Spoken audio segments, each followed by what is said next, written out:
We are a rapidly growing, diversified global healthcare group, committed to continuing our dedicated service, driven by our passion and empathy.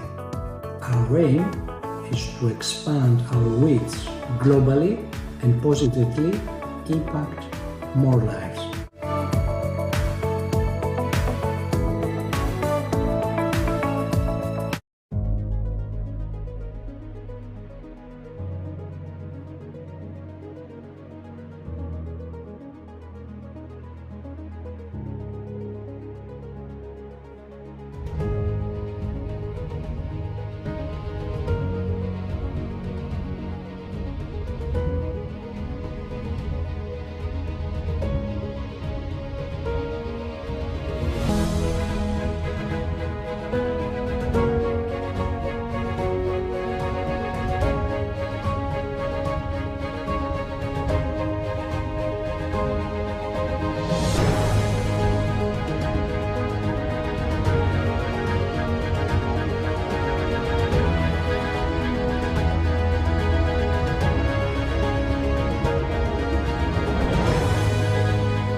What is return on investment?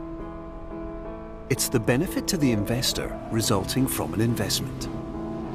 It's how much you get for how much you give. So, how much do you get when you invest in Cyprus? You get a high-potential, dynamically growing economy.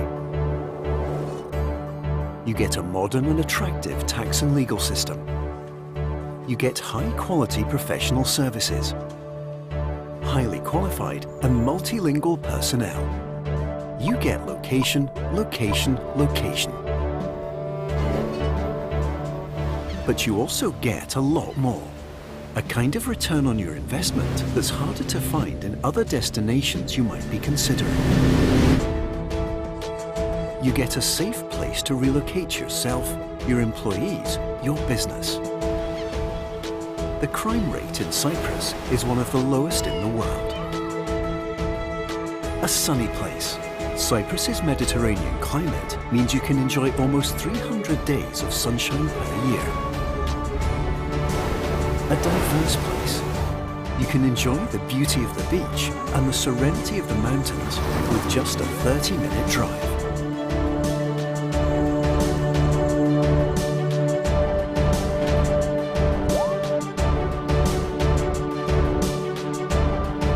Cultured place. You can enjoy 12,000 years of history through museums, archaeological sites and religious sites. You can enjoy classical and modern art performances, sports of all sorts, an active lifestyle and so much more. There is never a dull moment, unless of course you simply want to tone it down and relax, which you can also do in a variety of resorts, nature excursions or small picturesque villages. You get a country that's great for kids and families. There are more than 90 high-level international schools, a plethora of parks, playgrounds and year-round family events.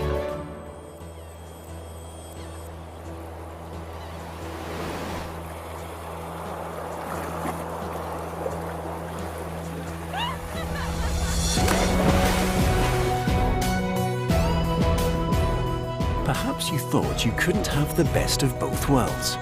In Cyprus, you can. A country that's exceptional for business and ideal for living. A country where your real return on investment lies not only in numbers, but also in the quality of life that you, your family, and business associates will enjoy. Your investment will yield long-term business returns and unique personal rewards. It's time to redefine your return on investment. It's time to invest in Cyprus.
We are a rapidly growing, diversified global healthcare group, committed to continuing our dedicated service, driven by our passion and empathy.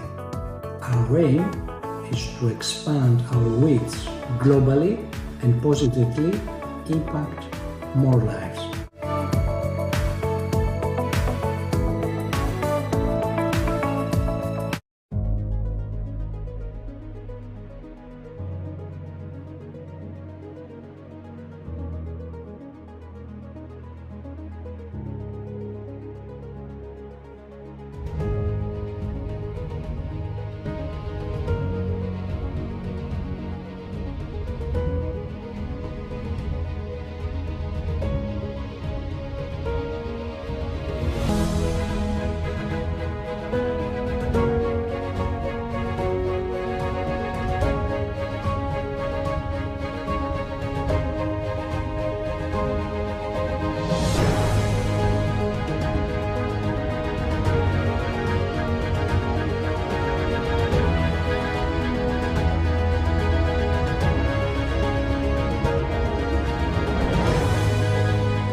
What is return on investment? It's the benefit to the investor resulting from an investment. It's how much you get for how much you give. So, how much do you get when you invest in Cyprus? You get a high-potential, dynamically growing economy. You get a modern and attractive tax and legal system. You get high-quality professional services, highly qualified and multilingual personnel. You get location, location, location. But you also get a lot more. A kind of return on your investment that's harder to find in other destinations you might be considering. You get a safe place to relocate yourself, your employees, your business. The crime rate in Cyprus is one of the lowest in the world. A sunny place. Cyprus's Mediterranean climate means you can enjoy almost 300 days of sunshine per year. A diverse place. You can enjoy the beauty of the beach and the serenity of the mountains with just a 30-minute drive.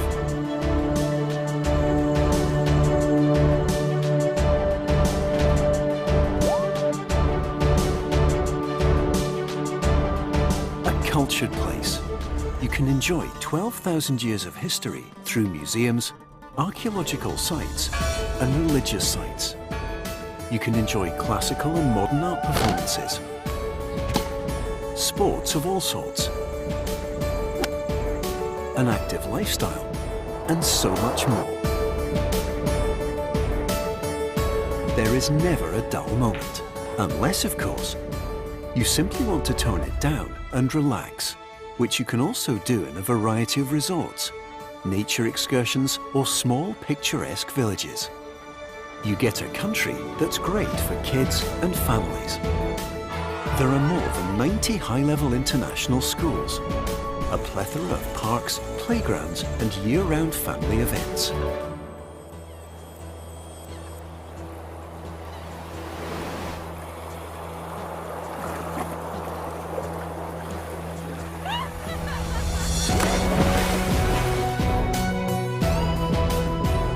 Perhaps you thought you couldn't have the best of both worlds.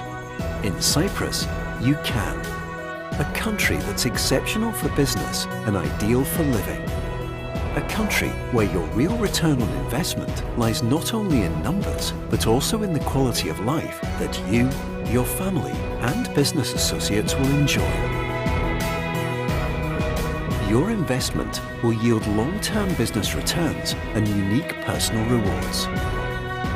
It's time to redefine your return on investment. It's time to invest in Cyprus.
We are a rapidly growing, diversified global healthcare group, committed to continuing our dedicated service, driven by our passion and empathy. Our aim is to expand our reach globally and positively impact more lives.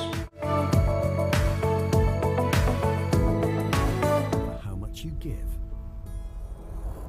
So, how much do you get when you invest in Cyprus? You get a high-potential, dynamically growing economy. You get a modern and attractive tax and legal system. You get high-quality professional services, highly qualified and multilingual personnel. You get location, location, location. But you also get a lot more. A kind of return on your investment that's harder to find in other destinations you might be considering. You get a safe place to relocate yourself, your employees, your business. The crime rate in Cyprus is one of the lowest in the world. A sunny place. Cyprus's Mediterranean climate means you can enjoy almost 300 days of sunshine per year. A diverse place. You can enjoy the beauty of the beach and the serenity of the mountains with just a 30-minute drive.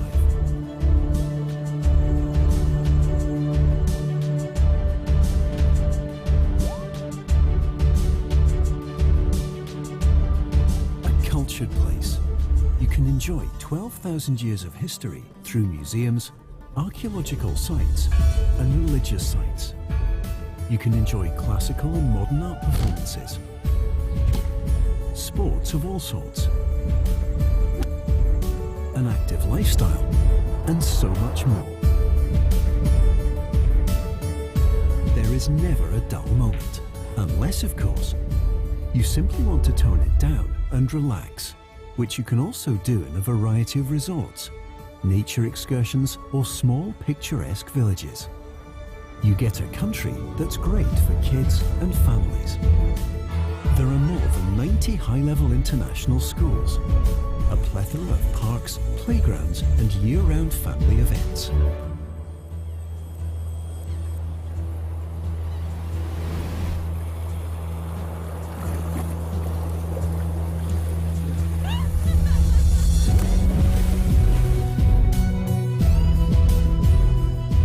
You thought you couldn't have the best of both worlds.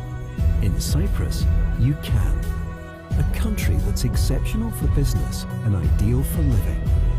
A country where your real return on investment lies not only in numbers, but also in the quality of life that you, your family, and business associates will enjoy. Your investment will yield long-term business returns and unique personal rewards. It's time to redefine your return on investment. It's time to invest in Cyprus.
rapidly growing, diversified global healthcare group, committed to continuing our dedicated service, driven by our passion and empathy. Our aim is to expand our reach globally and positively impact more lives.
What is return on investment? It's the benefit to the investor resulting from an investment. It's how much you get for how much you give. So, how much do you get when you invest in Cyprus? You get a high potential, dynamically growing economy. You get a modern and attractive tax and legal system. You get high quality professional services, highly qualified and multilingual personnel. You get location, location, location. But you also get a lot more. A kind of return on your investment that's harder to find in other destinations you... Good morning, ladies and gentlemen.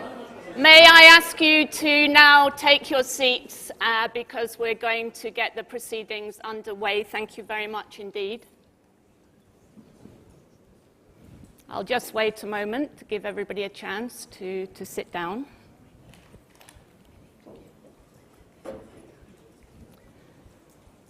Just a few moments. I think the Senator's just getting mic'd up for his important speech, keynote speech.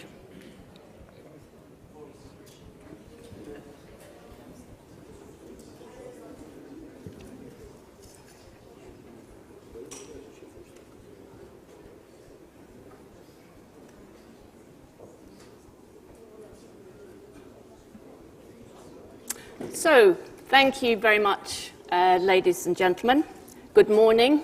Excellencies, distinguished speakers, guests, ladies and gentlemen, welcome to The Economist's annual New York Eastern Mediterranean Business Summit. My name is Joan Hoey. I am the editor of The Economist's annual Democracy Index and a senior analyst and consultant on Greece and the Balkans for The Economist Intelligence Unit. In 2019, the US Congress passed the Eastern Mediterranean Security and Energy Partnership Act. And this law enshrines US support for closer ties among Greece, Cyprus, and Israel based on recently discovered offshore gas deposits and, of course, broader geopolitical and security concerns. Today, we're going to be looking at how those relations have evolved, this 3+1 format, how those relations have evolved against a very rapidly changing geopolitics, especially, of course, the war in Ukraine, and against the backdrop of a world economy that is still in a recovery phase after the global coronavirus pandemic, and now grappling not only with the fallout from the war in Ukraine, but also with a new phase in monetary policy, the end of QE, and all that that entails.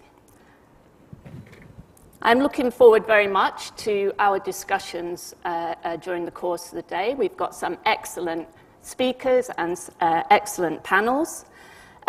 We're going to have, first of all, an official inauguration where we're going to hear a video message from the President of the Republic of Cyprus, Nikos Christodoulidis.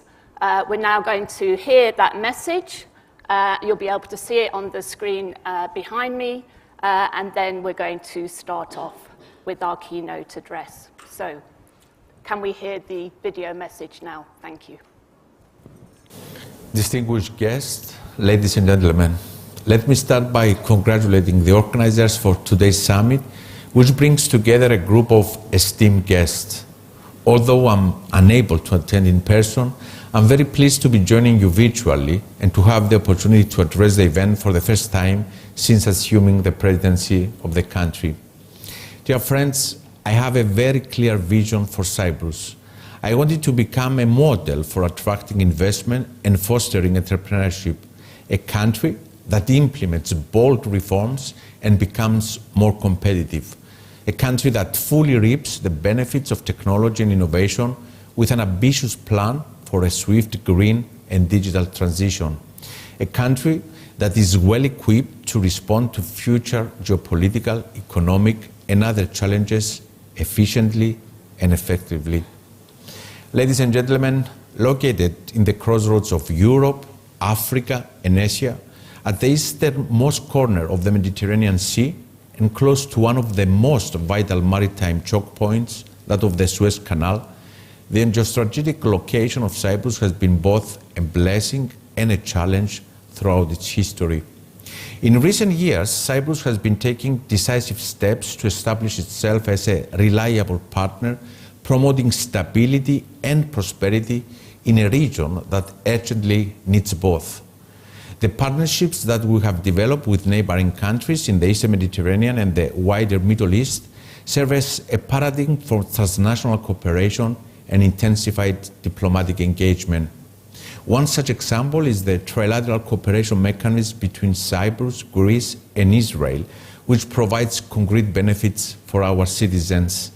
Our partnership ranges from defense and security to energy, from innovation and science to culture, and from healthcare to education. All these entail a strong people-to-people element for which we are particularly proud. The positive geopolitical impact of this format was soon appreciated and expanded in the 3+1 with the participation now of the United States.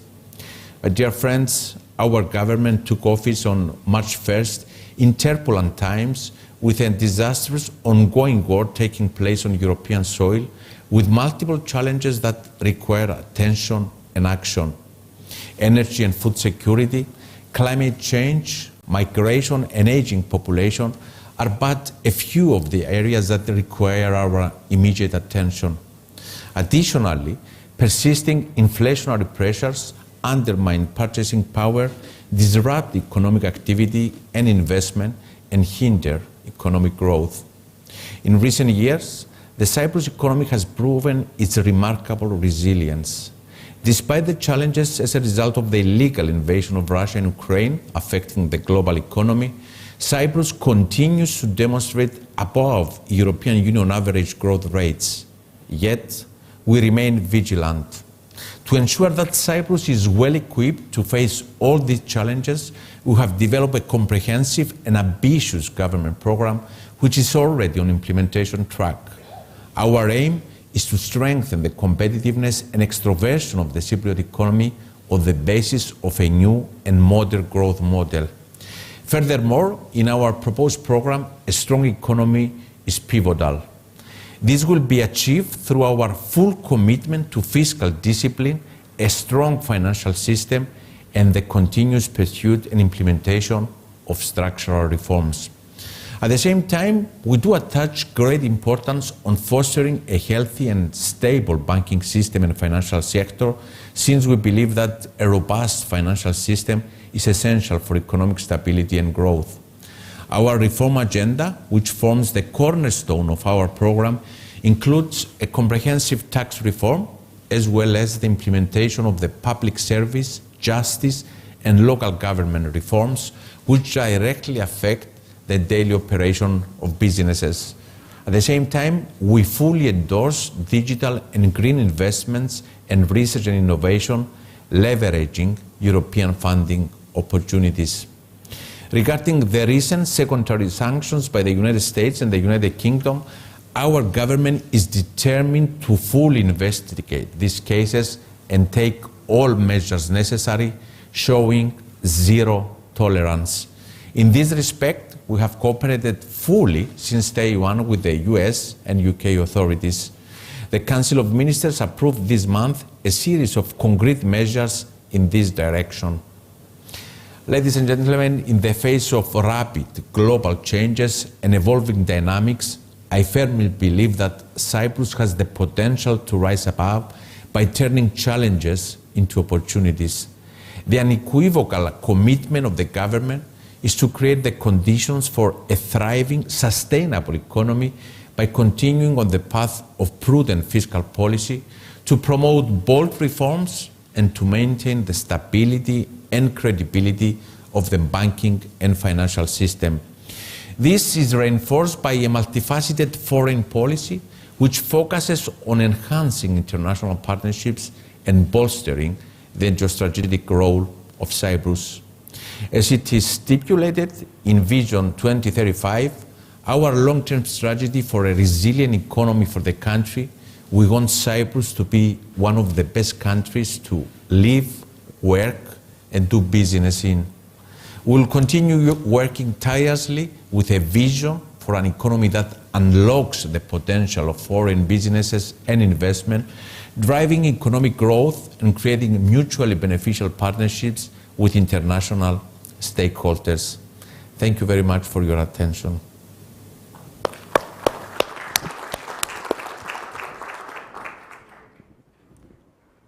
Well, we thank the President of Cyprus very much for getting the proceedings underway with a very clear message about where he sees Cyprus going in the coming years. I'd like to turn now to our opening keynote session, and it's my great pleasure to welcome back once again. He was with us last year, so we're very happy that he's come back to speak to us again. Robert Menendez, United States Senator and Chairman of the US Senate Foreign Relations Committee. Welcome, Senator. It's great to have you with us. Thank you.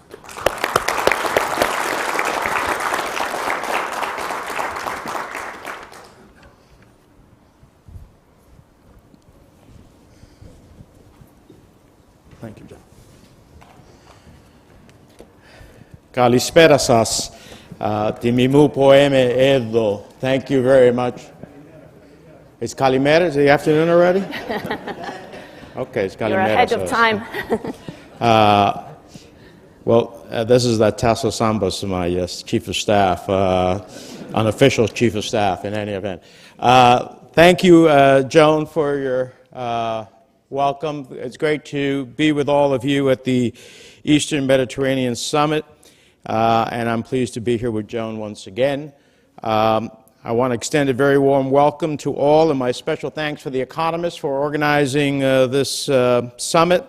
I want to recognize the distinguished Foreign Minister of Cyprus, who has joined us, as well as some dear friends, Philip Christopher, Tassos Zambas, and the Supreme President of the Cyprus Federation, Kyriakos. Thank you very much for joining us, and all of the sponsors of the event. I was thrilled to see President Christodoulou's remarks because they dovetail with many of my views about what is the potential for the Eastern Mediterranean.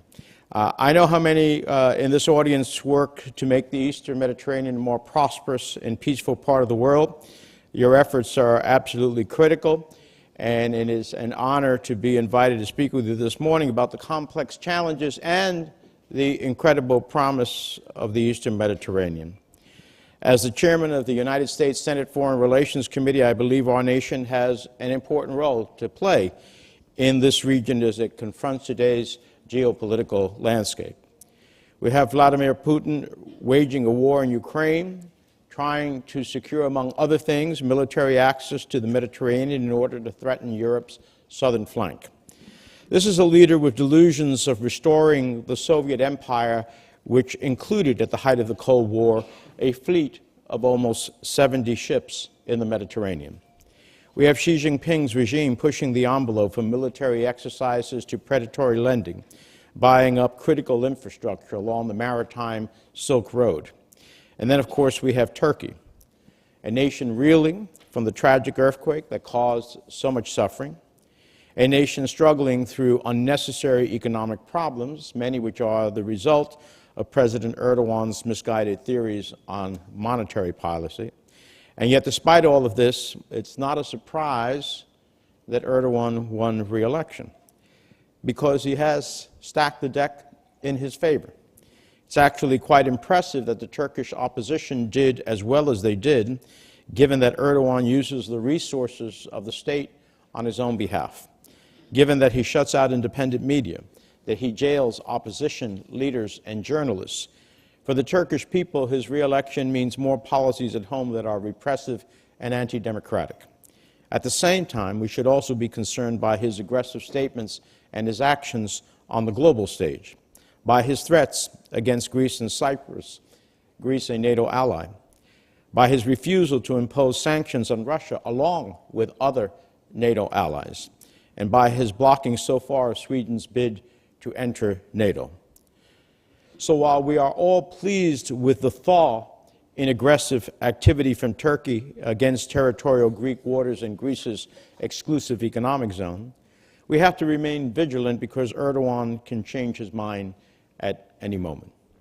His willingness to flex his authoritarian muscles means it's more important than ever that the United States stands shoulder to shoulder with our democratic allies in the Eastern Mediterranean. I'm proud to have been one of the leading advocates for a strong U.S., Greece, and Cyprus and Israel relation in the House as well as in the Senate. In 2019, I authored the Eastern Mediterranean Security and Energy Partnership Act, which established the framework for U.S. engagement in the region and set the course for partnership with Greece, Israel, and Cyprus. In 2021, I authored the Greece Defense and Interparliamentary Act, which created the 3+1 Interparliamentary Group. And I'm pleased that the group met for the first time this year and set a robust agenda on energy security, maritime security, and economic growth. This is the best defense against leaders like Erdogan or Putin using energy as a weapon. Having strong alliances with nations who are willing to stand up for their democratic neighbors. And as countries move away from Russian energy sources, Europe will have to adapt. I think the Eastern Mediterranean has already demonstrated its potential as part of that solution. I've spoken to Secretary Granholm at the U.S. Department of Energy about plans to move forward with the U.S. East Med Energy Center to make the most of our universities and private sector. This is something called for in the law that I passed. I'm going to keep working with Ambassador Sounis, who I think is doing a fantastic job between our two countries, and our Greek partners to continue investing and developing Alexandropoli to the point that it can truly become the Suda of the North. The city is already a major U.S. military and NATO defense hub, and it is now transforming into an energy hub with a new liquefied natural gas facility. I'll keep working on legislation to help support energy security and independence from Russia. And I'll also continue to support projects like the Euro-Africa and Euro-Asia interconnectors to better connect the Eastern Mediterranean with the Western Balkans, Central Europe, Moldova, and Ukraine. But at the same time, given the challenges we are facing, our partnership has to go beyond energy. That means military cooperation and integration. Our collective military capabilities with Greece, Cyprus, and Israel are vital in deterring aggression in the Eastern Mediterranean. I'm proud that we were able to get the lifting of restrictions on sales of American-made weapons to Cyprus. I'm pleased to see the Biden administration do the right thing and certify to allow Cyprus to receive these weapons. And as you've all probably seen, Greece is poised to be the next recipient of a fleet of F-35s. And this year in Western Thrace, the Greek and United States militaries trained together in a live-fire military exercise that included armored brigades, an airborne division, and a combat team. We've also been working closely with Israel, as we've seen with the Operation Juniper Oak, the first and largest joint exercise with Israel of that kind that included refueling long-range bombers. And I expect to see Israel continue to be invited to participate in some of the most extensive exercises we conduct in the region now that Israel is part of CENTCOM. So, of course, as much progress as we've made and as many successes as we have won, I think we have more work to do if we're going to fully unlock the potential of this part of the world. We have more work to do when this year, according to the United Nations, almost 2,000 migrants have died trying to cross the Mediterranean. Just as we have seen here in the United States at our own border, driven by desperate circumstances, these vulnerable populations often become the target of human traffickers and smugglers. It's a situation that is unsustainable and requires to work to address the root causes driving migration worldwide, whether that means addressing food security or increasing economic development to alleviate poverty or combating climate change. Those are all elements of it. This spring, the Mediterranean saw an intense heat wave, and last year water temperatures were some of the hottest on record. While climate change is an existential threat, I do think that Greece's development of new innovations in solar and wind technologies means it's positioned to be at the forefront of confronting this crisis. One thing is certain. From new forms of energy to innovations in cybersecurity to port security, the Eastern Mediterranean is a region full of incredible promise. This is something I believe our American embassies in Greece and Cyprus and Israel recognize. Often working with the Hellenic American Chamber of Commerce, their support for U.S. investment in the region means increased cooperation in emerging technologies. It means more cooperation in port development and commercial shipping, and it means increased economic opportunities. I'll end by saying that during this time of great upheaval around the world, a strong U.S. partnership with Greece and Cyprus and Israel had never been more important. In an era where we see new momentum for geopolitics and investment, our shared history, values, and vision for the world make our diplomatic alliance uniquely suited to face the challenges autocrats continue to pose to the world. So let's keep building on our successes that we have already had. Let's keep fighting for a strong 3+1 alliance between the United States, Greece, Cyprus, and Israel. And let's keep our efforts to bring greater security to the Eastern Mediterranean. If we do that, we can unlock the region's tremendous economic potential. And I look forward to continuing to play a role to make that a reality.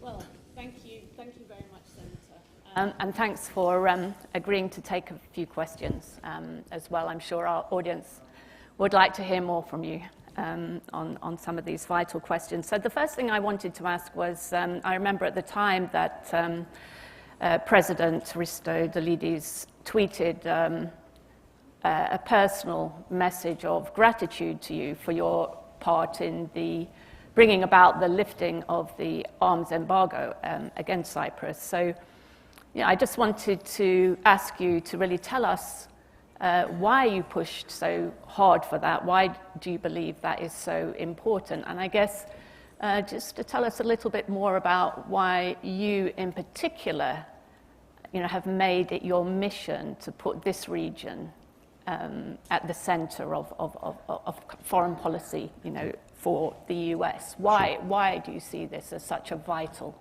region? Well, thank you for the question, John. And let me acknowledge our Secretary of Energy in the State Department, Jeff Pyatt, who was our ambassador in Ukraine when I first was in Ukraine in 2014 in the original invasion of Crimea. So thank you for your service. So I think President Christodoulou made it very clear in his opening statements of the conference. Geography. This is the position of the Union of Europe, North Africa, and Asia. And that tells you a lot about the importance of the region. Of course, energy has now added a whole new dimension with the large deposits that have been ultimately discovered both in Greece and Cyprus and Israel, and the joint cooperation that exists for the benefit of it, the ability to change the dynamics in Europe from the reliance upon Russia as its gas station and to be free from it. And that also allows these countries to even hit above its weight by virtue of that development. I think that the security reasons are pretty obvious because it is a crossroads between three different parts of the world that are incredibly important, that it adds a whole nother dimension as to why this 3+1 partnership is so important. And I think as we talk about the global supply chain, we are looking for reliable partners at the end of the day to be part of that global supply chain. And so here we have three very reliable partners at the end of the day that can be part of meeting that challenge as well. And so I think for all of those reasons, I have focused on the Eastern Mediterranean as a big part of what is in the national interest and security of the United States, as well as being a good ally to NATO partners and key relationships that we have in the region. And just can you tell us in concrete terms what this means, the lifting of the embargo in terms of weapon supply?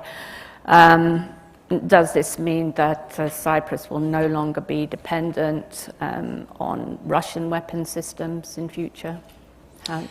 Yes, when we lifted the arms embargo, it wasn't because I necessarily believed that Cyprus was going to buy a slew of American-made weapons. That wasn't the point. Although we welcome any decisions of the Cypriot government to follow a path of purchasing American weaponry which is interoperable with our overall NATO allies as well as other allies, which moves away from that reliance on Russia for Cyprus's security purposes. And we salute the Cypriots for making some very important decisions, stopping Russian warships, a call at Cypriot ports well before, by the way, well before the conflict in Ukraine started, which they should be given enormous credit for. The dealing of their banking system as it relates to Russian flows of money and money laundering. I think all of those are tremendous accomplishments that also allowed us to make the case that we should lift the embargo. Now, if Cyprus decides in its own sovereign interest to go ahead and to purchase and seek American weaponry, I think that would be warmly welcomed, and certainly as someone who has a say on the sale of weapons to foreign countries, I would be a supporter of whatever Cyprus would decide it would need in its own sovereign interest. Thank you. Now, of course, the US and Cyprus have interpreted this move as one that will bolster peace and stability in Cyprus, on the island, in the region. But that's not an interpretation, of course, that is shared by Turkey, which says that this will potentially fuel an arms race, that it will interfere with efforts to bring about a solution, a peaceful solution to the conflict on the island, and will in general undermine security in the region. Do you see any risk here of this resulting in more antagonistic relations with Turkey? That is, that is President Erdogan. If that's the view, that is President Erdogan living in a parallel alternate universe. The only problem in Cyprus is the invasion and occupation of Turkish troops in northern Cyprus. That's the only problem that we have in Cyprus, which has caused it to be, per capita, the most militarized part of the world. From my perspective, Cypriots did absolutely nothing to engender such an invasion and occupation, or the transfer of tens of thousands of people from Anatolia who were not part of the history of Cyprus into northern Cyprus to try to change the demographics of the country. I always believe, having probably been the one person in Congress that has traveled more times to Cyprus than any other member of 535 members of Congress, that if Greek Cypriots and Turkish Cypriots were left to their own devices, there would be a solution in the country. But of course, it is the imposition of Erdogan in the northern part of Cyprus that has created a problem. So, when you have an aggressor who says, well, don't give anybody weapons, don't sell anybody weapons legitimately, because I want to continue to have an overwhelming edge against, the person I am being aggressor against, if they think that creating a greater balance or at least some sense of security for the Cypriot government, the legitimate Cypriot government, which is part of the European Union, is a provocation, then that's pretty outrageous. And we cannot have a veto by any country as to how we make our own decisions as it relates to our engagement in security contexts with any other country. Thank you. Maybe turning now to the forthcoming NATO summit, which kicks off tomorrow. I guess a similar question then about nobody dictating terms to the US or any other power in terms of its security interests. What is your view on the Ukraine question and whether Ukraine should be offered membership of NATO? Well, let me just say that Ukrainians deserve an enormous amount of credit for the incredible courage they have exhibited against enormous odds, especially at the beginning. Ukraine did nothing to have Crimea be annexed by Russia. It did nothing as it relates to the latest military invasion into the Donbass by Russia. What is at stake here, as much as we are supporting Ukraine in its sovereign right to defend itself and decide its own future, one in which it wishes to live with freedom and the decision of its own people, and to be governed by those who they choose, and to have the freedoms we enjoy in the West and we enjoy in Greece and Cyprus and in Israel, is one element of what's happening.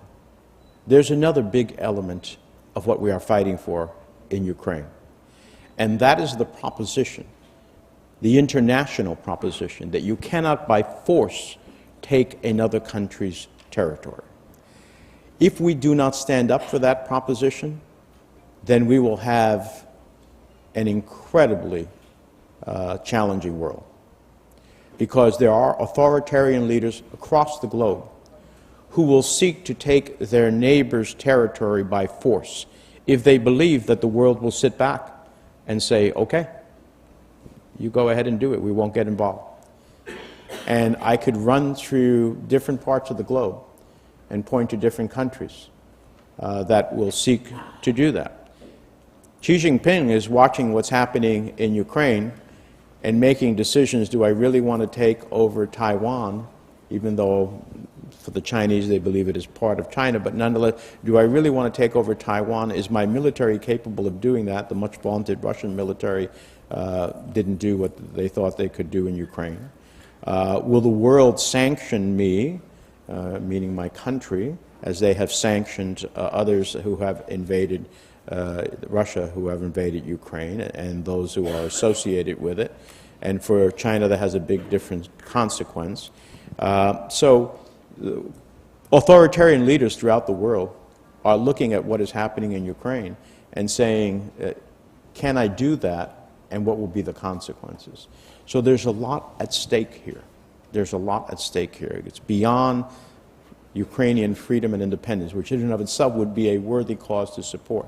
It is a global proposition that you cannot by force take another country's territory. That is important for countries in the Eastern Mediterranean. That is important for countries across the globe. And so while I don't think that Ukraine will be offered NATO accession at Vilnius, I do think that its status with NATO will be elevated and that there will be a continuous process towards a future opportunity for Ukraine. They have shown their courage. And as I said to the president of Taiwan when I visited her last year, are the Taiwanese ready to fight and die for their country?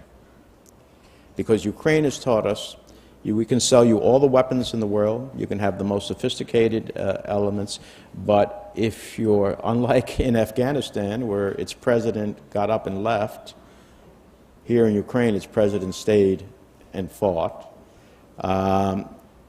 If your people are willing to fight and die for your country, that makes all the difference in the world. And so that is a message the Ukrainians have sent globally. It's one that we should honor and continue to support. It is in our national interest to do so. It's in the global interest to make sure that the global order and that the rule of law, particularly as it relates to using force to achieve the overcoming of a territory of another country, is continue to be preserved as something that cannot happen. The other thorny issue is the question of Sweden's membership of NATO, which is being blocked by Turkey. And I see the latest statement from President Erdogan is to tie Sweden's accession to NATO to the unblocking of Turkey's accession path to the EU. Do you think that Sweden will become a member of NATO in the coming period? Do you think this is just a matter of time and President Erdogan trying to extract concessions? Well, it is for the European Union to decide who gains accession to it or not. But after Erdogan's performance with NATO and Sweden and other things, and because the European Union works as NATO does through unanimity, to have someone in your universe that ultimately can single-handedly break up that unity would be a real question, as well as to all of the standards that Europe has as to the values that it holds necessary for European Union members. But that's for the European Union to decide. I just don't see that path. I do see a path for Sweden. I was very happy to be the lead in passing both Finland and Sweden's accession to NATO through the Senate, both from the Senate Foreign Relations Committee on the Senate floor, got an overwhelming bipartisan vote. Sweden, on its own right, in its own right and its own capabilities, meets all of the criteria of NATO accession, including sharing not only the military prowess to join, but as well as the values that NATO seeks to promote. So it should enter. There should be no conditionality. Of course, Erdogan always uses leverage when he can, but I believe that there will be overwhelming pressure at the end of the day, and that Sweden will achieve accession into NATO. Whether it happens, I don't think it will happen by Vilnius, but I would believe statements would come out of Vilnius that would lead us to believe that there is a pathway there for Sweden. In the US, we're gearing up for elections next year. Well, we're always in some kind of election phase in the US. Do you have any concerns looking ahead over the next 18 months and beyond that depending on election outcomes and other things, that we may see a US which is less engaged with Europe, less engaged with the problems security problems confronting Europe. Do you have any fears that the US could actually turn in a more isolationist direction? Well, because I expect President Biden to be reelected, I don't have those concerns. President Biden has shown that when the U.S. is engaged and allied with countries across the globe who share our values, that the world is better off, and the United States is better off.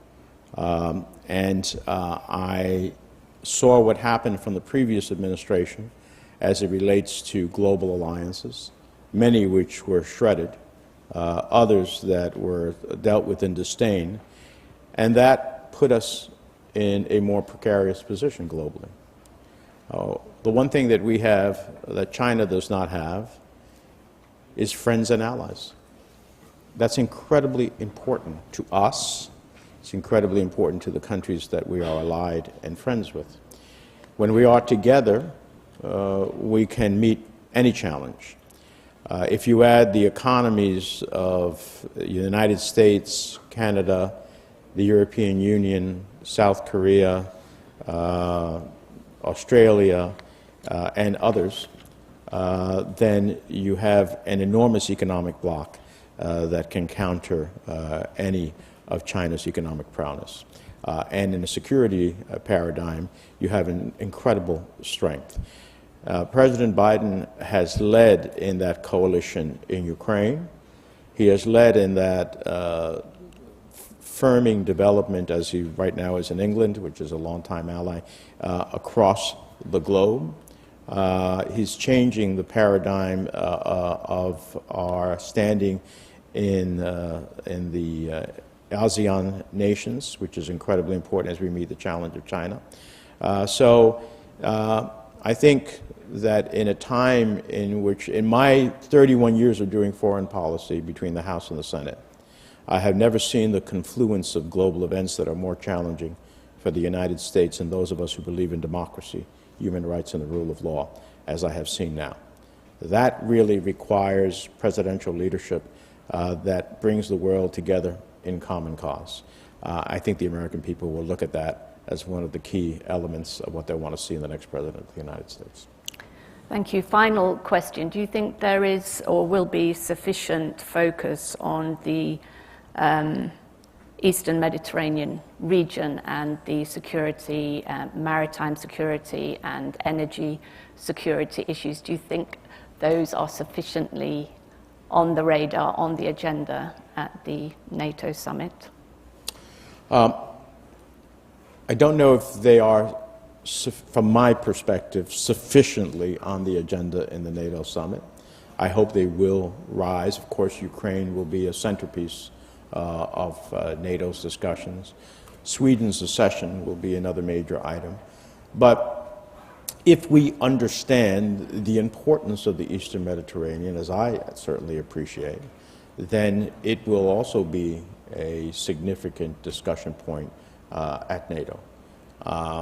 For all the reasons we've already discussed, the Eastern Mediterranean provides an enormous security, energy, and economic opportunity. And it is one that we should be part in common cause with our three other partners in the region to advance to its maximum potential. And so certainly I, for one, will be prodding the administration to continue to focus there. And we have a better understanding of Congress today as it relates to the Eastern Mediterranean than we've had, I think, at any other time in the 3 decades that I have been engaged in foreign policy, and that's all to the good. Okay, thank you very much indeed, Senator. Thank you for taking time out of your schedule. Good to see you. Have a good time. Yeah, good to see you.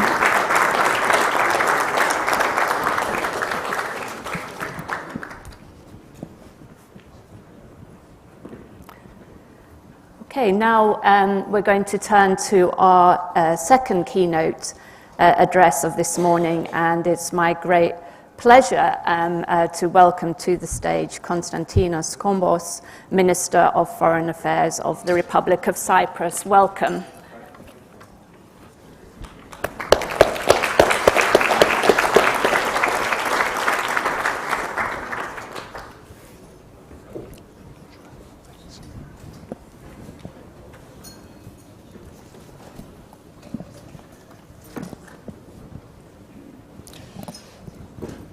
esteemed guests, distinguished panelists, ladies and gentlemen, I would first like to thank the organizers for the kind invitation and for the opportunity to address this year's Eastern Mediterranean Business Summit.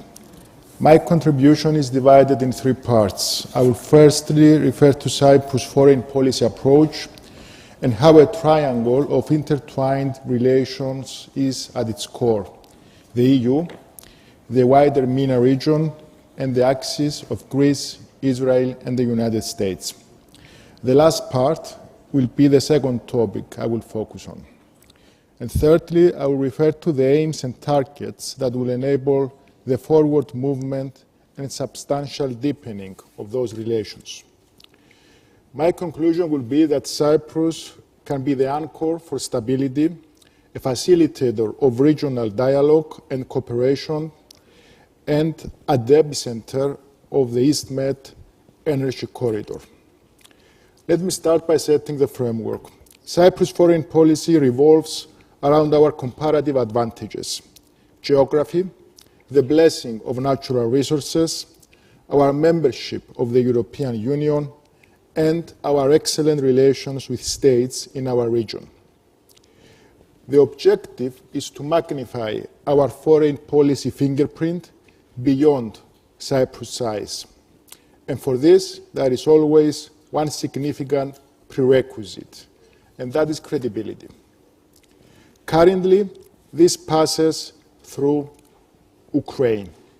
And our approach as regards that leaves no doubt as to the fact that we are on the right side of history. The EU and, of course, Cyprus remain strongly united in support of Ukraine for as long as it takes. Indicatively, Cyprus hosts the most refugees from Ukraine than any other EU member state in proportionate terms, making up 2% of the population and at a cost of over 40 million euros for the current year. Cyprus also fully participates in all 11 sanction packages against Russia, and our policy remains fully aligned with that of the EU on this matter. Undoubtedly, we are all paying a cost for Russia's illegal act of aggression. For Cyprus, the impact was both economic and political. Yet we managed to adjust and match the challenge. To this end, American and Israeli investment has been a contributing factor. Politically, we are at risk because Russia, as a permanent member of the UN Security Council, has traditionally supported Cyprus in that forum. However, the US has stepped up, and we hope that this will continue. This brings me to the triangle of relations that formulate our foreign policy: the EU, our region, and our strategic partnerships. As to the first, Cyprus is an EU member state, and this is the most significant achievement in our history. We also have the closest geographical proximity to the MENA region, but geography on its own is not enough. We sincerely believe that we have the best understanding among Europeans of the very complex state of affairs in our region. This is reaffirmed whenever we meet counterparts from the Middle East or the Gulf, and also when at the EU we discuss issues pertaining to this region. Therefore, we try to support and make louder the voice of MENA in Brussels. And this enables us to act as a bridge between the region and Europe, and that, of course, creates opportunities. Moreover, Cyprus has excellent relations with almost all of our neighboring states. Within these metrics, there are special ties with certain countries, a strategic axis that includes the relations with Greece, with Israel, with Egypt, and recently with the United States. We consciously expanded the cooperation and dialogue from the bilateral to the regional level. Over the last decade, the focus has been on inclusivity, dialogue, and mini-regional mechanisms. The aim was to share advantages and to create those conditions that could be the catalyst for sectoral advancement. In fields like energy, security, defense, the economy, the trilateral arrangements offer the tool for expanding and reinforcing partnerships. The trilateral setting has, of course, a more important value than that.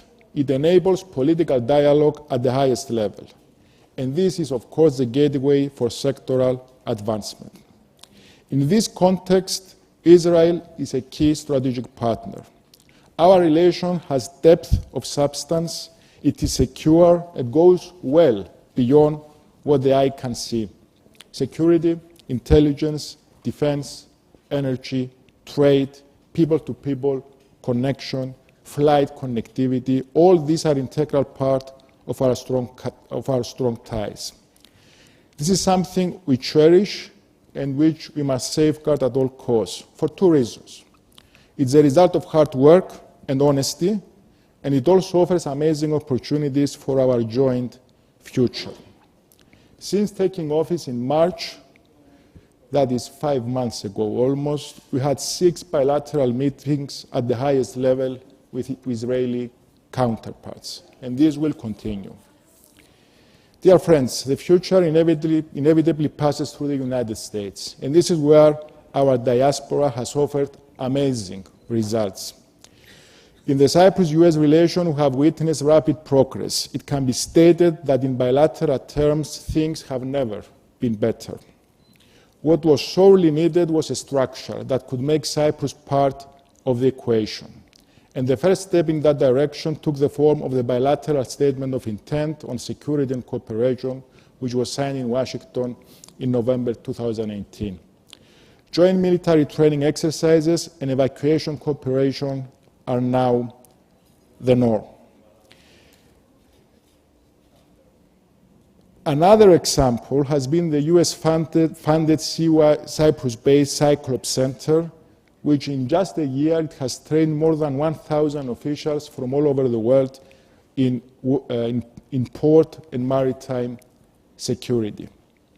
The biggest step, of course, has been the EastMed Act. With the help of many of you, Cyprus' status as a strategic partner received a significant boost.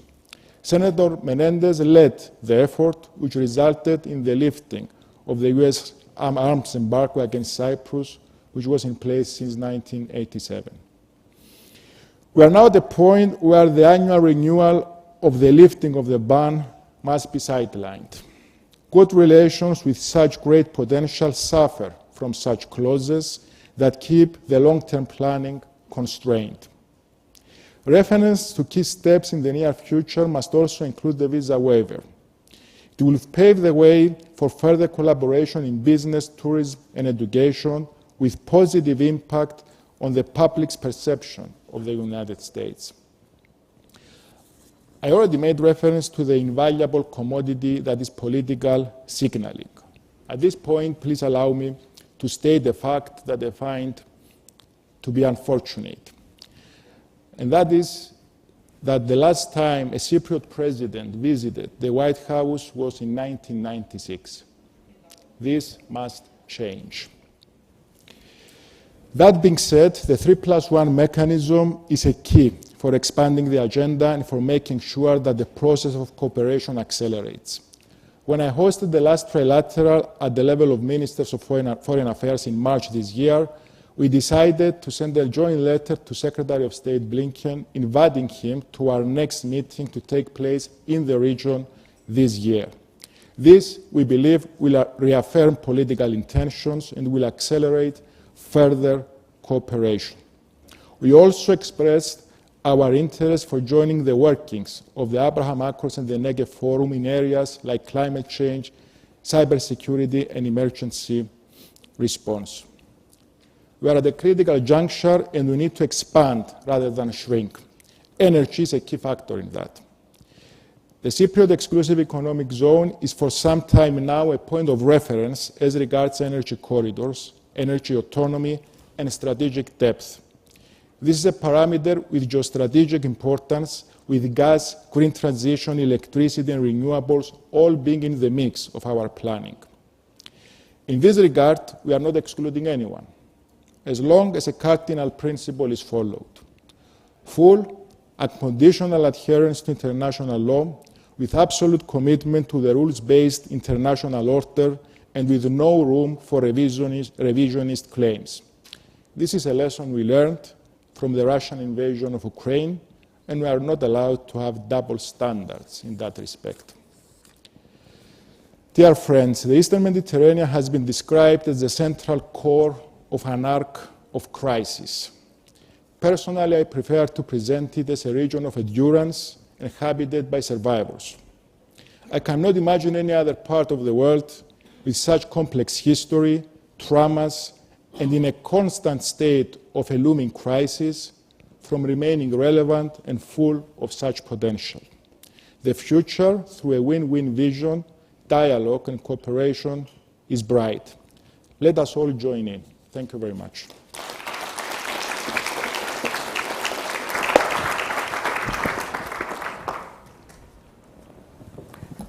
Thank you. Thank you very much, Minister. I think we've got a very short amount of time, but maybe I can put one or maybe two questions to you. So you focused very much in your speech on the 3+1, on the partnerships, on what you see as the next steps for taking those partnerships further in the coming year.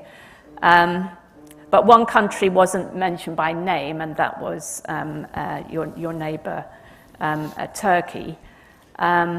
So I just wanted to really ask you about that, something we heard a lot about, obviously, from Senator Menendez. So I just wanted to ask you, how do you expect relations with Turkey to evolve over the coming year? What do you think are the key issues really on the agenda? Is there any prospect at all of a resumption of UN-led negotiations and so on? Yes. How Turkey will react in the near future on a number of issues is a million-dollar question. We are all asking that, whether it's Sweden, whether it's NATO, whether it's Syria, on a number of issues. For us, the Cyprus question is an existential matter, and we believe sincerely that we don't have any more time to waste. We have taken the initiative trying to resume the negotiations from the point where they stopped in Grand Montana in 2017. In that direction, we have tried, we have spent time, diplomatic effort, diplomatic capital to put the Cyprus question back on the agenda. And in the current climate, with everything that is happening in the region and beyond, the fact that the Cyprus question has been included in the EU conclusions a few days ago, the fact that the EU-Turkey relation is something to be reported upon in the next EU Council in autumn, this for us is something that we believe is important. That being said, there are no certainties with Turkey. At the end of the day, we all have to wait and see how they will react to our initiative, how the UN will take a position in relation to that. We want to remain optimistic that the negotiations at some point will resume. For us, this is a goal for which we will not stop working towards achieving it. Turkey has a decision to make, and we are going to try and make, to create the conditions so that we are back at the negotiating table.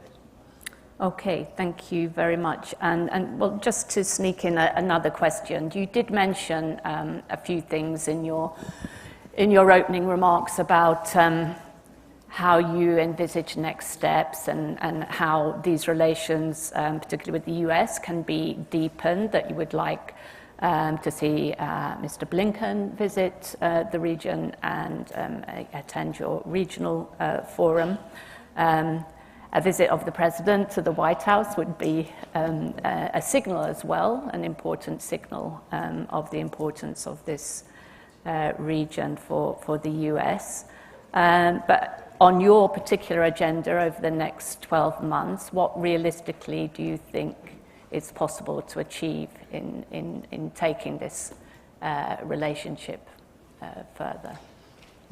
Political signaling, as I already said, is something that is extremely important. It paves the way for the next steps, steps that will be leading to tangible results. The 3+1 participation of the United States at the level of Secretary of State Blinken would be, I believe, a very strong signal exactly in that direction.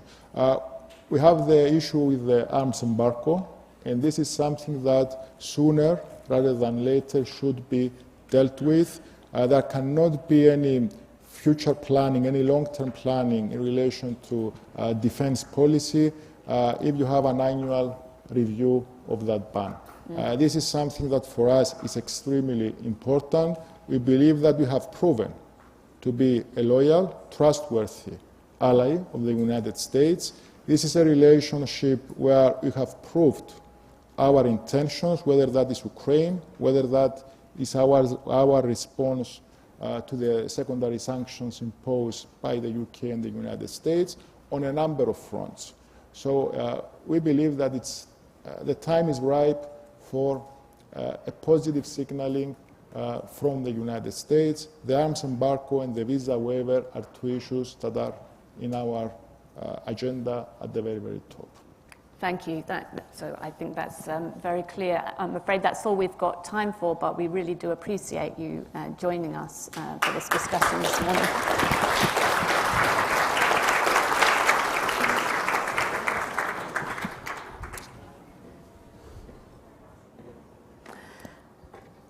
Our next session is called Greece, a Pillar of Stability and Growth in the Region. And we're going to have joining us by connection the Deputy Minister for Economic Diplomacy in the Ministry of Foreign Affairs of Greece, that is Kostas Frakoyannis. As you all know, the new government has been sworn in after New Democracy won a majority in the second election on June the 25th. Prime Minister Mitsotakis was sworn in the next day. The new cabinet was announced, and the government was the new agenda of the government was being debated in the Greek Parliament between Thursday and Saturday. And on Saturday, we had the vote on the government program, which was obviously passed with the majority. So I think we all look forward to hearing more about the agenda of the next government. So we've got the Deputy Minister now via connection, I hope. Yes, you do. Can you hear me well? We can indeed. Welcome. Thank you very much for joining us this morning. Well, thank you so much, and good morning from a summer afternoon in Athens. I'm very pleased to be with you in this Eastern Mediterranean Business Summit. Excellencies, friends, ladies and gentlemen, the discussion that we're about to have is over the new momentum for geopolitics and investment on Greece, Cyprus, Israel, and the region.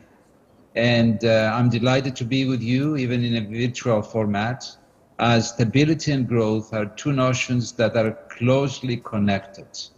You know, we can achieve growth and thrive the most in stable environments. And of course, stability is also secured when growth is secured itself. So let me take a moment to speak a little bit about growth in as far as Greece is concerned, and then talk about stability and geopolitics, which is the main concern, the essential part of your business summit. Greece managed some remarkable economic progress and growth over the past few years. Just in 2022, the growth has been 5.9%, which is significantly higher than most of the EU countries. Let me state a few hard facts and figures that will make our discussion easier. Exports have nearly doubled as a percentage of GDP over the past decade, with 2022 being another record year for Greek exports, amounting to 54 billion euro on products only. At the same time, we managed to decrease taxes, increase minimum wage. The public debt declined to as much as 171% of GDP, decreased our NPL ratio, the non-performance loans, and reached a record high for foreign direct investment of 7 billion in 1 year. Nevertheless, at the same time, there is the crisis in Ukraine with this unpredictable aggression of Russia over Ukraine that led to a lack of commodities, a turbulent moment in not only geopolitical but also on economic and trade affairs, as well as inflation pressures, some of the highest in decades.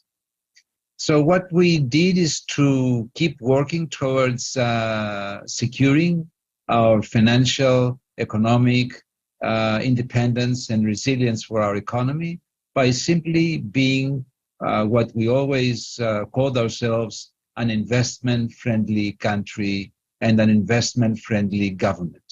We are committed to green digital transition, yet we're also committed to projects on infrastructures, ICT sector, tourism, real estate, and of course, traditionally shipping and more. We have managed to attract significant investments in the country and Greece may well be considered nowadays an investment destination in most of the investment decision-making processes around the world. Just to give you an idea, in RES, that is Renewable Energy Systems, in 2022, approximately 50% of our electricity was produced by RES, making the 2030 target of 80% RES share in electricity production fully feasible. In 22, 1.5 gigawatts of wind and solar was deployed, and this rate will increase in the coming years as the target is for an additional 15 gigawatts of new RES capacity by 2030. So in that respect, we provide for new investments in new energy technologies, battery storage, offshore wind parks, etc., etc. So what is critical in this respect? What is critical in as far as growth and stability together, and as far as the geopolitical environment in our region? Well, the first is that interconnections are a true guarantee for growth and stability. One of the things we should consider is that Europe is fairly poor in hydrocarbons. And in the past 15, 20 years, we came to realize nowadays that in Europe, we have had all of our eggs in one basket, and that is the Russian basket, and at least as far as natural gas is concerned. So Europe, being poor in hydrocarbons, with the solid exception of Norway and a little bit of Romania, depended on Russia for natural gas. So what we did in Greece is to ensure that we deploy a diversification strategy. Not only do we buy from Russia, but we also buy from Azerbaijan. TAP is a pipeline that has been fully completed and brings Azeri gas to Greece via Turkey and then on to Albania and Italy. We have completed the 2 vertical corridors, the IGB to Bulgaria, which is fully completed, and the interconnector with Northern Macedonia, which has been designed and its construction has already commenced. We are building a significant in size floating storage and regasification unit in Alexandroupolis, which is doubling the capacity that it was originally designed. There is a storage and regasification unit called Revithousa in the Athens area that fully operates as of years now, and its capacity has almost been doubled. And we are designing 5 more FSRUs. At the same time, we provide for new legislation for wind parks. We are in the process of completing a deal with Egypt in importing cheap green energy from Northern Africa, not only for the needs of Greece, but also for the needs of Europe. And in that capacity, what I would like to state openly is that We are becoming a hub for energy, not only for satisfying the needs of our country, but also mostly the southeastern European corridor. The development of our transport infrastructures to enhance our role as a hub and enhance the interconnection, and I'm speaking of excellent road and transport systems from west to east and from north to south that have already been completed, as well as the ports of Alexandroupolis, Thessaloniki, Volos, Kavala, and of course Piraeus. Finally, I should state the data cable infrastructures. I was personally involved in a project that has been designed as of 2 years ago between Cyprus, Saudi Arabia, and Greece in delivering a data cable that will commence from Malaysia, Singapore, this part of the world, and through Saudi Arabia and Greece, it will end up to the port of Marseille in France, delivering a significant amount of data that is so much needed in our system. So interconnectivity is the first. Second, it is the participation in the European and international schemes in the region. I'm speaking of the Union for the Mediterranean, the framework of the southern dimension of the EU neighborhood policy. These are trilateral cooperation schemes with the countries of the Southeast Europe that enable us to grow together. As a European coastal country in the Eastern Mediterranean, we see the Mediterranean as a sea of communication, trade, and cooperation by playing an active, substantial, and leading role in the wider region, pursuing the promotion of actions, programs, and synergies in all sectors. During my previous tenure, I was in the previous government in the last 4 years, the Deputy Foreign Minister in charge of economic development and diplomacy. And I had the opportunity to visit Turkey, Cyprus, Israel, Libya, chair JMCs with Jordan, and meet my counterparts from Eastern Mediterranean with various opportunities.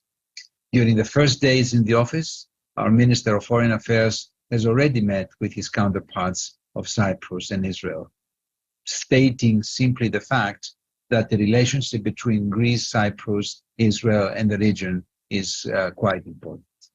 So let me take 3 more minutes by stating a few facts over Egypt, which is the trilateral scheme, Greece, Cyprus, and Egypt, with long-standing ties of friendship, solid relations between the 3 countries, tripartite scheme emerging as a model of productive and multi-level cooperation in the area of Eastern Mediterranean. Since 2014, we have had 9 trilateral summits, the last one in Athens, signing a tripartite memorandum of understanding on electricity interconnection cooperation, expanding our partnership in the field of energy distribution. Other projects already on track are those connected with the Port of Piraeus, Limassol, and Alexandria and Port Said. We have already expanded our well-established cooperation scheme with the participation of France. At our latest 3+1 meeting of foreign affairs held in Athens, we had the opportunity to discuss and cooperate upon issues of common interest. Now, in Israel, there is a tremendous rise in bilateral trade. Investments of Israel to Greece, tourism, cooperation in a variety of sectors such as innovation, civil security, firefighting, whatever it takes. For a small country like Israel, it is unbelievable that every year 1.5 Israelis come to Greece throughout the year on grounds of tourism that brings the people-to-people connection becoming stronger and stronger every day. It falls under the trilateral scheme of Greece, Cyprus, and Israel, which is another scheme that we have been working on. The 3+1 mechanism, which is, as said, Greece, Cyprus, Israel, plus the United States, as a significant tool to promote cooperation, regional stability in a wider region of East Mediterranean. On Libya, we are committed in the development process, aiming for the stability and prosperity of the people. We're amongst a handful of countries that have already organized a successful business mission in Tripolis. I take pride for being there with a Greek delegation of business people who have interest in pursuing opportunities in the Libyan territory. We give a leading example of enhancing transport system networks in the region, being the first EU country working commercial flight connection with Benghazi. We participate actively in the UN World Food Programme for the restoration of the port in Benghazi, and we advocate for the people of Libya so that they can build their own future far and beyond their country's influence, so they can get back on track and participate in the global market community. Now, and as far as Turkey is concerned, you know, we have our red lines, we have our differences, but that does not imply that we cannot work together on other affairs of economic, trade, tourism, people-to-people connection, cultural, shipping, and energy issues. We have set a list of 25 to 30 such items that we call positive agenda, and I take pride for working with Turkey on the positive agenda at the same moment in time that our Prime Minister and Minister of Foreign Affairs considers the significant implications of our differences in as far as our political affairs on significant matters is concerned with Turkey. Having said that, I would like to wish you all success in taking part in the Business Summit in New York. I would like you to rest certain that Greece will continue being the pillar of stability in the region that it has been in the past years. Thank you. Best of luck. Wish you all the best in your endeavors and your forthcoming discussions in the summit held in New York today. Thank you. Thank you very much.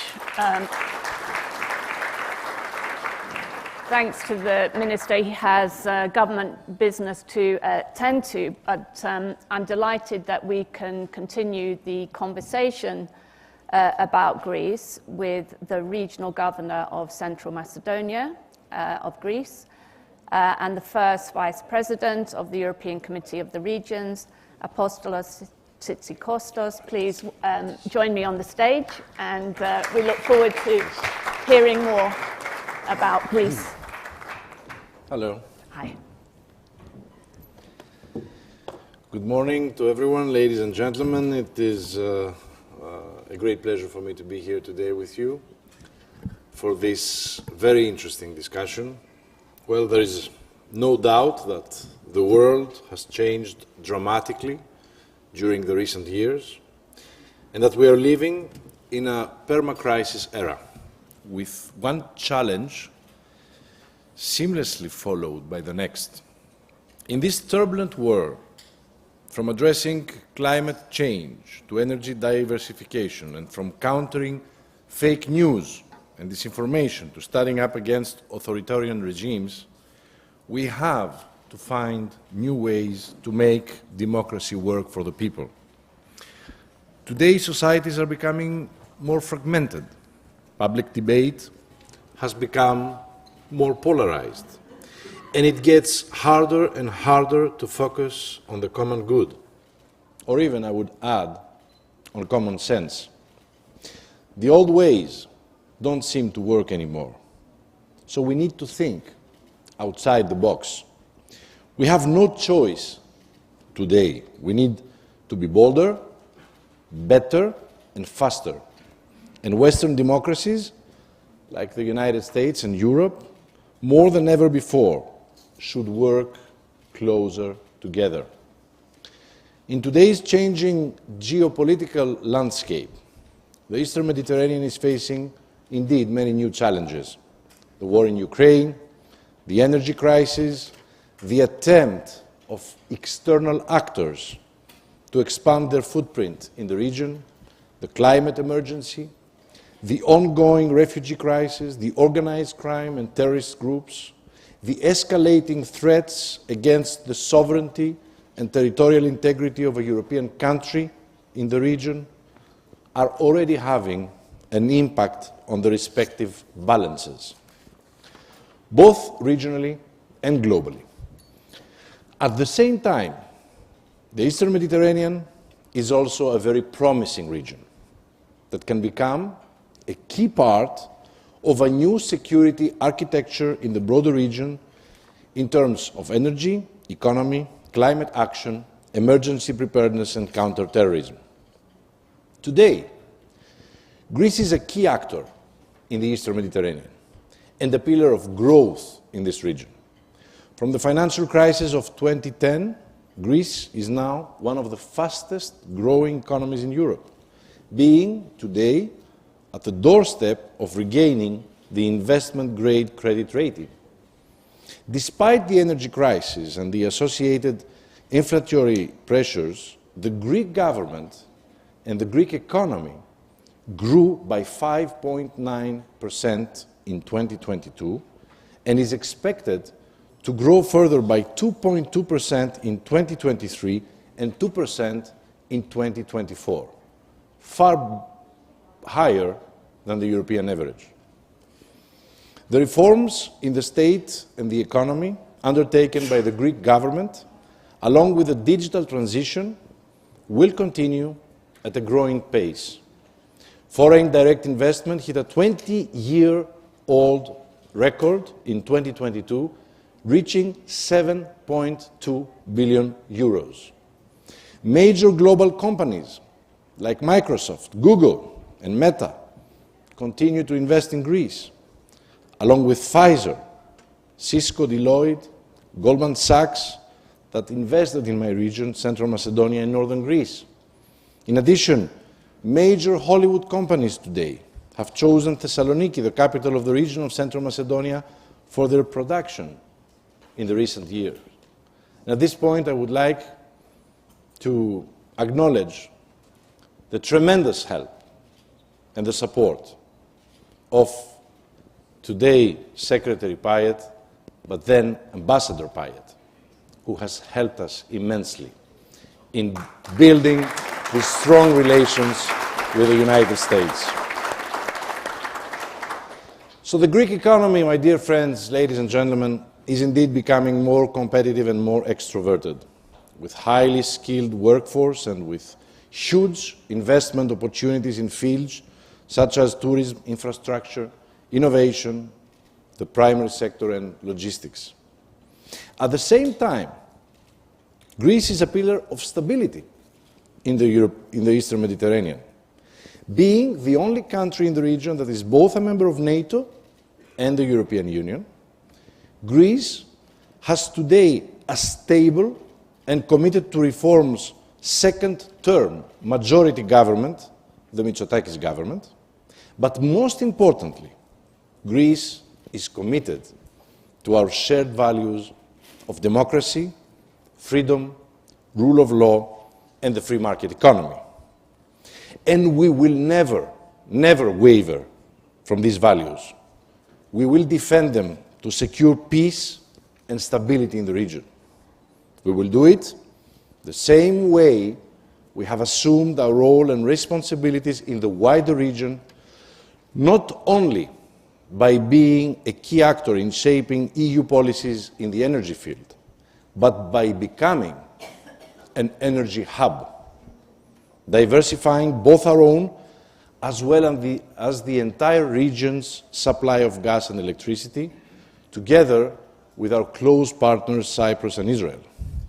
The acceleration of the investment rate in renewable energy in Greece that made us today being European leaders in solar and wind energy, the steps towards hydrogen energy, the planned security and electricity Euro-Asia and Euro-Africa interconnectors, the construction of the new LNG facilities, and the gas discoveries in the Eastern Mediterranean will be all major factors in boosting energy security in the years to come. Ladies and gentlemen, Greece strongly believes, we always did, in cooperation. And our East Mediterranean mechanism with Cyprus and Israel is a very dynamic and rapidly advancing trilateral scheme that could serve as a model for regional cooperation mechanisms, because this is not an artificial scheme. it is not just a sum of interests. We have more in common than the geography would suggest. We have a regional cooperation scheme that is based on values, realism, and hope, because indeed we share the strongest bonds. The same values that tie our countries with the United States. But I would like to see this regional mechanism expanding and extending cooperation to the other countries of the region as well. Countries like Egypt, with great potential, especially in solar energy. With other countries, like Libya and Lebanon, as soon as they become more stable. But also with Turkey. Because we need, ladies and gentlemen, to look at the broader picture.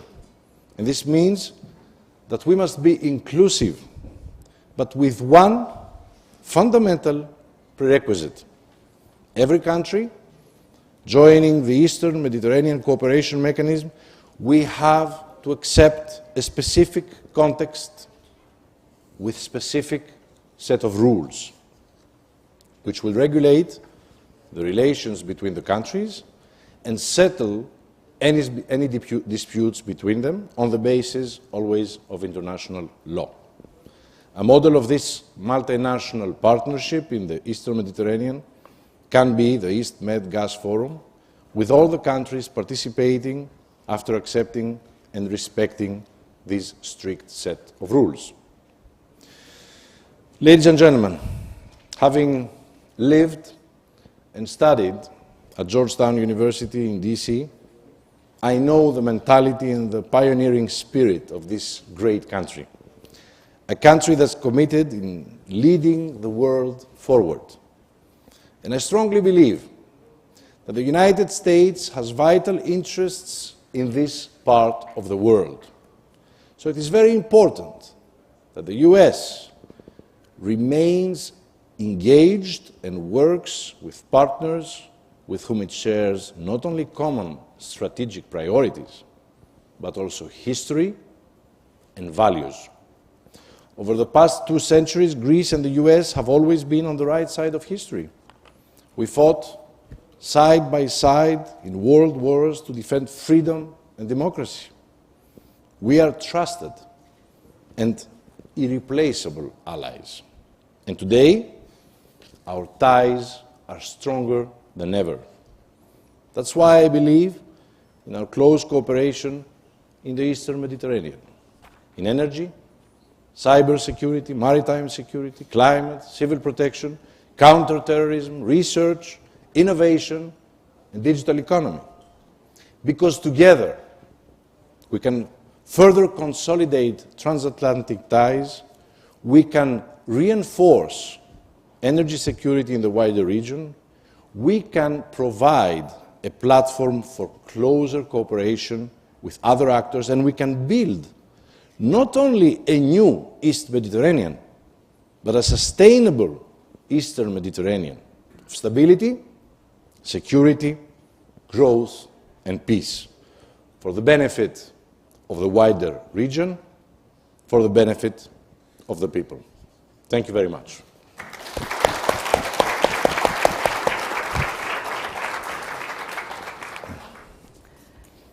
Well, thank you very much, Governor. As usual, we're up against a tight schedule, and I think we have one more session to go before our coffee break. But maybe one question I can put to you, because you spoke very eloquently about the national priorities of Greece. You spoke very eloquently about the need to expand this web and network of regional relations. But maybe with your regional governor hat on and your experience in that regard, I can ask you about kind of more regional focus, and whether this is something that is prominent in the agenda of the new government. Is there a regional strategy for the government, particularly for your region and obviously the second city of Thessaloniki? How does the government see things in that regard? Well, it is very clear to us. Thessaloniki, Central Macedonia, northern Greece is located at a geostrategic location. We have today in the proximity of 500 kilometers on the south, the city of Athens, but on the north, 5 countries around us. So you understand that the market of all these countries and the political and economic collaboration with them can bring great results, not only for the economy of Greece, but also for the stability of the greater region. Now, if we add to this the collaboration that we already have, the trilateral between Cyprus, Israel, plus one, the United States, one can easily understand that Greece today is indeed playing a key role, not only in the stability, but also in the growth. The energy sector, as I mentioned earlier, is one of the most important sectors on which Greece has managed to become a hub. And despite all the difficulties and the situation that we are facing in that particular area of the world, Greece has proven this last couple of years that it holds a serious government with people who know how to govern, who have a vision, and who definitely have the way to make Greece a solid economy and a very promising economy for investments. And this is why you see that during all these years, we have managed to attract global enterprises and many US enterprises in Greece to invest. And I had a meeting 2 days ago with Albert Bourla, the president, CEO of Pfizer. He started, when Pfizer decided to come to Thessaloniki and invest, initially they had planned to create 300 work positions. By now, they are at 800, and they are planning within the next couple of months to reach 1,000 work positions. That's because in Greece, in Thessaloniki, but also in Greece in general, you can find really high-skilled workforce. And on top of this, the location of Thessaloniki provides the certainty to a potential investor that it can bring its business there and flourish. Now, in conclusion, I would say that Greece today had changed tremendously from the past 4 or 5 years. We are now a solid economy. We can provide stability, and definitely with the new government that was re-elected 2 weeks ago in Greece, which is a majority government. It's important because majority governments can get things done. I am certain that the new government will put in place all the reforms that are needed to cut the ties once and for all with the bad past that we had.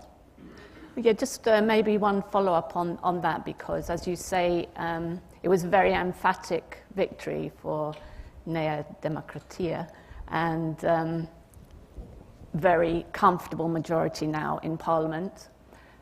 We saw the main opposition party, Syriza's vote slumped to 17.86%, something like this. So we have now a very weak, fragmented opposition in Greece, in the Greek Parliament. So I guess some outsiders might look and think this is a government with a second term, a very comfortable majority, a very weak opposition. Might there be a danger that it will take the foot off the pedal, that it might become arrogant, it's not really subject to too much pressure domestically? What would you say to that? I know that Prime Minister Mitsotakis has promised an actual acceleration of reform. But I guess that may be a worry for some people looking from the outside. Not at all. Quite on the contrary. I would tell you that the election result of May and June was the best possible news coming out of Greece. Because Greece will have now 4 full years with a solid government to continue all the transformation that Greece needs. Prime Minister Mitsotakis has chosen the best for the positions in the cabinet, and having followed the discussion in the Greek Parliament this weekend, where the agenda was set for these 4 years, one can easily understand that by the end of these 4 years, and even much earlier, I would tell you, Greece will be a totally different country. And a country that will be there not only as a good ally and friend, but a useful, potential investment paradise. And this is what I would like to stress out, ending our discussion today, that those who today will choose Greece, and in particular northern Greece, for investment, they will come to realize a couple of years later that they have done their best possible choice for their business. So we are here, we are open, and we are back for business. Thank you very much, Governor. That's a good note on which to end this part of the discussion. Thank you very much. Thank you. Thank you. Thank you very much. Thank you.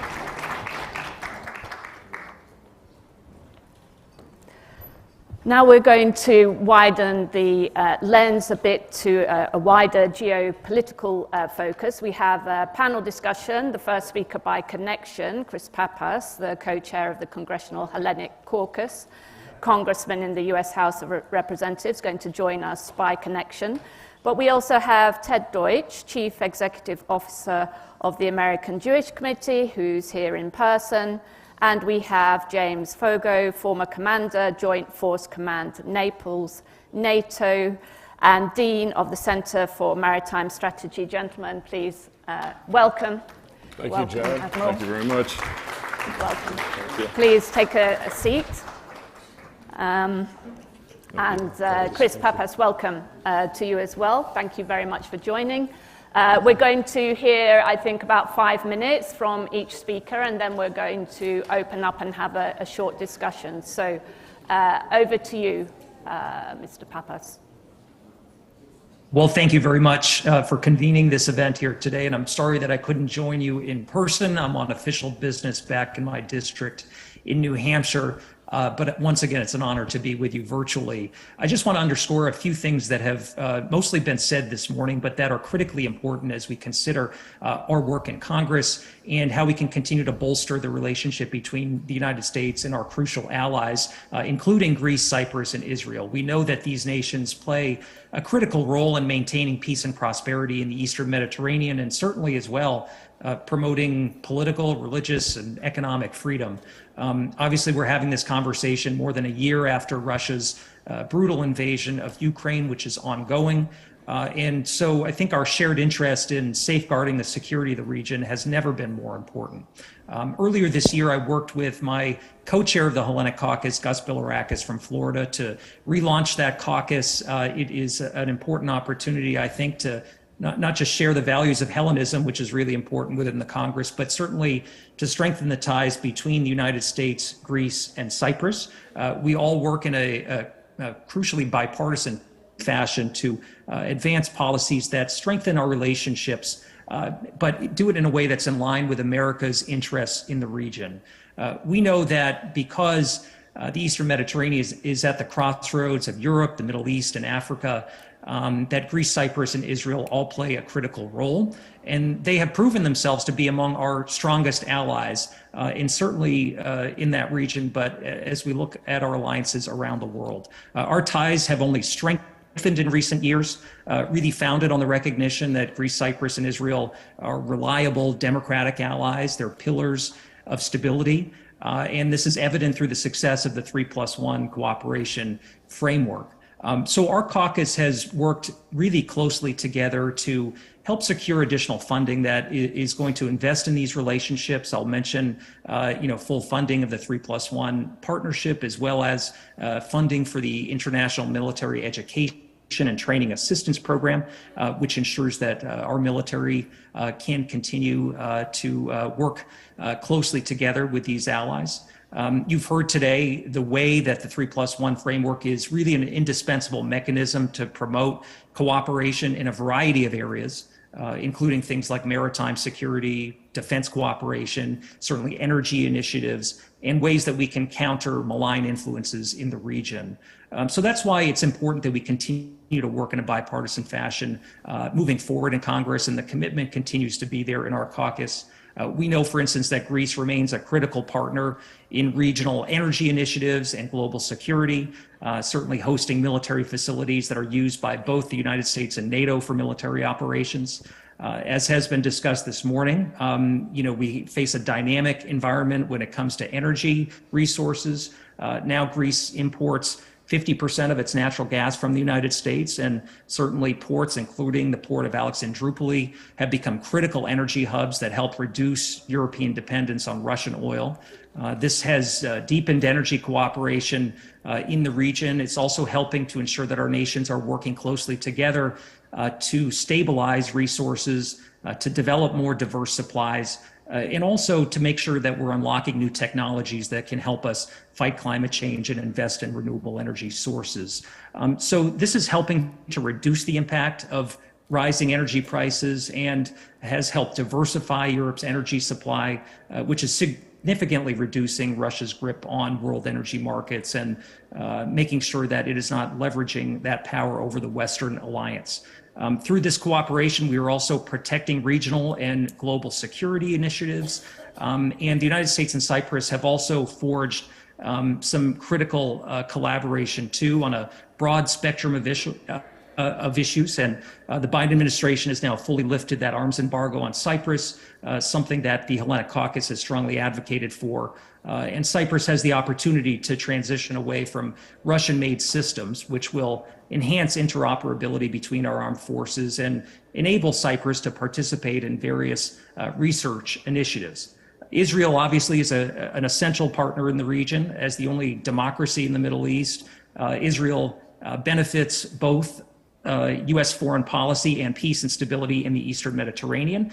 And we know the ways that Israel's security continues to be threatened. And so the support from the United States must be ironclad as we think about a variety of ways that we can work together strategically.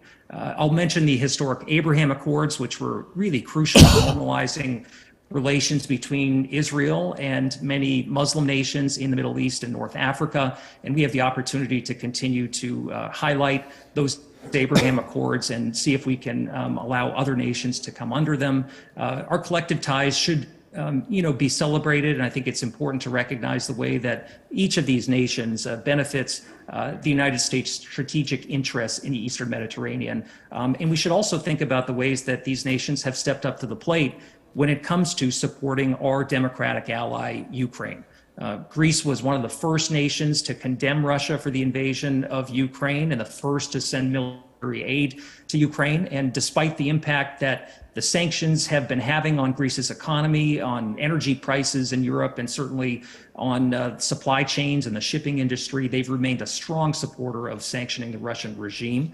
I mentioned the port of Alexandroupoli, which is obviously an integral part of NATO's eastern flank. It enables the United States to rapidly deploy troops to the region and certainly to make sure that Ukraine gets the resources to be able to defend its sovereignty. Cyprus has also moved to hold Russia accountable and has banned Russian ships from its port, did that even before the EU did. They've supported sanctions, they've welcomed tens of thousands of refugees, and they've also stepped up to the plate by donating millions of dollars in humanitarian aid, which was, from what I understand, the largest aid package ever contributed by Cyprus. Israel has also done its part to support the Ukrainian people, including sharing valuable intelligence, providing armored ambulances, donating over $22 million in humanitarian aid. So it's really important that we highlight the work that has gone on here and the ties that bind our nations together. And it goes beyond just the strategic importance of these nations in the Eastern Mediterranean. It's about our shared values. It's about our democratic values and our push to make sure that free people all over the world can stand up to authoritarian regimes like Russia when the moment calls for it. And I think it underscores the importance of standing strong in so many different respects with those who share our values and really are pushing for freedom and self-determination. So that is some of the work that our Hellenic Caucus is focused on in Congress. We are looking at some important milestones in terms of our work in Washington, including a defense bill that will be voted on in the coming week, appropriation season, and a host of other important priorities that will potentially pick up pieces of this conversation. But I'm just grateful for the opportunity to join you here today and look forward to this conversation this morning. Thanks so much.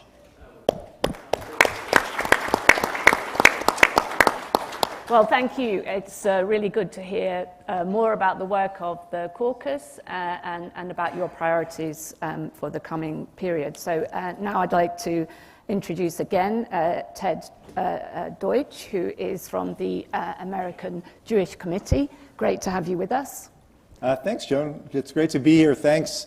It's wonderful to see so many friends here, Assistant Secretary Pyatt, Ambassador, and the leaders from across the Hellenic community here in the United States. I want to just take a brief moment, Joan, to acknowledge, I'll talk about my work in Congress, but I want to acknowledge the relationship that I had with Ambassador Papadopoulou, and I want to congratulate the Prime Minister for his reelection, but Prime Minister Mitsotakis and Foreign Minister Yerapotrides, I think, made excellent decisions in bringing the ambassador back to Greece to serve as Deputy Foreign Minister. I wanted just to acknowledge that, and I know that our current ambassador, Ambassador Tunis, who's doing a wonderful job, is watching what's happening here today as well. So I appreciate the opportunity. You can't have a discussion, a full discussion about business in the Eastern Mediterranean without recognizing the dramatic changes that have happened in the region, in the broader security and energy areas. And it was good to hear my former colleague and good friend, Representative Pappas, talk about that. Eastern Mediterranean is right at, as we all know, at the intersection of one of the most dynamic regions in the world, Europe, the Middle East, and North Africa. And the energy finds there and the development of large natural gas fields kicked off a flurry of activity that, in my prior life as a 7-term member of Congress, as someone who was deeply involved in the region, it presented an opportunity to really help bring together the region as a whole. And in recognizing that potential and working with my former colleague, everyone's friend, Gus Bilirakis, we launched the Congressional Hellenic Israel Alliance because we wanted to strengthen the relationships, both the bilateral relationships between each of the countries and really the quadrilateral relationship between Israel, Greece, Cyprus, and the United States, and the important role that would play. We passed the Eastern Mediterranean Security and Energy Partnership Act and the U.S.-Greece Defense and Interparliamentary Partnership Act, legislation that made historic investments in Greece's military, called for the repeal of the embargo on the Republic of Cyprus, and authorized the establishment of the Eastern Mediterranean Energy Center. And now, to have the opportunity to join you here in my new role at the American Jewish Committee, an organization that whose Philhellenism goes back decades, really at the urging and under the leadership of my predecessor, David Harris, the opportunity to be here and continue to work on these issues that are so critical to Israel and Greece and Cyprus, and provide such an important place for the United States, both in the security sense and also in the business opportunities that it creates, is a real thrill for me. The 3+1 mechanism, I just wanted to point out, and the unprecedented cooperation between Israel, Greece, Cyprus, and the U.S., the Eastern Med Gas Forum, the Euro-Asia Interconnector, the expansion of diplomatic engagement and economic and military and energy coordination.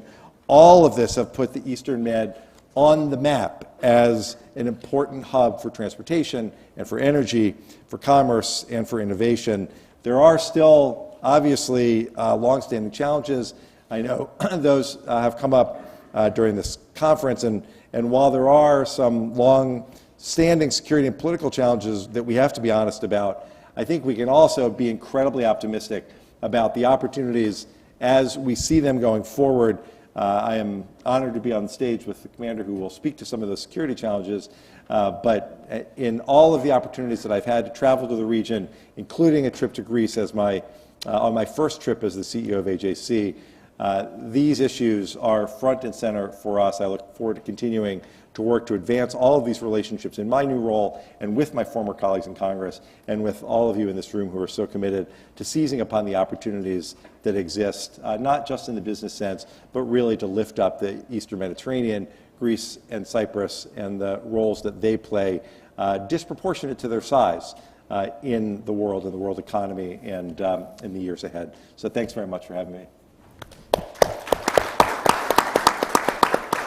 Well, thank you very much indeed. Over now to Admiral James Fogle. Joan, thank you very much, and what an honor to be here. And bravo Zulu, as we say in the Navy, which means well done to the Economist organization writ large. I brought my Economist with me. I have been reading this magazine since I was a plebe at the Naval Academy in 1977. And even this issue lends itself to the spirit of Hellenism with one of the feature articles, Achilles Goes to the Office. So well done to you for bringing this to the attention of folks here, the importance of the Eastern Mediterranean. I think I met Spiros Veselou, Invest Cyprus, and his friends from Greece last night in the bar, which was great.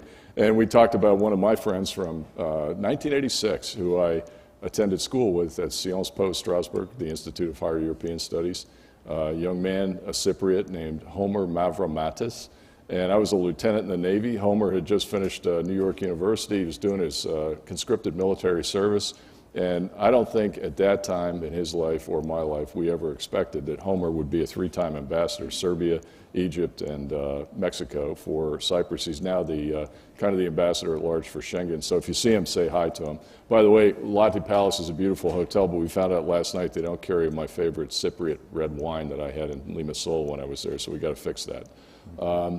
So, you know, tremendous links between the United States Navy, where I came from, and the Eastern Mediterranean, a common bond of allies and partners, Cyprus, Greece, Israel, and others involved in the Eastern Mediterranean Gas Forum, to include Egypt, of course, Italy, and their interests in energy, and a number of companies here in the United States. But Joan, I think you invited me here today because I was a 40-year veteran of the United States Navy, a submariner. I commanded 9 times, did 12 years in Europe. I want to elevate the conversation today to something to the strategic level to kick it off. And I can talk all day about Alexandroupolis and my favorite island of Crete and Suda Bay. But we really need to get back to a discussion of maritime strategy to take on these security issues. And it's a perfect time. 11 and 12 July is the Vilnius Summit. Our president is in the UK today with the King. He'll go on to the summit in Lithuania. And I wrote a piece just for this event. It should be out inside the Beltway here today or tomorrow, calling out the fact that we can't suffer sea blindness in NATO. And this should be discussed at the Vilnius Summit. Now, there's a lot of things tugging at the leadership. For instance, membership for Sweden, notwithstanding Turkey's current objections. Membership for Ukraine, that's a tough one. And continuing support for Ukraine in light of the recent weaknesses in Russia. We've got to get back to the concept of deter and defend in the Euro-Atlantic region being something, not just a land-centric campaign, a joint campaign and a maritime campaign. And of course, you'll agree with me, allies and partners that are in the Eastern Mediterranean, because of all the islands and all the water there, some of which are contested. Now, the Secretary General's agreed to stay on for another year. Great guy. He spent a lot of time with me during Exercise Trident Juncture in the archipelago of Norway, Sweden, and Finland in 2018, and he understands the value of the maritime. He was Prime Minister of one of the greatest maritime states of NATO, and his father was Foreign Minister at the time NATO was 16. So we clearly have to get back to the maritime. And he commissioned a group back in 2020 called the Reflection Group and asked for their thoughts on NATO's strategy for 2030. And Thomas de Maizière, who was a defense minister in Germany, and my friend Dr. Wes Mitchell wrote that it's time for us to update the 2011 Alliance Maritime Strategy to reflect a regional approach to the maritime. And that would include not just the North Atlantic, the Arctic, the Baltic, the Black Sea, but also the Eastern Mediterranean region. And what happens in one of those places affects the other places. Now, let me tell you what's happened since 2011, the last time NATO actually articulated a maritime strategy. The war in Libya. I was part of that as the J3. Of course, we have a divided state and almost a civil war now, which has opened up the aperture for migrants to come across the Mediterranean. You saw last month the tragedy that took place. Safety of life at sea is everybody's responsibility. Mariners, both civilian mariners and military mariners. The Russian Federation's support of Assad in Syria. They've renewed their basing agreements as of 2017 and put tons of ships. You heard Senator Menendez talk about 50 Russian ships. I did the strikes on chemical weapon sites in Syria in 2018 from the Mediterranean, from the Eastern Med. And there were more Russian ships out there at that time because, frankly, President Trump broadcast the fact we were going to do it than I've ever seen in my 40-year career. And that is significant. The annexation of Crimea, the invasion of Ukraine, that affects us. Turkey's ask for all non-riparian states to stay out of the Black Sea. Much to my chagrin, the United States Navy does not have one ship in the Black Sea, and we've got to fix that, and that affects the Eastern Mediterranean. The rise of China. Look what happened to the Nord Stream 2 pipeline. Undersea critical infrastructure should bother all of us. 90% of our stuff floats on the ocean, commerce and goods and services, but those cables and those gas pipelines carry 95% of our critical information, military and commercial. And if we can't protect those, we're going to be in big trouble. And since the last maritime strategy, 3 new NATO members: Montenegro, Republic of North Macedonia, and Finland, and soon to be Sweden, and possibly Ukraine. So a heck of a lot of change. It's a perfect time now to have this discussion, whether it's about the maritime domain in the Eastern Med or maritime domain writ large and maritime strategy. We've got to get back to our maritime roots in the spirit of Hellenism. And it's a perfect time to do it when we have a brand new American CNO coming on this fall, a brand new Joint Force Command Norfolk, the new NATO commander in Norfolk, was just in my office the other day at the Center for Maritime Strategy. And for the first time in the history of the alliance, I don't know if you realize this, the Deputy Supreme Allied Commander will be a British 4-star officer, Keith Blount, fantastic mariner. And it's always been Army since the time of Montgomery after World War II. So perfect segue into the discussion of why the maritime is important. Thank you, Joan. Thank you. Thank you very much.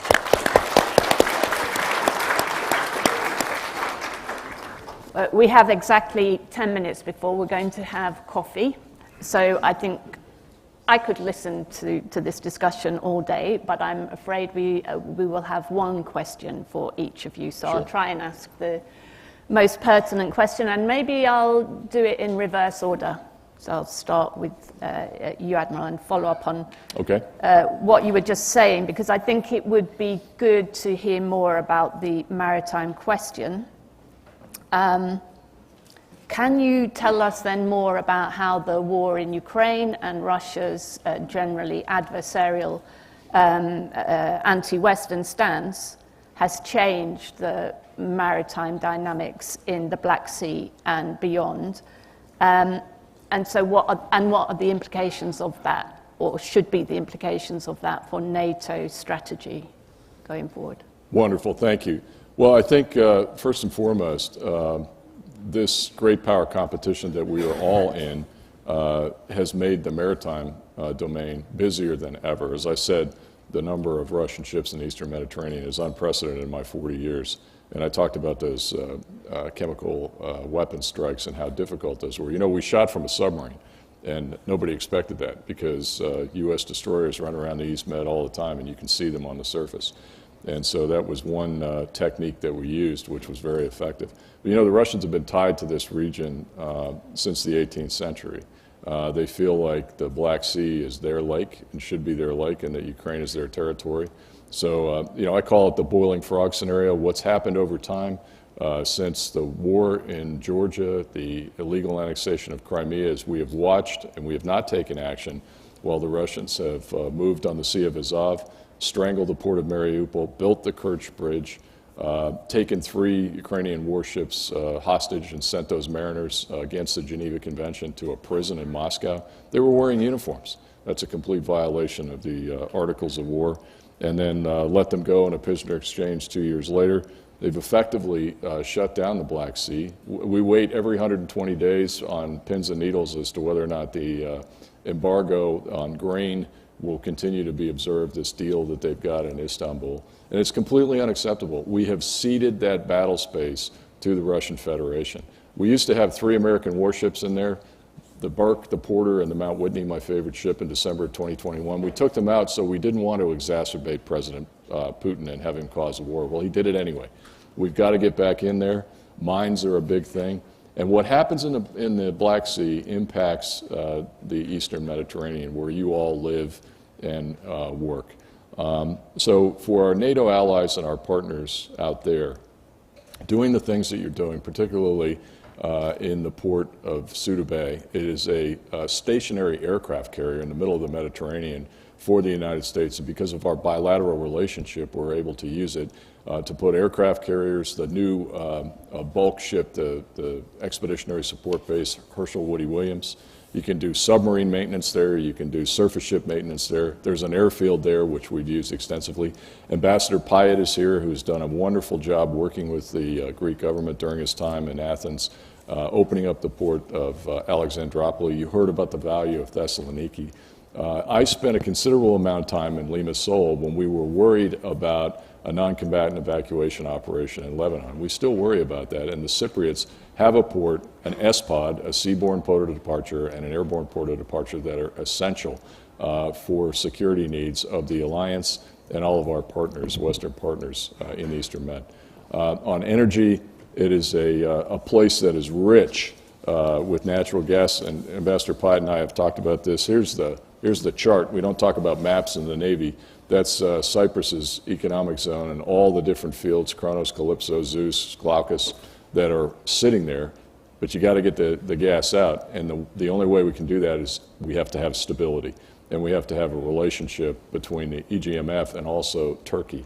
And the ambassadors pointed out to me in previous conferences, I think the number's right, sir, we're short about 130 to 150 billion cubic meters of gas every year. We've kind of beaten down the Russian gas monopoly or mafia, but there's still a lot of work to be done. Renewables aren't the answer.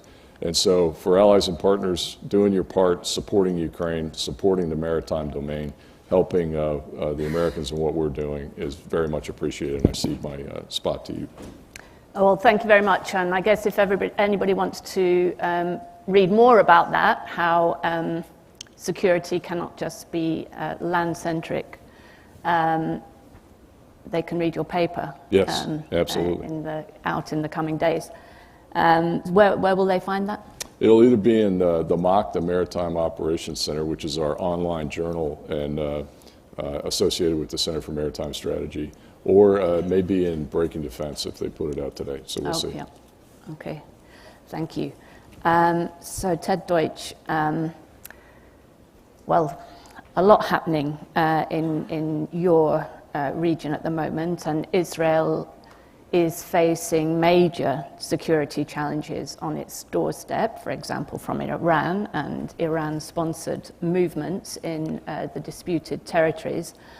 And many would think that Israel maybe has its hands full dealing with these challenges. So in that context, how high up the agenda for Israel are the questions that we've been discussing this morning? How much attention can and should Israel pay to developments in the Eastern Med? And I guess on the kind of more positive side of things, and it's been mentioned, the Abraham Accords and shifting alliances in the Middle East. That's a more positive dynamic. How is that affecting energy and security issues in the region for Israel?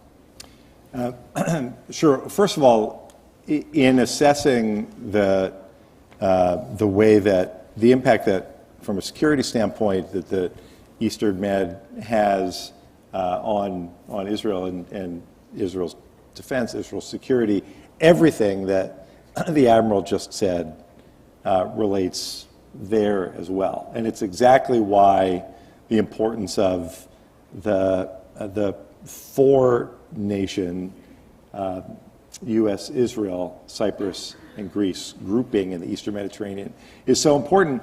The Admiral's talked about it, Representative Pappas has talked about it, but whether it's Suda Bay and the importance of Suda Bay or the port at Alexandroupolis, all of the strategic depth that's provided at a time when, yes, we're focused, the world is understandably and rightly focused on Russia's ongoing invasion of Ukraine. I would note, just as an aside, since the summit in Vilnius is about to start, AJC has long stood with Ukraine and actually issued a letter to all of the NATO members encouraging a path for NATO accession for Ukraine. We think it's really important to stand with Ukraine at this moment. But with everything that's happening in the region, as Israel views this, and you talked about, rightly so, the ongoing threat of Iran, Iran's pursuit of nuclear weapons, the support for terror proxies throughout the region, all around the state of Israel, that strategic depth is important. But more important than anything else is the need to recognize who your friends and allies are and to be able to stand together in the face of those threats. The threat that Iran poses is not only a threat to Israel or to the United States, it's a threat to Europe. You can see that in the terror proxies that it exports throughout Europe. Again, this quadrilateral relationship helps to strengthen all four countries, but especially Israel, in response to that. By the way, standing together like that is in itself a positive story, and I think it's a really important part of the discussion that we're having. The Abraham Accords represent, I believe, the most significant transformation in the Middle East specifically. And while the focus has been on what that means for an integrated Middle East and what it means from a security standpoint in responding to Iran and the growth in tourism and the growth in trade, really the opportunity there for the Eastern Med is also significant. You saw Foreign Minister Cohen of Israel visiting Greece, and in the discussions with the Greek Foreign Minister Yair Petrides, there were conversations about shared technology and the creation of a technological park in Greece. And when you add the Abraham Accords and the combination of innovation that's happening throughout the region and capital and the real focus on what the future should look like, the chance to expand that so that the entire Eastern Med benefits, particularly in the energy space, I think is really significant. So there are really great opportunities there. I think it is, as you point out rightly, a very positive story. And even as this meeting is focused on economic opportunities in the Eastern Med, those opportunities, I think, will only be greater as the Abraham Accords and the effect of the Abraham Accords is felt there as well. Thank you. Thank you very much. And then finally, in our last 2 minutes, Chris Pappas, I wanted to ask you whether you think that after the re-election of President Erdogan and the re-election of Prime Minister Mitsotakis, there might be any prospect for a reset in Greece-Turkey relations. As we know, the preceding period, at least up until this tragic earthquake in Turkey, was replete with threats coming from the Turkish side in very intemperate language often against Greece. That seems to have receded somewhat in the interim period. Do you think there is any prospect of a reset in a positive direction? and what might your caucus do to try and bring that about? Well, certainly in the wake of the elections in both Turkey and Greece, where there was somewhat of a status quo result, I think one can only hold out hope that there is a reset in the offing. But I think we need to consider the bigger picture here. Greece has emerged as one of the most reliable and strongest allies in the Eastern Mediterranean for the United States. We've got significant bilateral cooperation that's really only increased with the support of Congress in recent years. Ted Deutsch mentioned a few of the bills that were passed that helped bring our countries even closer together. Of course, just last year, we had Prime Minister Mitsotakis address a joint session of Congress, and it's not every day that a foreign leader gets asked to address Congress, and I think that speaks to the high regard that the American people hold the Greek people and our relationship. One provision that I'll mention that our caucus has continued to focus on is this IMET funding, International Military Education Training funding, and we're hoping to continue to expand that. I think that's just one example of the ways that our countries can work closely together. So obviously, we are hopeful that there's a reset in the offing, but I think, as with most things, actions speak louder than words, right? And I think it falls on the shoulders of President Erdogan to decide what kind of a NATO partner he's going to be. You mentioned the inflammatory rhetoric, which was par for the course for Turkey leading up to this most recent election. He's pursued an agenda that is destabilizing in terms of events in the Eastern Mediterranean, and he continues to try to extract concessions from the United States and our allies. We've mentioned the Vilnius conference that will be kicked off soon. This will be one critical component of the discussion there around the accession of Sweden and the demands that Erdogan has made. So I think, again, actions speak louder than words. We hope that Turkey is going to moderate its behavior, that it will stop its territorial overflights over Greece, the violations of sovereignty that we see in the Eastern Mediterranean. That's certainly something that we will continue to support. But unless and until that happens, I think we have to continue to be circumspect of the Erdogan regime. I know our caucus is going to continue to push back against just a blank check for Turkey when it comes to arms sales and F-16 upgrade kits that they have requested. By the way, they, in 2019 were ejected from the F-35 program because they procured the Russian S-400 missile systems and were sanctioned for that violation of the law.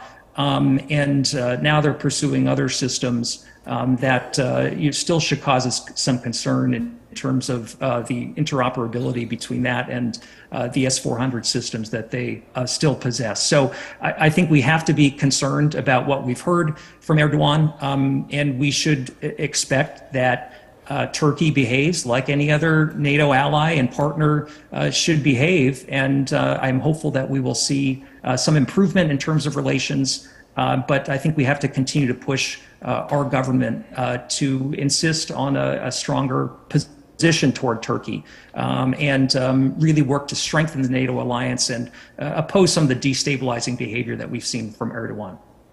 Thank you. And thanks to all our panel for their very clear and forthright dispositions. And we are now going to have coffee.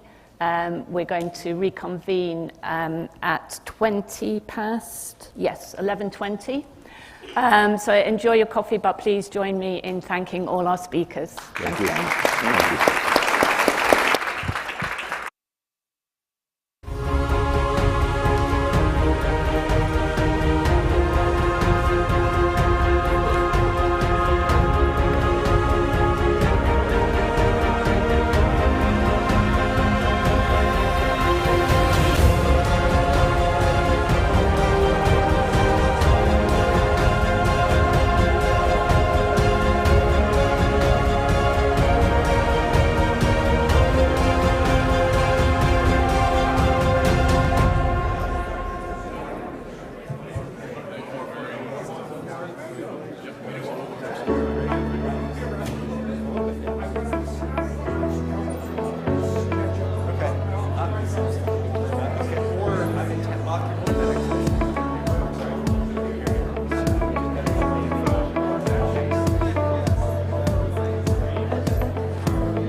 rapidly growing, diversified global healthcare group, committed to continuing our dedicated service, driven by our passion and empathy.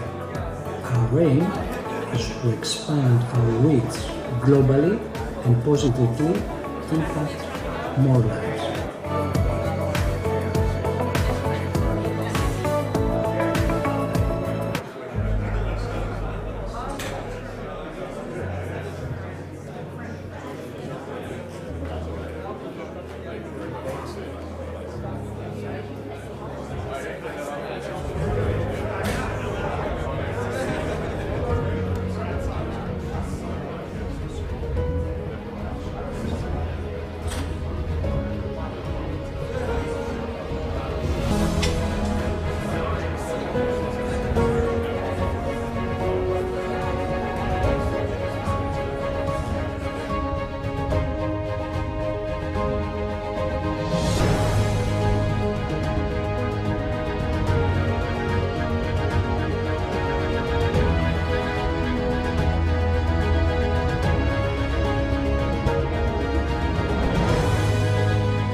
What is return on investment? It's the benefit to the investor resulting from an investment. It's how much you get for how much you give. So, how much do you get when you invest in Cyprus? You get a high-potential, dynamically growing economy. You get a modern and attractive tax and legal system. You get high-quality professional services, highly qualified and multilingual personnel. You get location, location, location. But you also get a lot more. A kind of return on your investment that's harder to find in other destinations you might be considering. You get a safe place to relocate yourself, your employees, your business. The crime rate in Cyprus is one of the lowest in the world. A sunny place. Cyprus's Mediterranean climate means you can enjoy almost 300 days of sunshine per year. A diverse place. You can enjoy the beauty of the beach and the serenity of the mountains with just a 30-minute drive.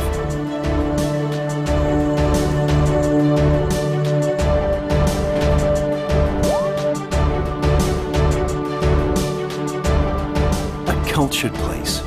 You can enjoy 12,000 years of history through museums, archaeological sites and religious sites. You can enjoy classical and modern art performances, sports of all sorts,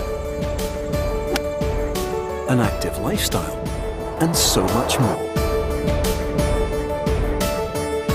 There is never a dull moment, unless of course you simply want to tone it down and relax, which you can also do in a variety of resorts, nature excursions or small picturesque villages. You get a country that's great for kids and families. There are more than 90 high-level international schools, a plethora of parks, playgrounds and year-round family events.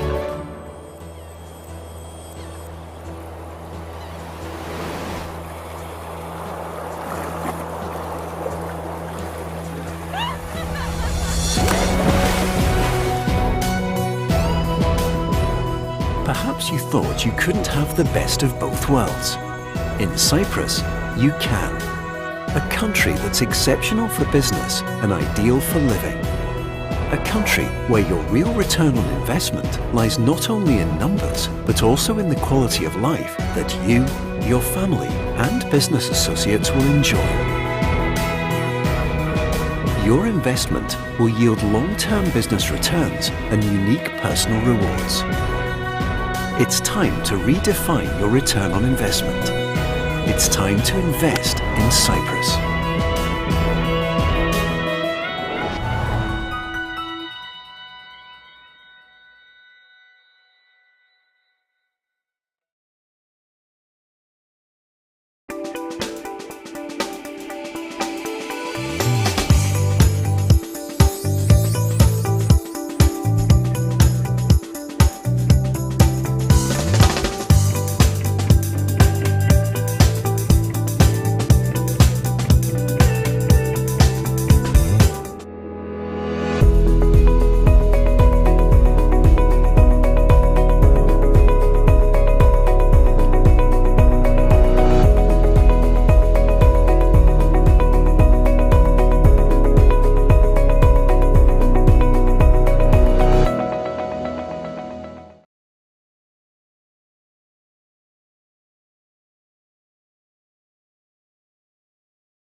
We are a rapidly growing, diversified global healthcare group, committed to continuing our dedicated service, driven by our passion and empathy. Our aim is to expand our reach globally and positively impact more lives.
What is return on investment?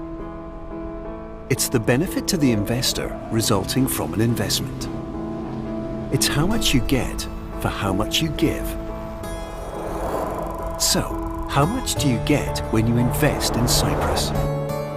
You get a high-potential, dynamically growing economy.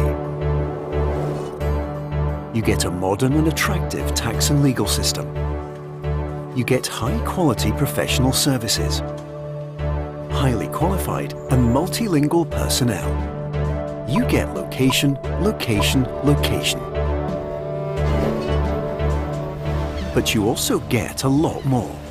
A kind of return on your investment that's harder to find in other destinations you might be considering. You get a safe place to relocate yourself, your employees, your business. The crime rate in Cyprus is one of the lowest in the world. A sunny place. Cyprus's Mediterranean climate means you can enjoy almost 300 days of sunshine per year. A diverse place. You can enjoy the beauty of the beach and the serenity of the mountains with just a 30-minute drive.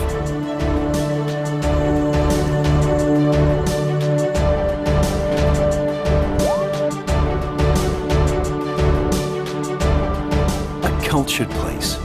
You can enjoy 12,000 years of history through museums, archaeological sites, and religious sites.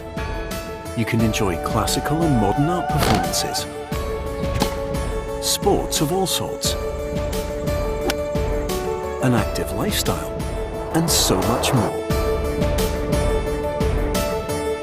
There is never a dull moment, unless, of course, you simply want to tone it down and relax, which you can also do in a variety of resorts, nature excursions, or small picturesque villages.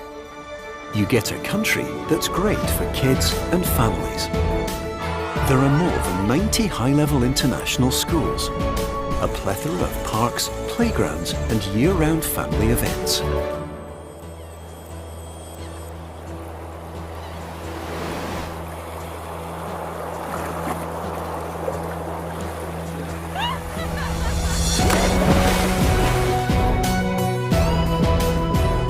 Perhaps you thought you couldn't have the best of both worlds.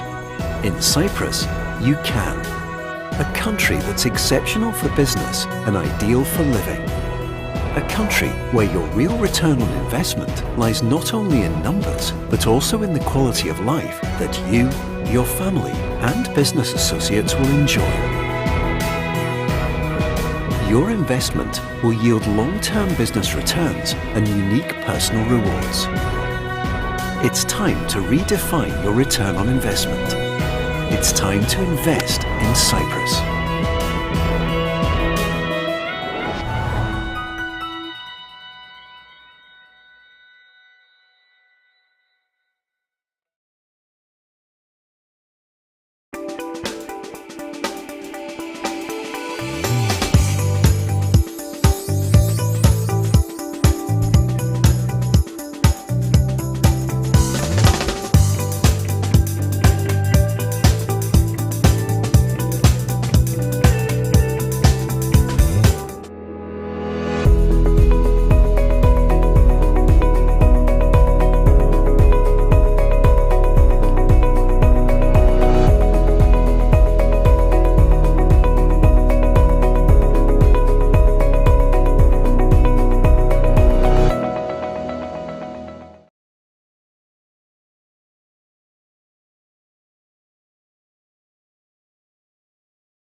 We are a rapidly growing, diversified global healthcare group, committed to continuing our dedicated service, driven by our passion and empathy.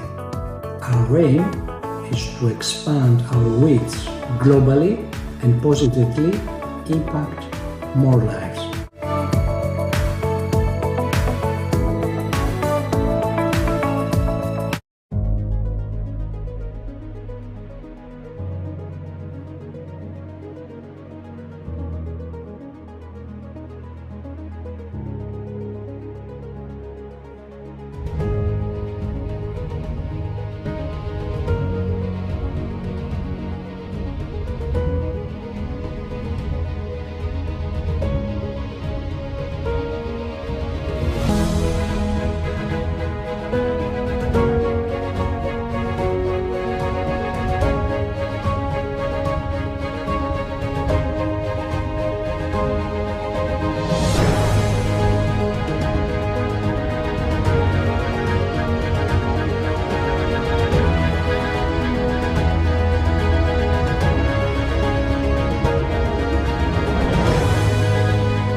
What is return on investment? It's the benefit to the investor resulting from an investment. It's how much you get for how much you give. So, how much do you get when you invest in Cyprus? You get a high-potential, dynamically growing economy. You get a modern and attractive tax and legal system. You get high-quality professional services, highly qualified and multilingual personnel.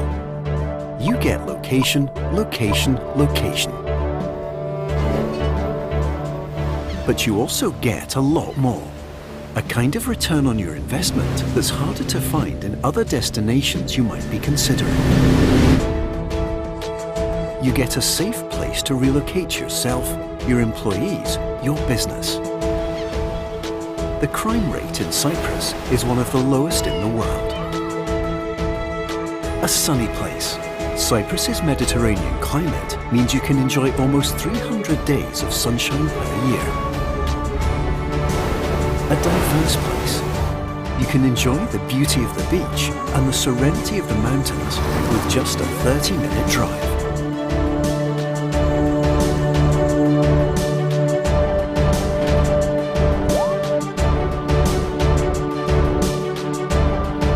Cultured place. You can enjoy 12,000 years of history through museums, archaeological sites, and religious sites. You can enjoy classical and modern art performances, sports of all sorts,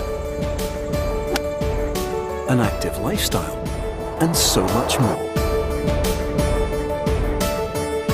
There is never a dull moment, unless, of course, you simply want to tone it down and relax, which you can also do in a variety of resorts, nature excursions, or small picturesque villages. You get a country that's great for kids and families. There are more than 90 high-level international schools, a plethora of parks, playgrounds, and year-round family events.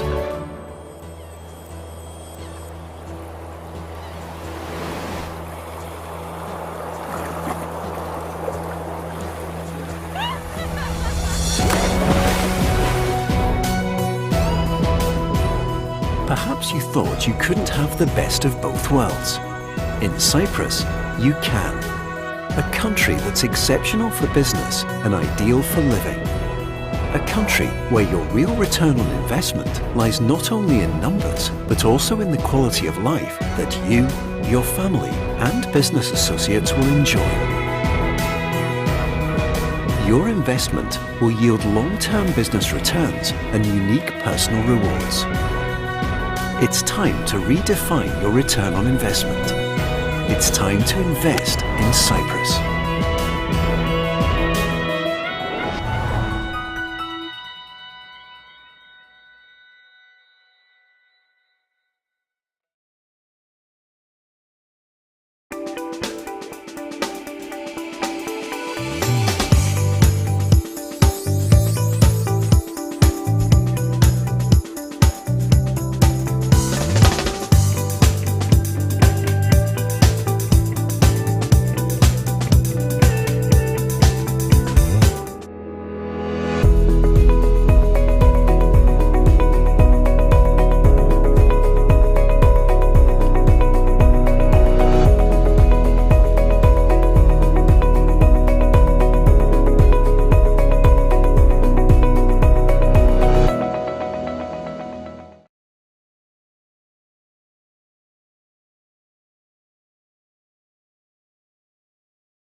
We are a rapidly growing, diversified global healthcare group, committed to continuing our dedicated service, driven by our passion and empathy.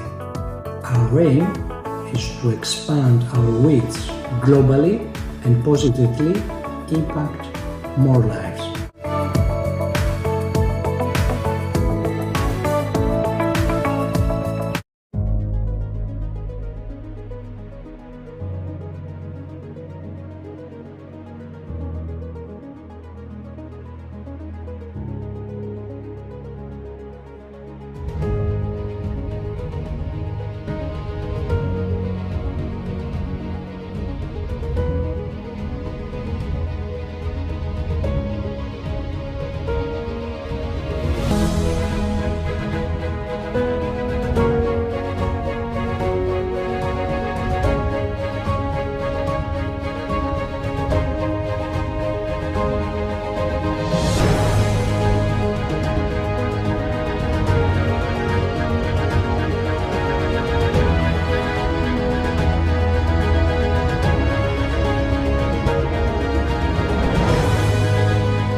What is return on investment?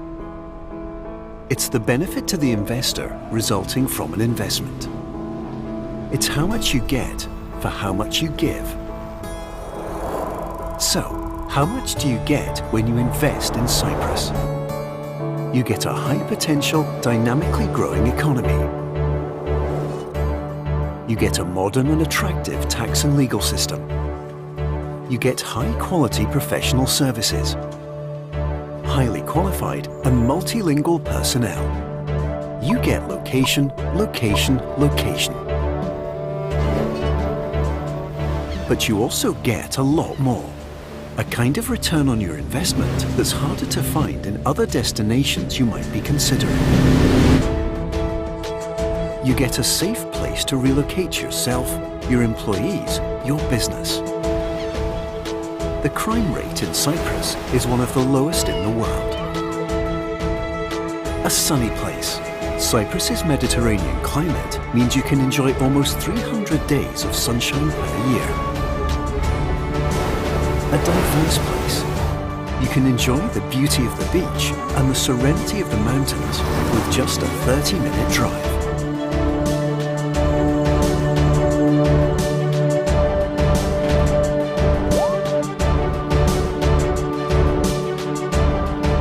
Cultured place. You can enjoy 12,000 years of history through museums, archaeological sites and religious sites. You can enjoy classical and modern art performances, sports of all sorts, an active lifestyle and so much more.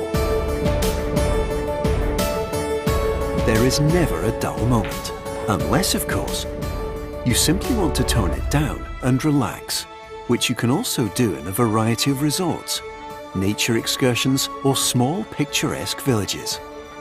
You get a country that's great for kids and families.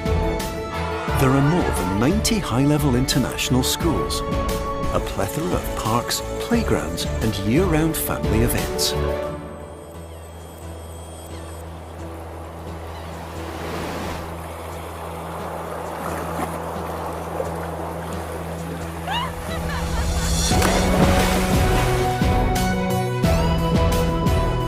Perhaps you thought you couldn't have the best of both worlds. In Cyprus, you can. A country that's exceptional for business and ideal for living. A country where your real return on investment lies not only in numbers, but also in the quality of life that you, your family, and business associates will enjoy. Your investment will yield long-term business returns and unique personal rewards. It's time to redefine your return on investment.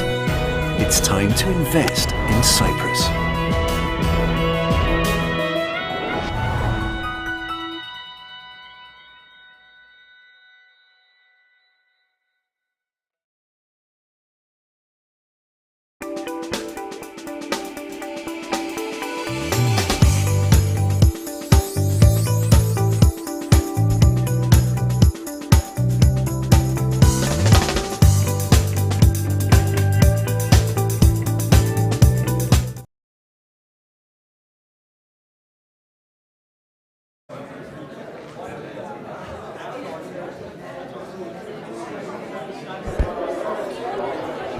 Ladies and gentlemen, we're about to begin, so may I ask you to take your seats? Thank you very much. And we'll get started.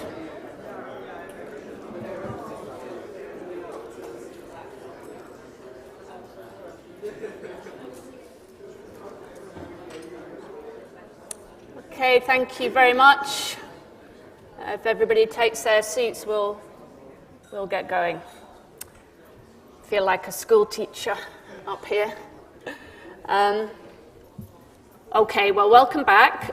Hope you had your coffee, got a chance to speak with your fellows in the audience. So we're now going to have a look at the banking sector and more generally the investment climate, the investment landscape in the region. And we're going to start off with just a 10-minute session. We're delighted to have the governor of the Central Bank of Cyprus, Konstantinos Irodotou, who's going to come here and give some opening remarks. And then if we have time, I may ask a question or two. So welcome, Governor. Please join me on the stage.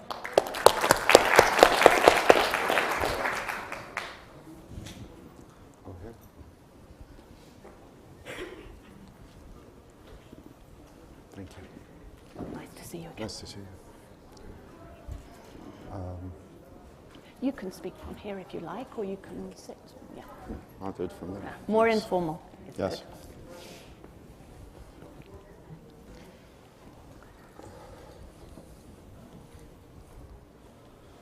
So, hello everybody.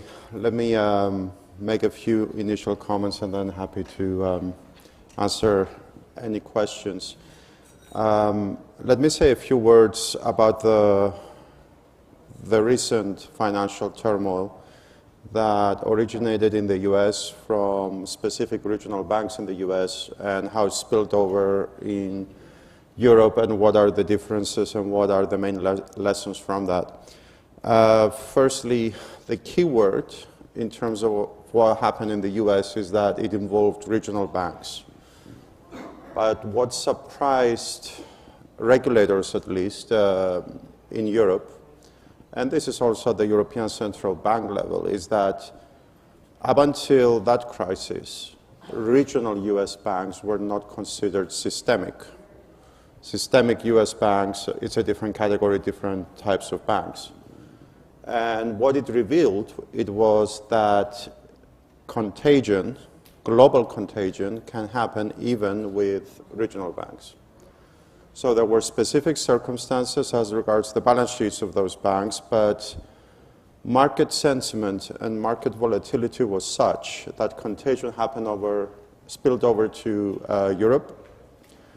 And then we had the consequences that involved Credit Suisse. So first one, regional banks can cause global contagion.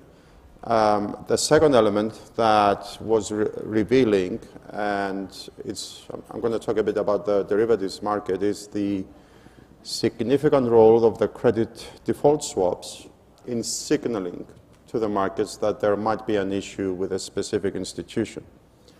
Credit default swap prices, when they increase substantially, they indicate there might be a risk of default, but this is from a market's perspective. And people see that and they react to that, and hence it's signaling effect. However, the reality is that the credit default swap market is not very liquid. It doesn't take a big volume of CDS transactions to actually cause a spike in the price, but the signaling effect is there anyway because people will just see the spike in the price. And then that creates the after effects that we witnessed, including bank runs, because in the digital age we are at, and here I'm entering in the last lesson, is that bank runs happen much quicker, much faster, and they're more difficult to control because even social media plays a role in spreading the word, spreading the panic, and then you see cash outflows from the affected institutions happening much quicker and much faster, which results in less time to deal with things. So these are the main characteristics and lessons, if you wish, from the recent events. Having said that, there are fundamental differences if we look at the European regulation and banks. Balance sheets are much more diversified for European banks because we have a single rule book that originates from the European Banking Authority. And we stress test the main banks of Europe, but that is a significant number. It's a much bigger universe of banks that are being stress tested in a consistent, similar way. And therefore, we consider the European banking system to be much more robust and resilient. I'm happy to expand further in any area, but I was told 3 minutes, I'll leave it at that. Perfect. Thank you. Oh, well, thank you for addressing that issue head on. So I guess, you know, we've heard this line before that European banks are more robust, more resilient, much certainly compared with the previous crisis and in comparison with the US as well. But what would you say are the main strains and challenges resulting from this shift in monetary policy, this monetary tightening phase that we're in, higher interest rates, still pretty persistent inflation in the context of very high levels of debt in Europe, actually as a result of the pandemic and what happened then, government support that was put forward. What are the strains as you see them? And I mean, you can talk about Cyprus maybe in particular and how Cyprus is positioned compared with the previous crisis. Let me start at the European level and then I'll drill down to Cyprus. So firstly, monetary policy tightening is the only tool to fight inflation. There is no other tool available to combat inflation, and inflation it's much worse for businesses, households, because if uncontrolled, it keeps compounding. You get shifting inflation expectations, and then the impact on investment and disposable income is much bigger. Whereas the interest rate rise its objective is to bring inflation down, and when it comes down, interest rates will go back into neutral territory. So the increase in interest rates is not a permanent increase in the tightening territory. By this, though, we should not expect it to go back to those negative interest rates. The low for long is gone. Then, in terms of the banking sector itself, we are looking at it at European level as well as at the Cyprus level. From a financial stability perspective, for the time being, there are no such concerns because of the buffers and the resilience in the banking sector. So liquidity is very high when we look at European banks, as well as capital ratios. Indeed, and you're absolutely right, if we look at the private debt, household debt levels, they are high. They're even very high in Cyprus. But I go back to my initial point, inflation is more detrimental than interest rates. If we look at Europe, then you have to look at the differences between member states, because certain member states have variable interest rates in their loans, others have fixed, and therefore the impact on households and businesses is different. But it's a unique market. It's one complete market, so it's one set of interest rates.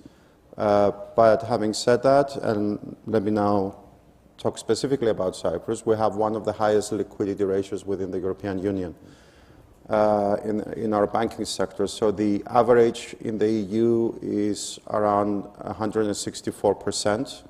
In Cyprus, it's 318%. It's almost double the EU average. And it goes to show how resilient now the banking sector is. Our capital ratios are higher than the EU average. And then if we look at it from an economy perspective, comparing against Cyprus with the Eurozone average, we have a much higher projected economic growth for this year versus the Eurozone average. We are at 2.6% for 2023 versus 0.9% for the Eurozone. But our actual inflation rate is below the Eurozone average. So it's a very, very good dynamic that we have currently at the country level. So you're not particularly concerned, given the cost of living crisis, which again will persist as long as inflation. So inflation will be decelerating quite rapidly, especially in the second half of the year. But in terms of levels, compared with the previous period, it will still remain quite high. And then we have the higher interest rates. So we do have a cost of living crisis for more, let's say, vulnerable members of society. You're not worried at all about increase in NPLs in the banking system in the coming period? The cost of living is an after effect of inflation. Interest rates are the tool against inflation. In terms of the vulnerable, it's always been the policy of the European Central Bank, which we adhere to also, which is there should be fiscal support but targeted to the vulnerable. If not targeted, then it's inflationary. Let me not get into the technical details there, but yes, the vulnerable should get assistance. And this is implemented in Cyprus as well as in other European countries. They are withdrawing these horizontal support measures, horizontal meaning across the economy, across all sectors of society, and focusing it more on the vulnerable. There is a risk of an increase in non-performing loans, so we're not saying everything is fine, but that risk is low, and for sure our banking sector is resilient enough and has sufficient buffers to deal with it should it arise. Mm-hmm. Okay, just final question, just to broaden it out a bit more, to kind of take a broader macro view. You already talked about Cyprus' real GDP growth, growing at faster rates than the European average. So what are the strong points, you would say, of the Cypriot economy at the moment? Why should it be a destination for investors from the US or elsewhere? It's a small open economy, and the key word that comes out of that is flexibility. So we were concerned so far with the impact on the economy from COVID, but actually the economy showed its resilience from that. We were concerned whether there would be an economic impact because of Russia's invasion of Ukraine, but again, nothing material is happening because the tourism, which was the main area that was a concern, has been more than made up of from other European countries. I would add that there is actually a big increase of investment coming from Israel, that we see that at various levels, and I'm happy to say it's not just investment that takes advantage of the corporate tax rate. It's actual enterprises are moving into Cyprus, so they bring their personnel staff, so it's a real input into the economy with all the positive externalities. If anything, infrastructure needs to catch up a bit with this in terms of more private schools and hospitals to deal with this actual increase in companies with their personnel moving over. And these are the main elements that are also attractive for US companies that are already, as we have heard, investing in Greece. But Cyprus's proximity as well as good relationships with Greece are beneficial for everybody in terms of the region. Mm-hmm. Well, thank you. I'm afraid that's all we've got time for, but thank you for being so open and direct in this conversation. Thank you very much indeed.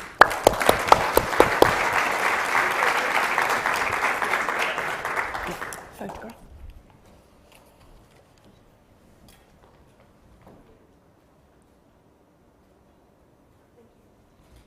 Thanks.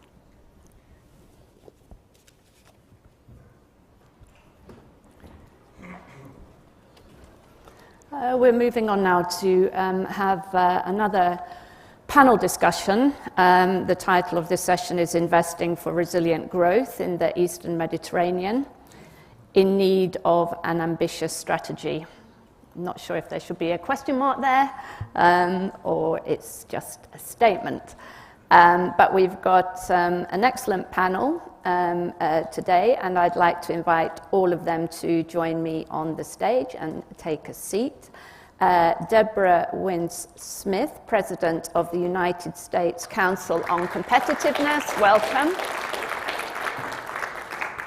Thank you. Where should we be? Anywhere? Yeah, sit there to my left. All right. Thank you. Aristos Konstantin, who is the Trade Commissioner of the Republic of Cyprus in North America. Welcome. Good to see you. Anat Katz, who is the Economic Minister to North America, the Government of Israel Economic Mission in New York. Welcome, Anat. And Philippos Soselos, who is the Chief Executive Officer and Chairman of PwC Cyprus. Welcome.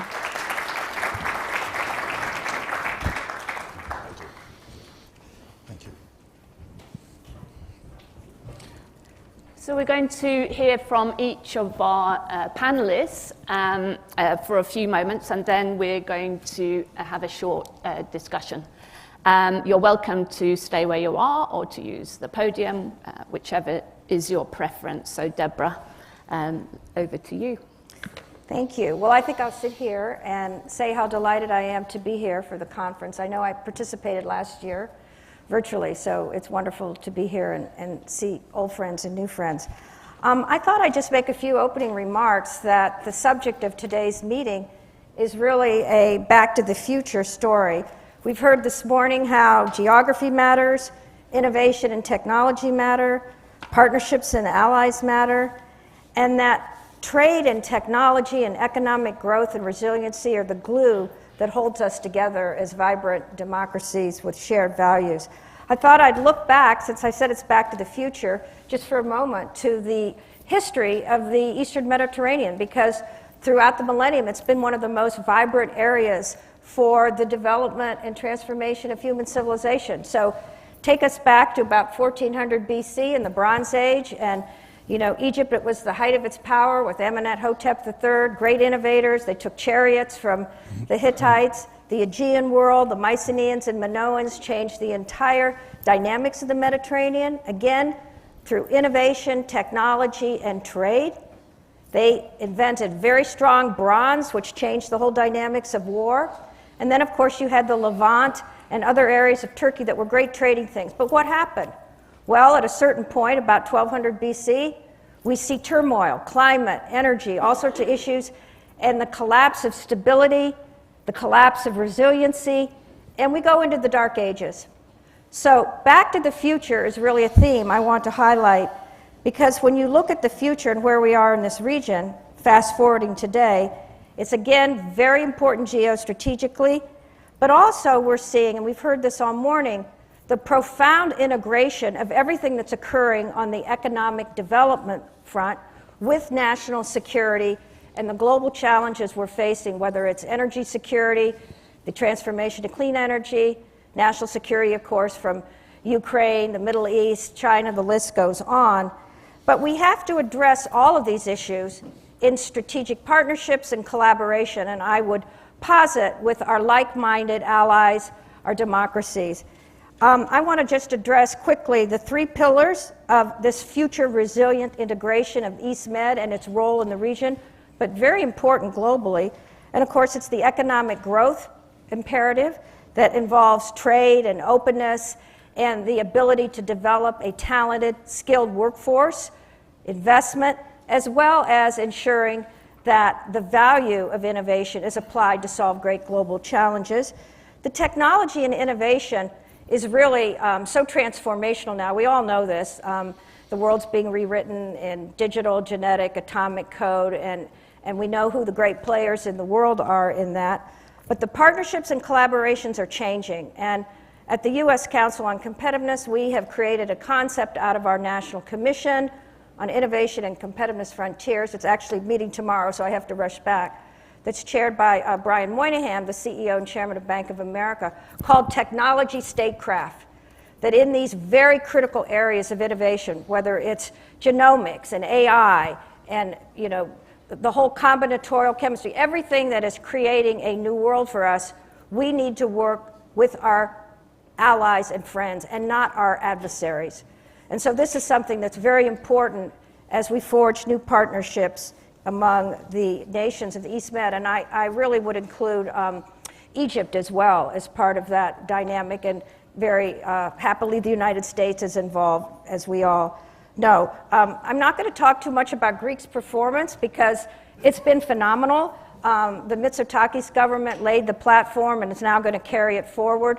Last year we hosted the Global Federation of Competitiveness Councils that brings some 35 nations together in Athens with our partners, Piraeus Bank, the Compete Greece, Delphi Economic Forum, and we gave our Innovation Award to Prime Minister Mitsotakis for his leadership.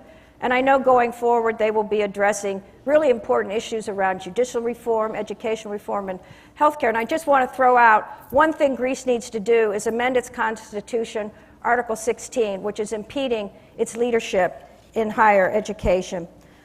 Place-based innovation is all over Greece, and it's all over Israel, and it's all over Cyprus. We innovate in places where we live, but we collaborate with our partners. And so whether you're in Ioannina or Crete or Patras, or the real center now in Greece of high-value innovation and investment is Thessaloniki.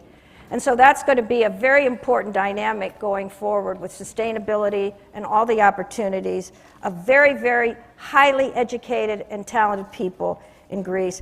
Cyprus is a great story too. We've been hearing about that today as their transformation is underway, and I hope they'll join the Global Federation of Competitiveness Councils. And Israel, as we know, the startup nation to a great innovator in technology, many, many entrepreneurial companies that have changed the world. My one concern, and I want to throw this out, I'll be the skunk at the garden party. Nobody's mentioned China today, so I'll be the first one to mention China. And their very serious maritime circling strategy of acquiring ports, massive theft of intellectual property, targeting many of the very, very significant innovations that are not only changing our world, but will determine the world. And I am concerned that Israel has too close of a relationship with China. As you know, China has the new modern autonomous port of Haifa. Huawei is in the systems. They have a research institute. And China's standing ready to bid on the Red Mediterranean connecting infrastructure to link the ports. So China's a very serious issue. The Chairman Xi has said Greece and the Mediterranean is the prow of the Chinese boat. And I would not say that they fall into the category of our friends and allies with shared democratic values. Great, thank you. Thank you very much, Deborah. It's great, to the point. Over to you, Aristos. You know what, I think I'll jump on the podium. Yes, sure. Yeah. Good morning, everyone. So there's been three questions posited to the panel. Where do we stand vis-a-vis US trade and investment relations and FDI? And finally, why should US companies invest? So I'll do my best to answer all three of these. Let me begin by saying that Cyprus's relations with the US overall are outstanding. And as relates to trade specifically, the US exports to the US are up more than 33% from the previous year and almost double what it was pre-pandemic. And we're seeing the same upward trend in US FDI to Cyprus, which has seen a massive jump by more than 50% since pre-pandemic levels.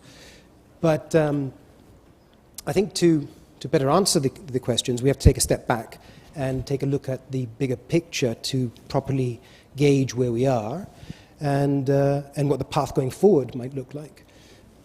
So, as we all know, there have been several major disruptions in close succession that have in many ways redefined global trade and have resulted in significant changes in underlying business models and global trade relationships, as Deborah alluded to. We've had Brexit, we've had COVID, we've had the Russian invasion of Ukraine, and we have the continued tensions between the US and China. On the last point, notwithstanding Secretary Yellen's trip to Beijing, I think in many ways the die is cast. Back in April, US National Security Advisor Jake Sullivan noted the need for the US and its allies to bolster economic resilience. He talked about dedicated commitment among allied economies toward de-risking and diversifying. And if I'm not mistaken, please correct me if I'm wrong, Deborah, the Council on Competitiveness National Commission on Innovation in its last report also noted the importance of the US engaging proactively on the international stage to reinforce global competitiveness by bolstering security, resilience, and reliability of critical supply chains. And I think the recent visit of Prime Minister Modi also highlights this realignment, as the US is clearly seeking to shift away, and some might even go so far as to say gradually decoupling, at least in certain key areas, from China. But as is often the case, these disruptions also present opportunity. They are driving greater collaboration toward common goals and objectives of hopefully mutual benefit, like the green transition and the move to the digital economy. And this is certainly true in the East Med vis-à-vis the US. The catalytic and comprehensive 3+1 partnership between Cyprus, Israel, Greece, and the United States is immensely important for both security collaboration and economic collaboration. And the Abraham Accords have further enhanced the wider regional collaboration and integration, as I'm sure my counterpart from Israel, Minister Katz, will agree. Both these frameworks have given our wider region a significant boost in intra-regional trade and investment, but they're also creating opportunities for greater US engagement and investment. As Aristotle observed, the whole is often greater than the sum of its parts. So, the East Med, with Cyprus as its center, is well positioned to expand its role as an important geographic and economic region. And for US companies wanting to engage in our region, or even other important markets, including India, the Gulf, or Africa, or the EU itself, Cyprus can be an ideal hub for US investment, trade, and operations. In fact, I think it would not be overstating to say that in many ways we are uniquely positioned to do so.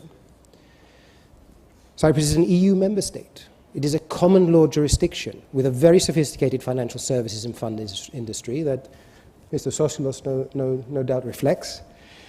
And we are the crossroads of 3 continents with deep ties and solid bilateral relationships with important markets. So I'll leave it there, but no doubt Philippos can expand on Cyprus's value propositions. Thank you. Thank you very much. Anat.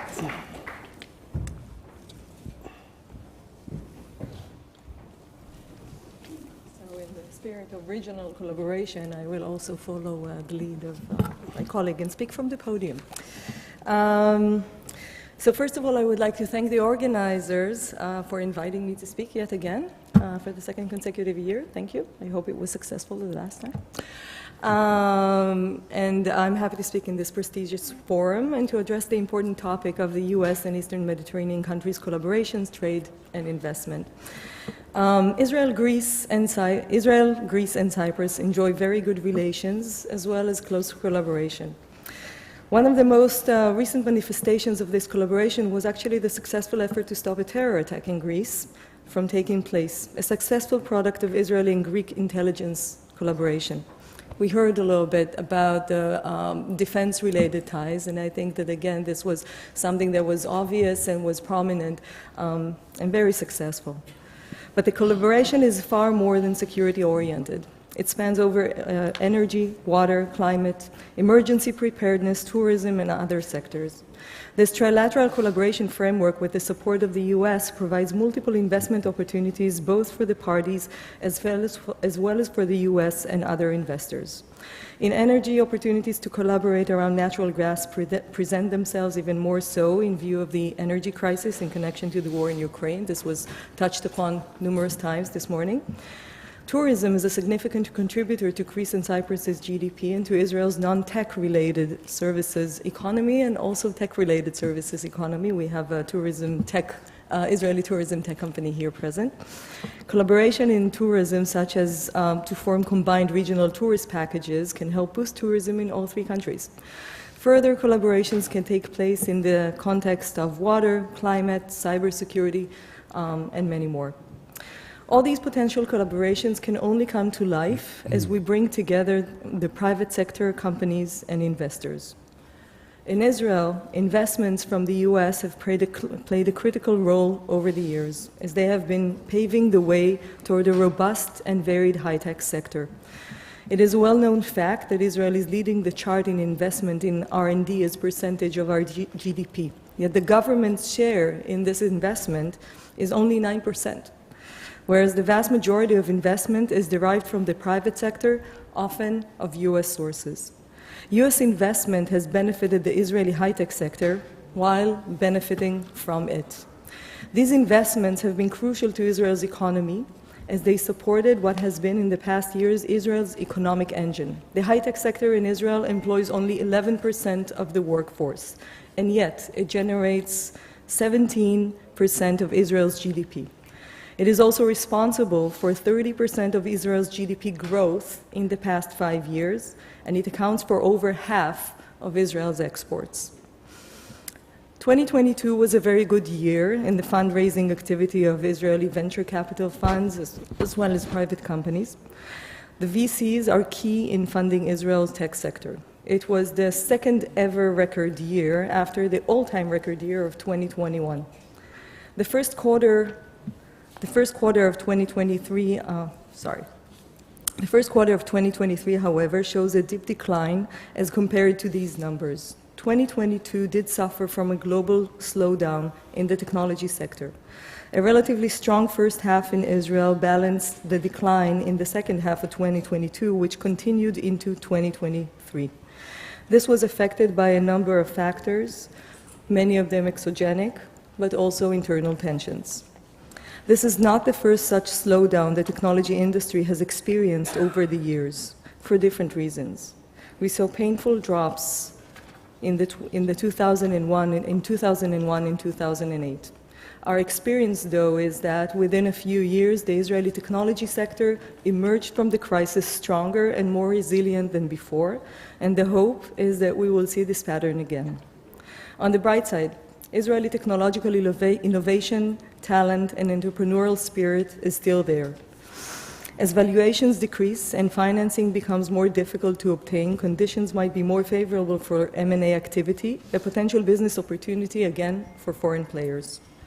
Another exciting opportunity is around disruptive generative AI, a new category that captured the imagination and unlocks new possibilities. The Israeli government has been very successful in introducing programs that incentivize investment in groundbreaking technology, and artificial intelligence presents an exciting new opportunity. But no country can succeed alone. There is much to be said for collaboration between people, between companies, investors, and countries.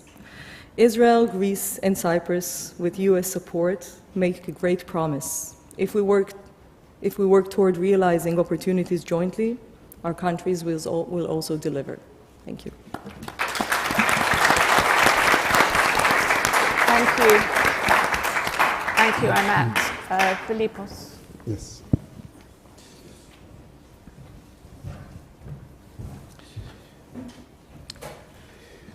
So I think I have the opposite issue with Congressman Menendez this morning. So my notes say good morning, but it's just turned over 12, so I guess I should say good afternoon, ladies and gentlemen, dear friends. It is a great pleasure to be here. We were here last year as well. In my intervention, I really have one key aim, which is to get you to totally absorb the title of this session and link it decisively to Cyprus with 5 distinctive yeses.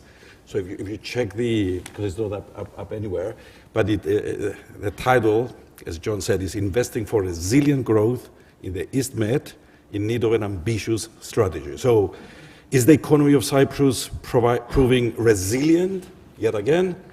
Yes. Is it growing? Yes. Is Cyprus in the Eastern Mediterranean? Well, yes. Does Cyprus have an ambitious strategy for sustainable growth and attracting investments? Yes. And should you adopt an ambitious strategy to invest in Cyprus and in the wider Eastern Mediterranean region? So absolutely yes. So let me add some more substance to my yeses. In terms of the resilience, I honestly believe that resilience is for Cyprus our most distinctive capability, which is the result, I think, of a combination of our small size, the extroverted, outward-oriented economy, the high quality of the workforce that we have, and entrepreneurial spirit. That makes us bounce-back fit, and we see a number of bounce-back possibilities. Some evidence on growth and economic performance. Very quickly, 2021, Cyprus' economy had a V-type post-pandemic bounce back of 6.6, double the EU average. 22, we managed to grow 5.6, one of the strongest growth rates amongst the EU peers. This year, 2023, the expected growth is 3%, higher than the EU average. Inflation, we heard the governor before, is below Eurozone average, has decelerated to 3.6, one of the lowest rates in the EU. Unemployment is on a downward path below the Eurozone average since 2019. Public finances, in 22, public debt dropped to 86% of GDP, is the second largest drop in the EU, and is expected to continue dropping to 60% within 3 years. So moving to the strategy part of the title, since 2021, Cyprus has a long-term economic growth strategy supported by a comprehensive action plan aiming to achieve Vision 2035 for Cyprus to be one of the best places in the world to live, to work, and to do business in. The new government that took office in March 2023 has fully embraced the vision, and we heard President Christodoulidis in the kickoff speech to refer to it in his concluding remarks. And the strategy fundamentally calls for Cyprus to transition into a hub for the region, a business hub and a tech hub. Incidentally, if I zoom in the tech hub, last year in this very room, my entire speech was focused on one key message last year, which was to announce that Cyprus is an exciting emerging tech hub, and to actually talk about what that means. That was similar time, summer 22.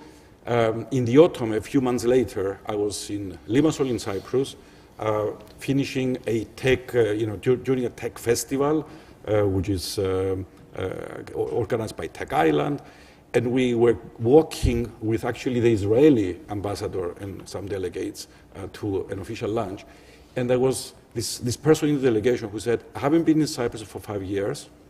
There's a great buzz that I actually feel in the air about Cyprus being a tech hub. And I will go back to Israel and I will convince everybody that this is the time to invest in Cyprus technology.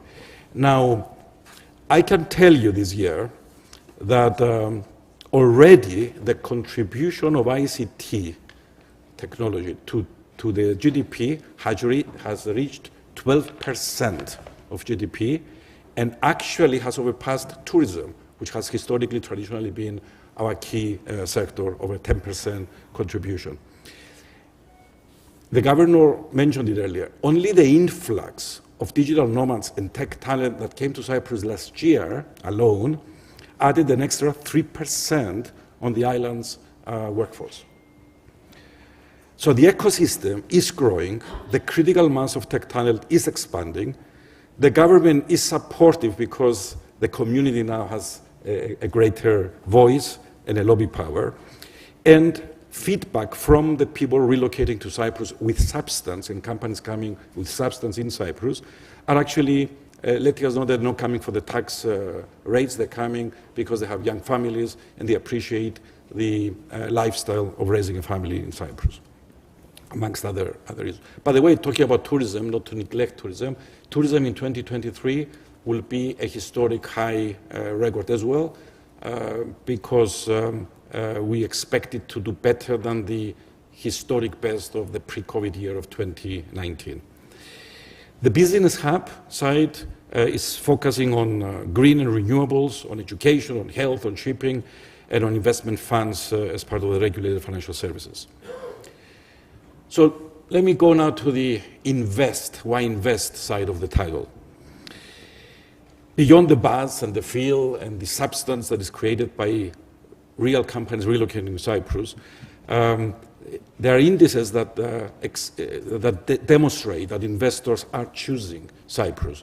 We've been ranked third in the world for post-COVID recovery in attracting FDI.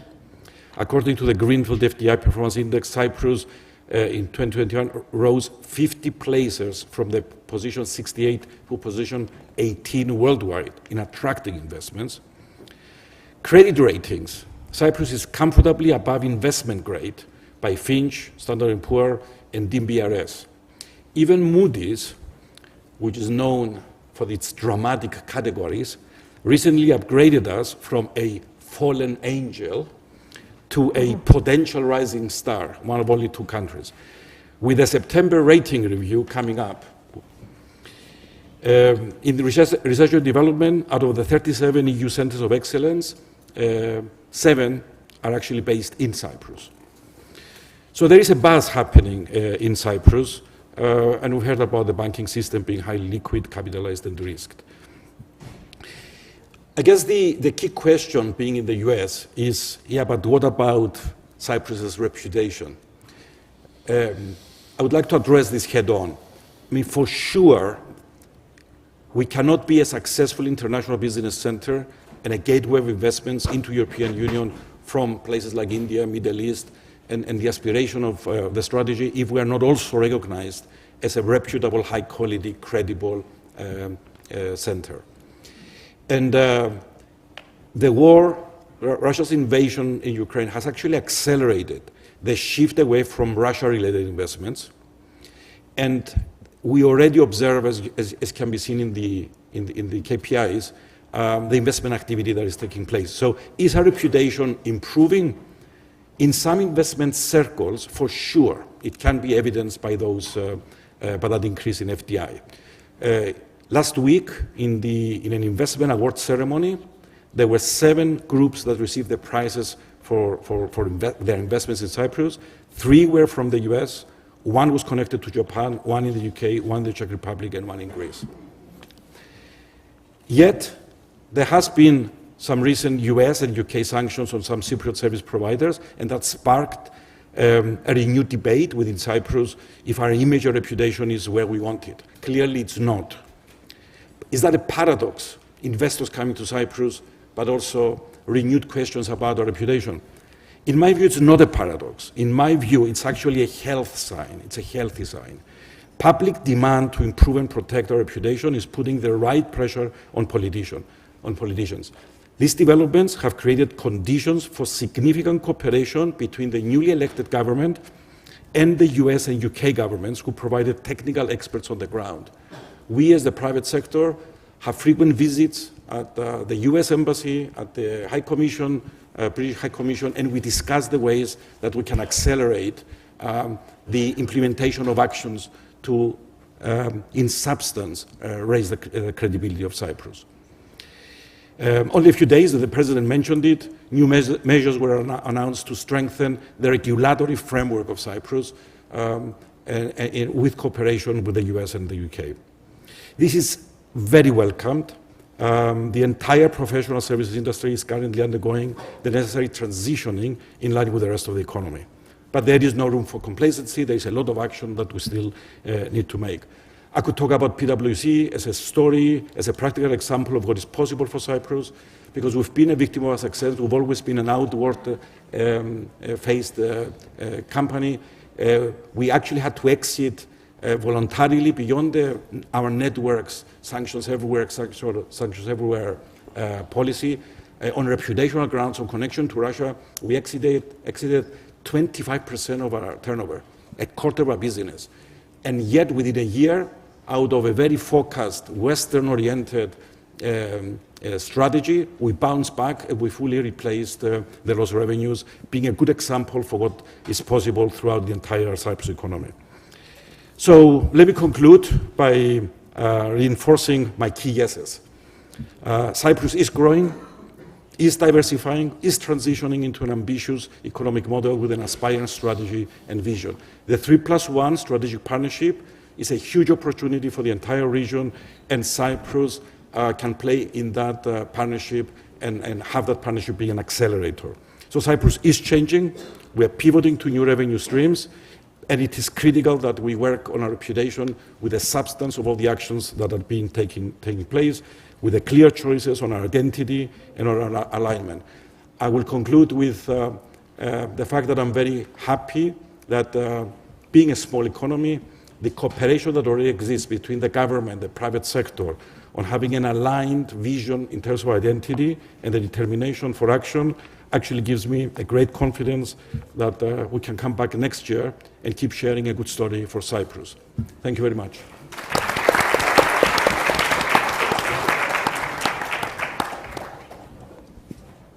Well, thank you very much, all of you. I'm very conscious of time, as you know, and we're already 5 minutes over the time allotted for this session. So I don't want to take too much away from the next sessions. So I think it would be good just to focus on one question for all of you. And we're having this discussion in the context of a shifting balance of economic power from the west to the east. And Deborah rightly raised the issue of China. And we're all of us in the US, in Europe, in a growth and competitiveness race. Europe as a whole is playing catch up with the US because it lags behind the US in terms of growth and competitiveness and innovation. Within Europe, we have countries playing catch up with the stronger economies in Europe. Greece and Cyprus are still playing catch up after a very difficult decade. Great leaps have been taken in recent years. So we're all in this race, and what should really be at the core of the strategy, if there is to be a new growth strategy for this region? Deborah says that it's innovation, innovation, innovation and investment, and everything that the foundations needed to make that happen. So that's really what I want to focus on, and everybody is saying yes, yes, yes, and lots of good things are happening, which is true, but maybe we should focus also on what you think needs to change, what needs to be improved in terms of the business and regulatory environment, to really make this happen, to put this growth strategy, this focus on innovation industries of the future on a really solid foundation. So lots of good things are happening already, and I hear all of you, but what would you like to see change?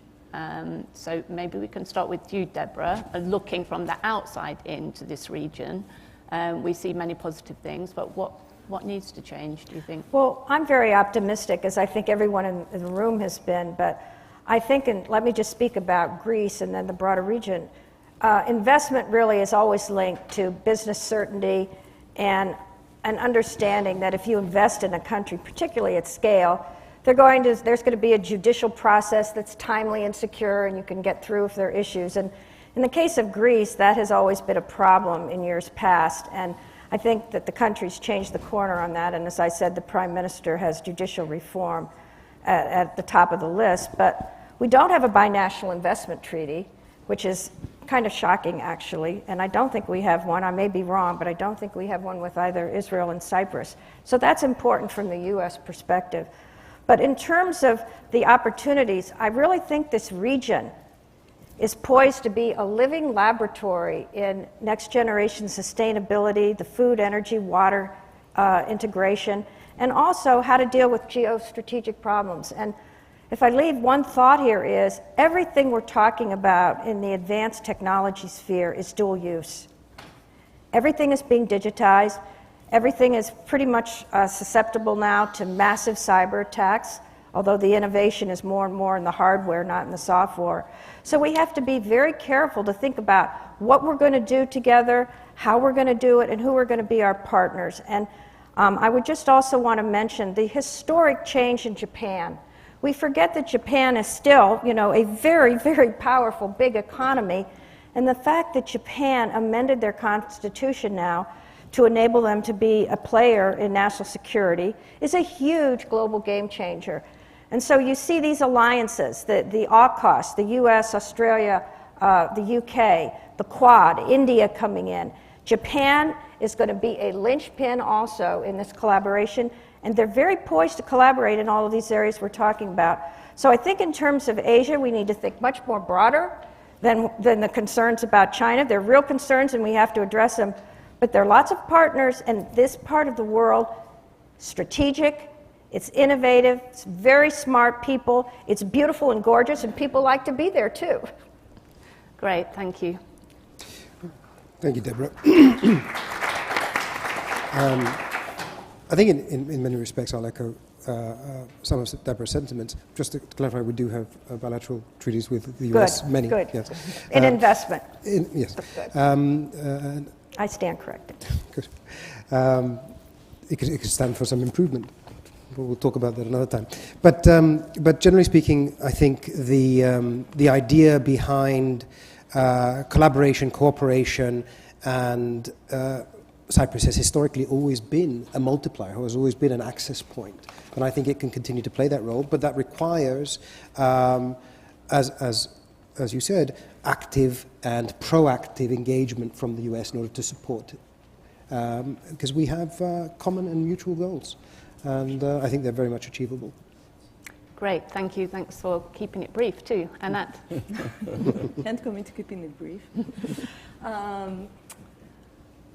I think I shared a little bit about how transformational the high tech has been, and how central it has been to Israel's development. And I'm a strong believer, that this is really the path forward, not just for Israel, but also for us as a region. And to your question, what needs to be done or changed, not sure if changed, but definitely developed, and that has to do with workforce development.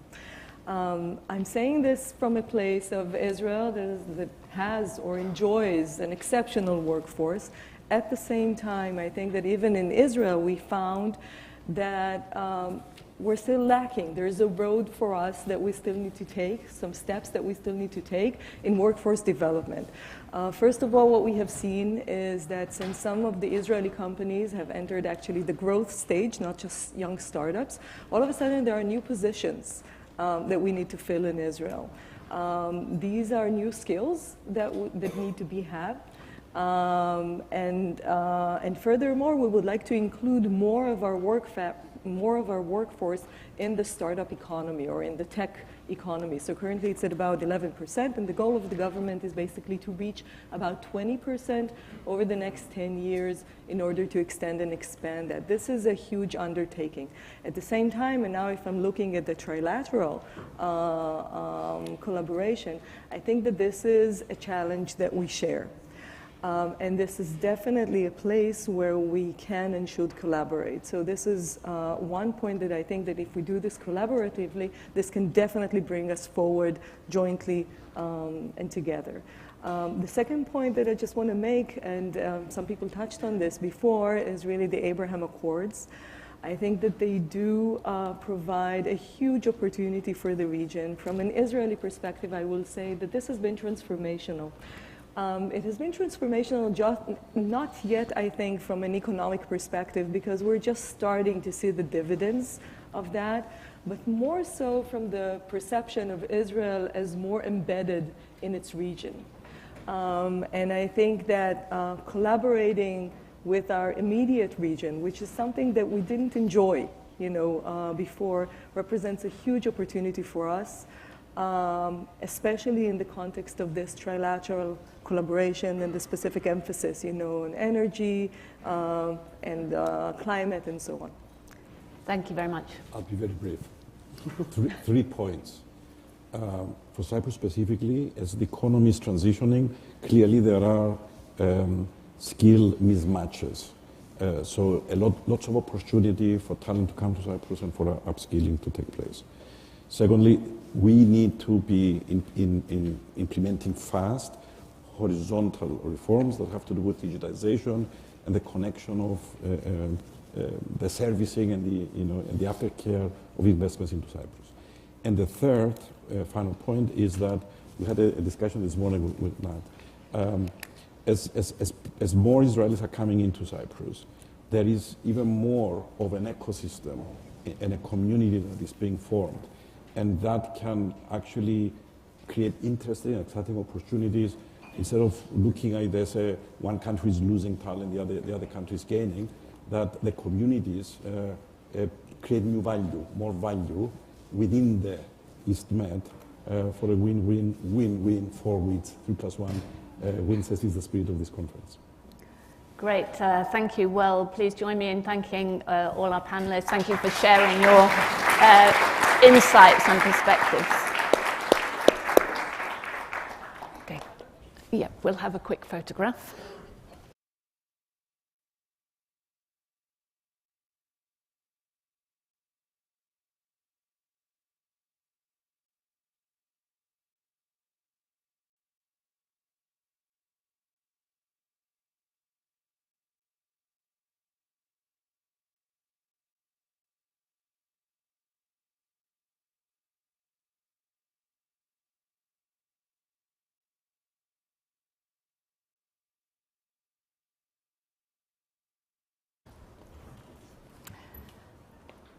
Okay, so we're running a little bit behind schedule, but we have a very important discussion now coming up, looking at the strategy for energy security in critical times. And it's my great pleasure to welcome to the stage Jeffrey Pyatt, U.S. Assistant Secretary of State for Energy Resources, Bureau of Energy Resources in the U.S. Department of State. I'm used to seeing you in Greece, but it's great to see you here in New York. Thank you, Joan. Good morning, everybody. Let me start by saying thank you to The Economist, and what a huge honor it is to have the opportunity to be speaking this morning along with Chairman Menendez, Foreign Minister Kambos, Governor Gigi Kostas, Deputy Minister Fragilianis, and so many other friends. It's also really wonderful to be here to discuss the important role of the Eastern Mediterranean in furthering European energy security and driving the global energy transition.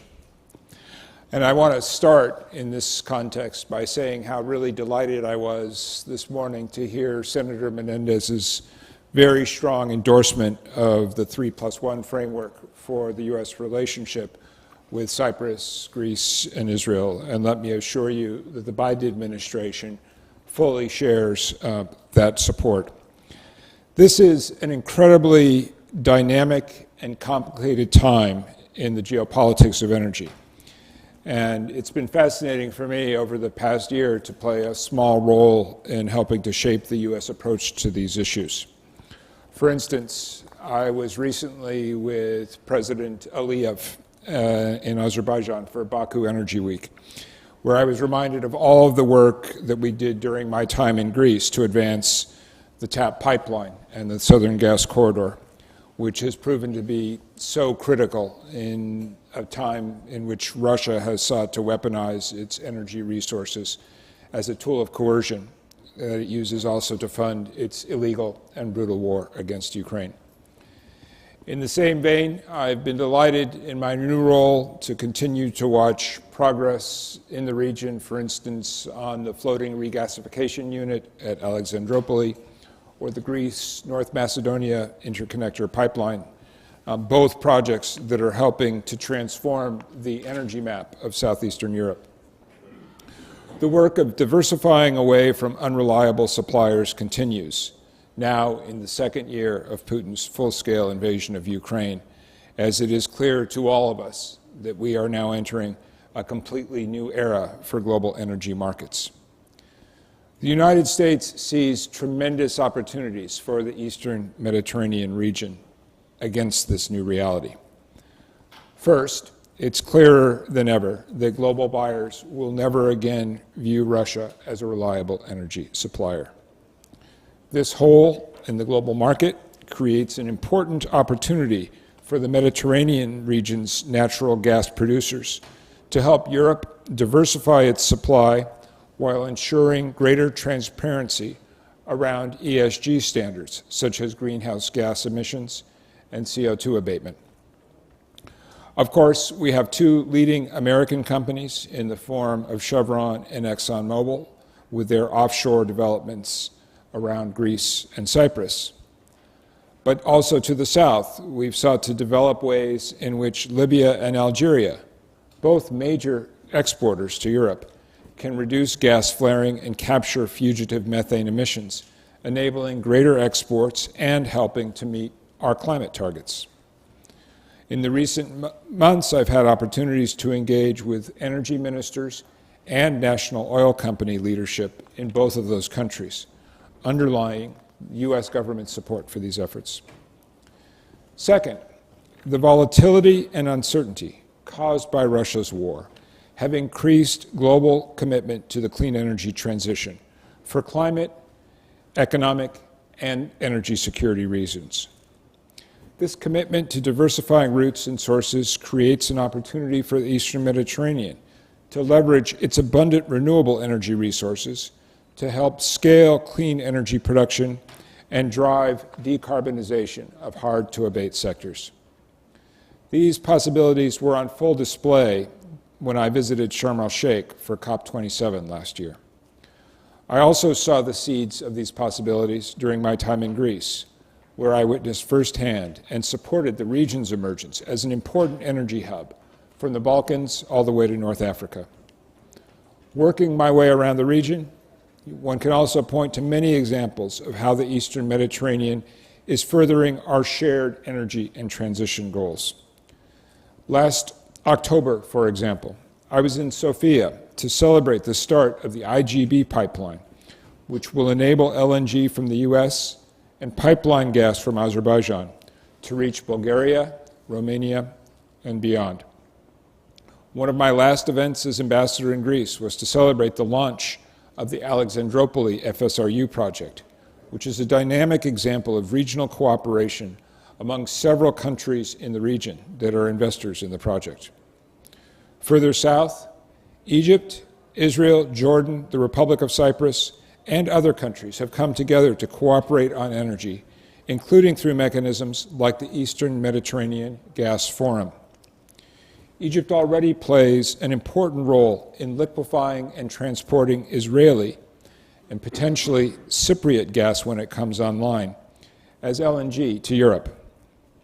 My good friend in Greece, Deputy Minister Fragogiannis, has highlighted energy also as one of the potential areas for cooperation in the positive economic agenda with Turkey, which reinforces the United States' view that energy should be an avenue for cooperation, not conflict.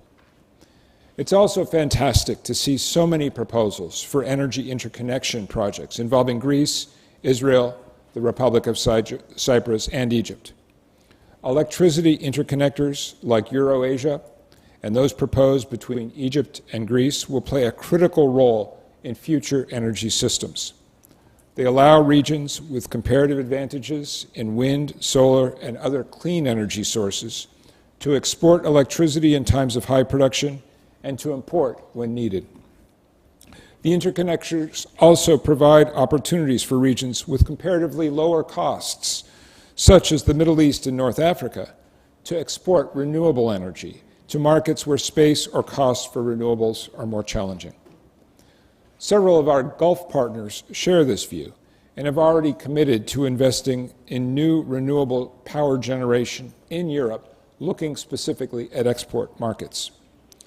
The interconnectors allow greater deployment of renewable energy assets, which cannot always be built close to markets they serve due to their large footprints. Finally, these interconnectors contribute to security of supply by reducing the need for fossil-based generating capacity and improving the utilization of existing assets. Another important energy cooperation mechanism, of course, is the 3+1 process, through which Greece, Israel, the Republic of Cyprus, and the United States collaborate on topics such as lower carbon energy infrastructure and renewable energy research and innovation.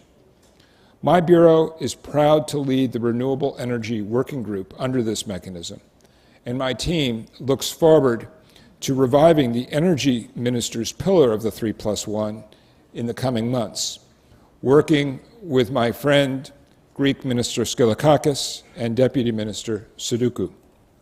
I'd like to end by highlighting three other broader priorities that have implications for our shared energy goals in the Eastern Mediterranean.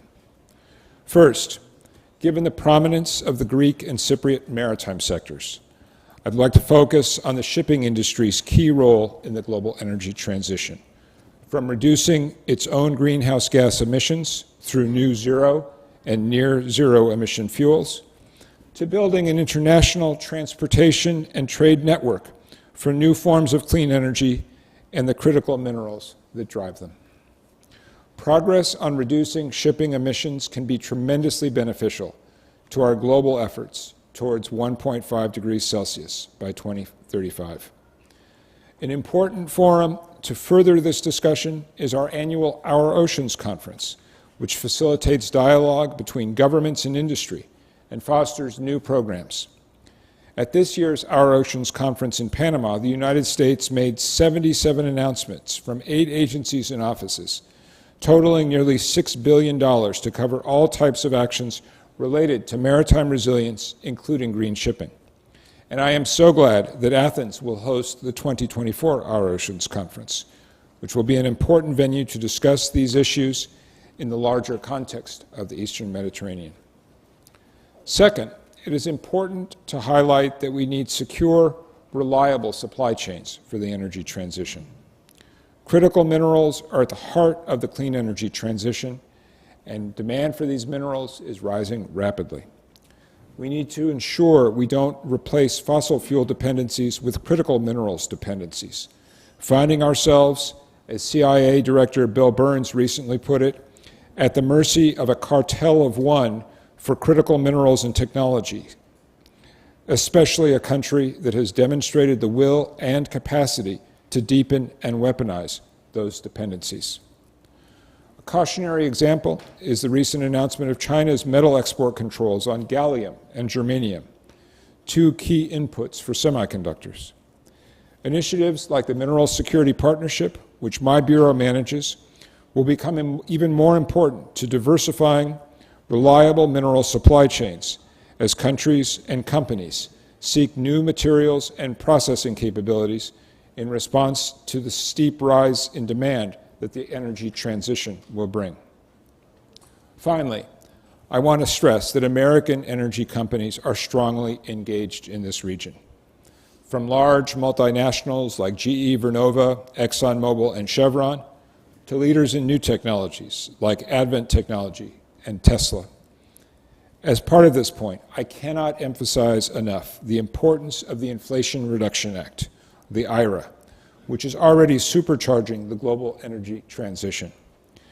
the innovation that the IRA is already spurring among companies in the United States, from clean hydrogen and carbon capture to smart grid innovation, port electrification, and storage technologies, will reverberate to the benefit of the world. The Eastern Mediterranean, with its strong diaspora ties to the United States and our innovation ecosystem, stands to benefit significantly from the new opportunities that the IRA will unlock. To conclude, I well appreciate that this has been a challenging year and a half for the global energy market, but I think there is a lot of room for optimism. The United States is committed to working with our partners in Southeastern Europe, the Middle East, and North Africa, and we will support you on all the opportunities I've described today. And with that, I'd like to thank The Economist for inviting me to join today, and I look forward to the rest of today's discussion. Thank you very much.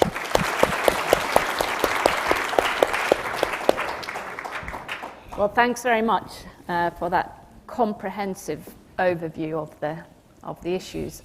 I think we have time for a couple of questions. And my first one is, would you say that Europe is now over the worst of the energy crisis caused by Russia's invasion of Ukraine and its weaponization of energy supply? So let me put it this way. First of all, I, of course, began Russia's war against Ukraine as ambassador in Greece. I saw in my phone calls and meetings with Minister Skrekas the great alarm about the spike that was happening in LNG prices and the ripple effect that that was having on consumers, on industry. Now, 13 months later, it is very, very clear that Putin's energy war against Europe has failed. He has produced exactly the opposite of his intended effect, in the sense that he has incentivized Europe to move even faster on its energy transition. He has incentivized American producers to significantly scale up our own exports of natural gas. By 2025, U.S. LNG export capacity will grow by 50%. So Russia is never again going to be able to use that energy weapon.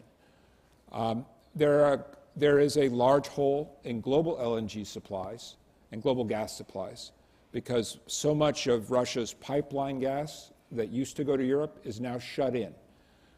So that means that for the next couple of years, we are going to have to be innovative, both in seeking to develop non-Russian sources.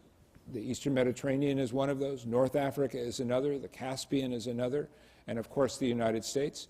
And also hitting the accelerator on the energy transition to move away from fossil resources as fast as we can in order to achieve the kind of energy security that renewables can provide. Okay, thanks.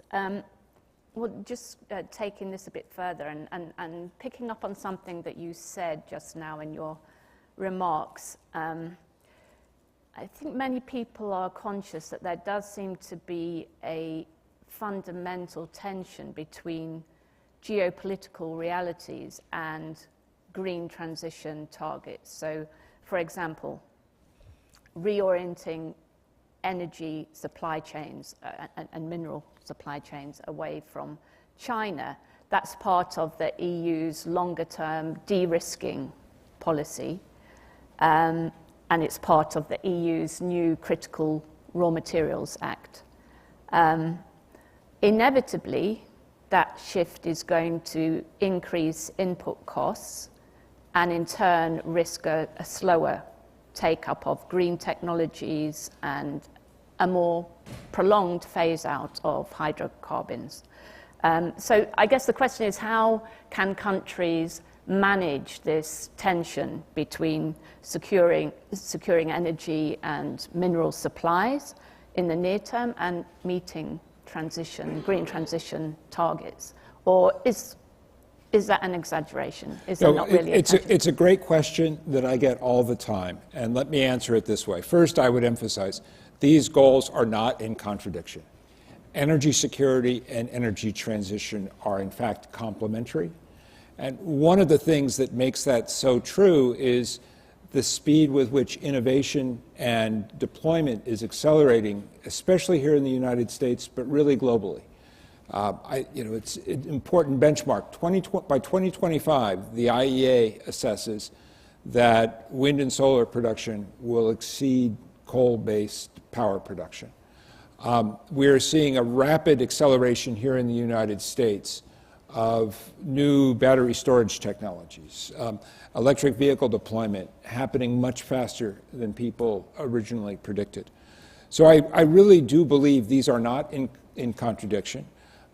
As Bill Burns pointed out in the remarks that I alluded to, we have to be smart about this. We don't want to pursue the energy transition in a way that replaces one form of dependency with another form of dependency.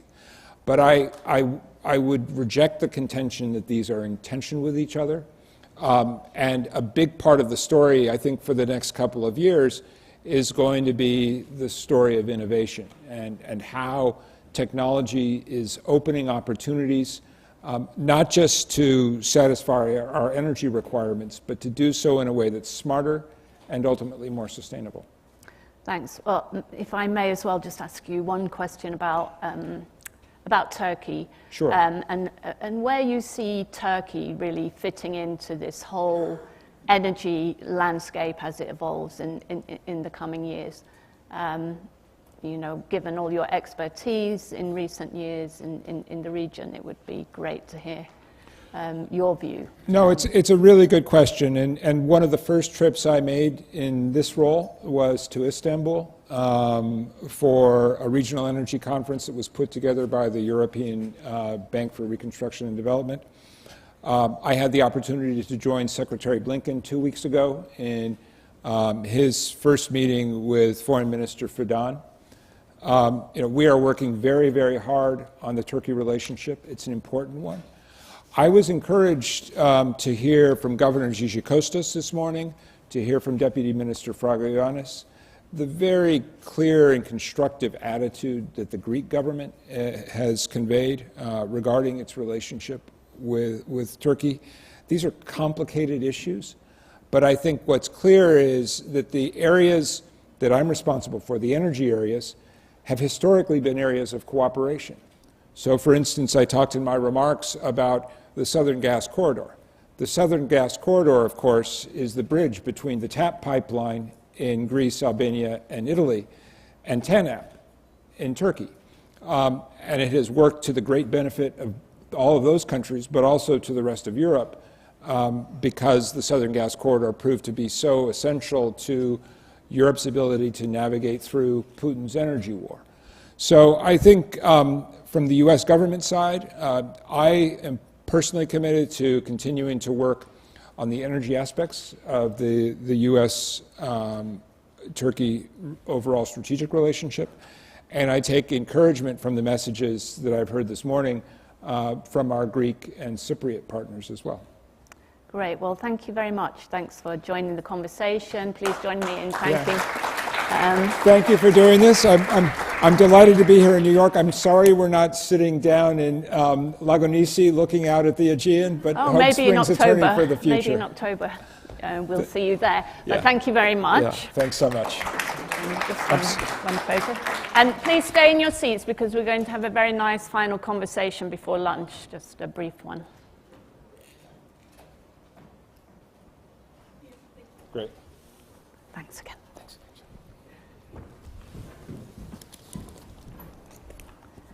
Okay. We will finish for lunch at 1 o'clock.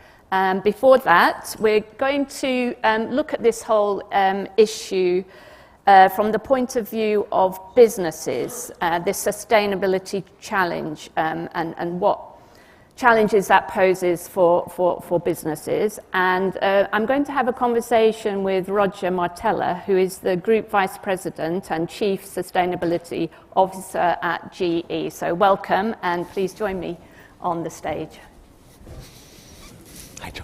Nice to see you. Thank you. Okay, so we've got no speeches now, just a conversation, so we can keep things to the point. So I guess the obvious question is, how have you addressed this whole sustainability issue in your role at GE? So, I'm thinking, what are the upsides? What are the challenges? It seems to me that there's many challenges. How do you even go about assessing ESG risk? How do you fulfill these responsibilities? How do companies change their internal structures to ensure meaningful compliance with a shifting regulatory landscape?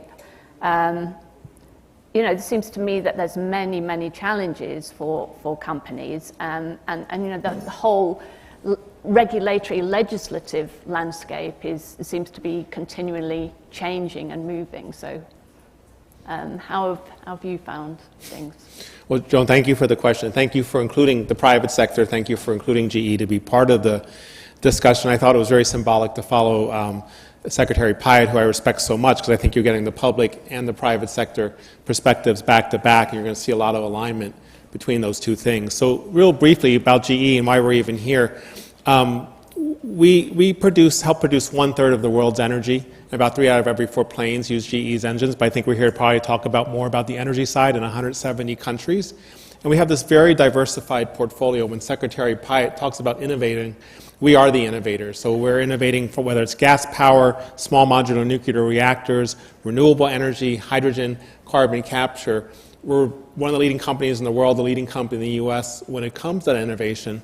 So sustainability is now core. We're in this transformative era where for the first time after decades of speaking about things, we're actually moving on things, we're actually acting on things. And the Eastern Mediterranean is just so key to all of these actions and everything that we're seeing. And so when you ask, how are we addressing sustainability? What are we doing to make sure we succeed? I think there's 2 primary ways I think about sustainability and how to succeed in the private sector. One is, and this part's a little provocative with some people, we have to succeed first and foremost as a business. We have to be successful as a company. We can have the world's best sustainability goals, but if we don't succeed first and foremost as a business, that's all for nothing. And so I'm very fortunate that GE, our board, our CEO has entrusted me to be part of their leadership team to help make sure that we're having these conversations first, how to succeed as a business. An example of that is small modular nuclear reactors. A few years ago, that was a pretty tough business case to make. The world was turning away from nuclear energy, and people weren't so sure about SMRs.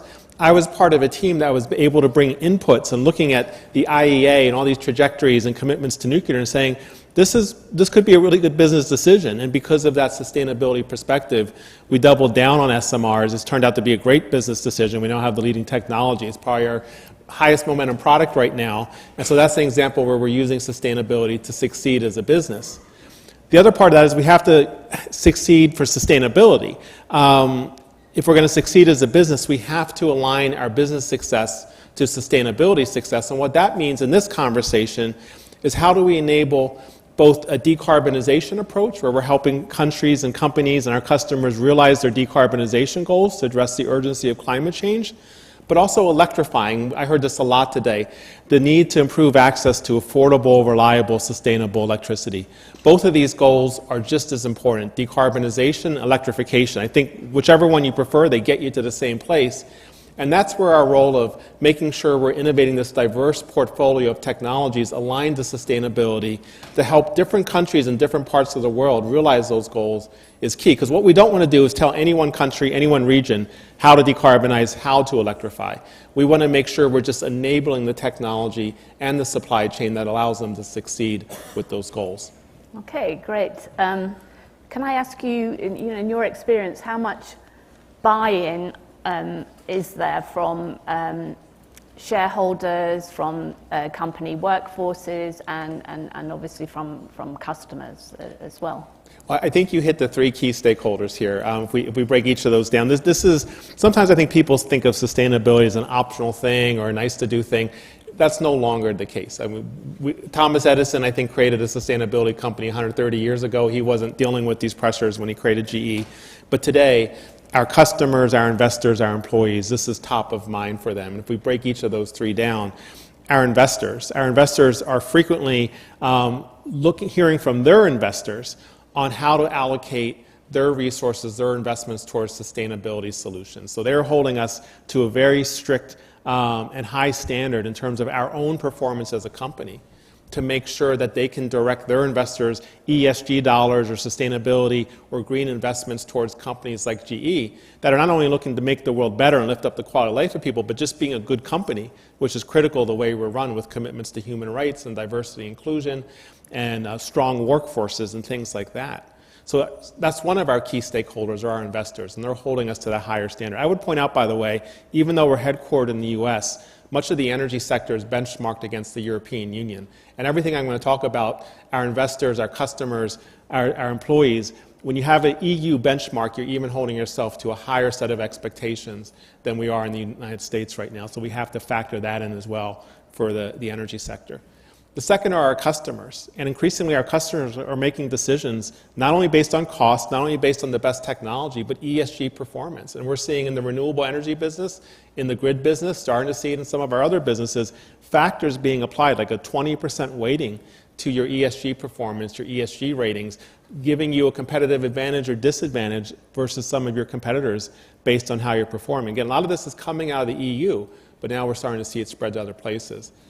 And the employee part, it's almost self-explanatory. Employees, particularly the up-and-coming, the newer generation, they are driven by purpose. They are driven by a sense of pride in what they do, waking up in the morning and feeling like they're going in to advance a sense of purpose and lifting up the quality of life for people in the world. So to have this nexus to sustainability and this sense of purpose is a huge source of recruitment and retention for employees. And they're probably our toughest stakeholders. They don't cut us any slack on any of this. Yeah, a final question, kind of entering into the political realm a bit more. I mean, it does seem to me, looking from London and following some of the debates that have been going on, is that attitudes towards ESG seem to be increasingly at the center of the kind of political divide in the US. Certainly anti-ESG sentiment seems to be on the rise.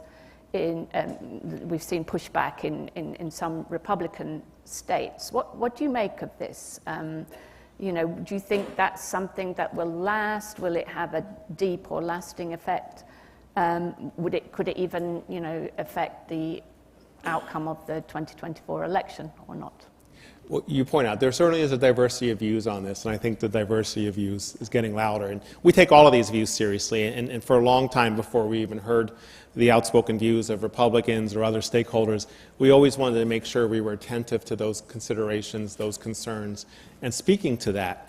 And I think one of the concerns that's being raised, one of the perceptions out there is, to my earlier point, are companies prioritizing sustainability over running a business. And as I said earlier, at GE, we believe both of those are mutually achievable goals. We have to succeed first as a company, and then we can succeed for sustainability. And we're looking to align both of these in the same way. So I think that's part of the way we speak to these issues, is nothing takes away from the business imperative. It's actually when you have a strong business imperative, it makes your sustainability success go even better. And I think that's a really important point to communicate.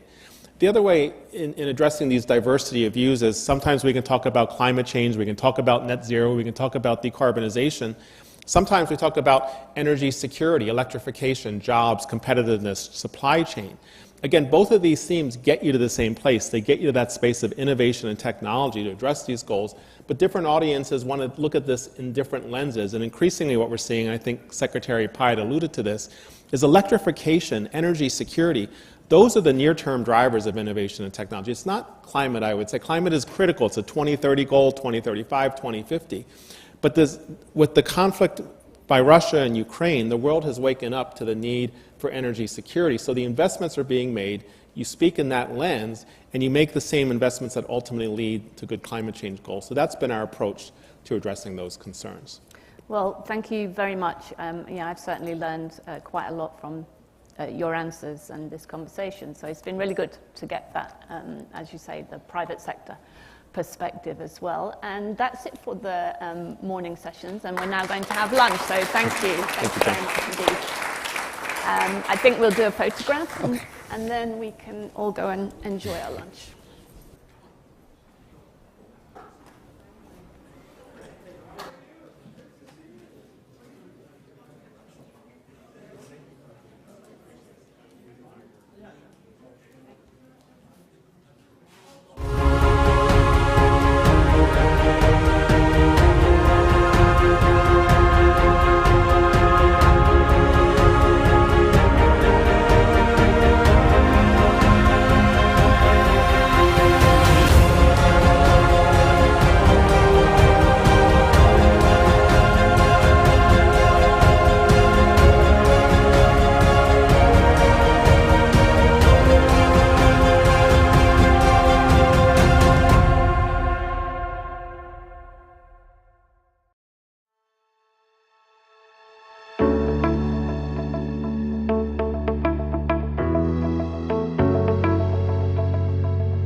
We are a rapidly growing, diversified global healthcare group, committed to continuing our dedicated service, driven by our passion and empathy.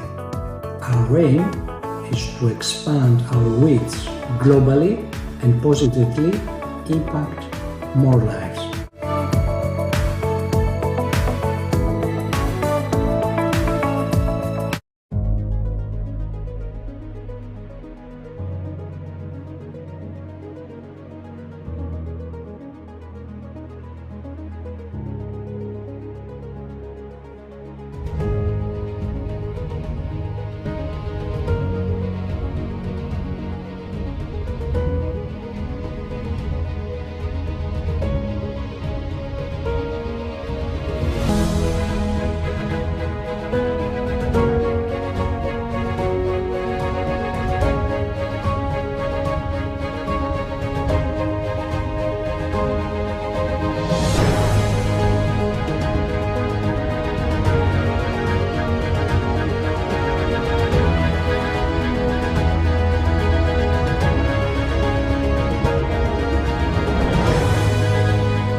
What is return on investment?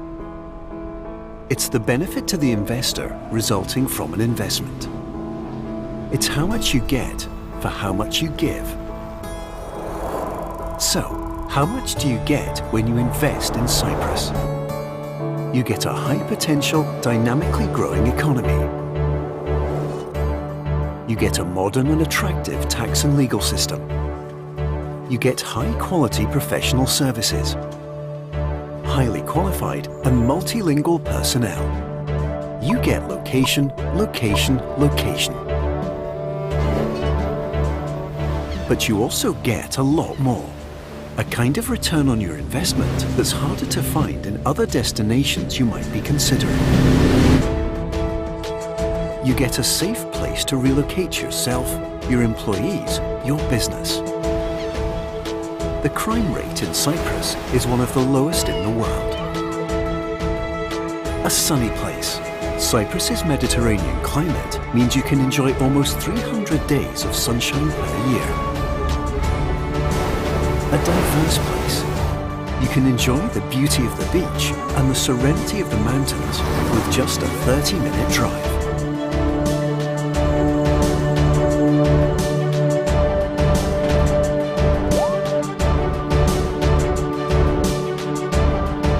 Cultured place.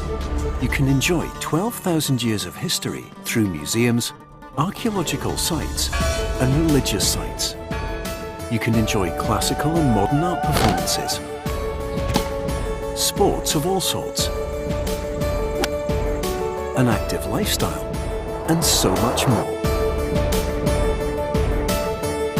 There is never a dull moment, unless of course you simply want to tone it down and relax, which you can also do in a variety of resorts, nature excursions or small picturesque villages. You get a country that's great for kids and families. There are more than 90 high-level international schools, a plethora of parks, playgrounds and year-round family events.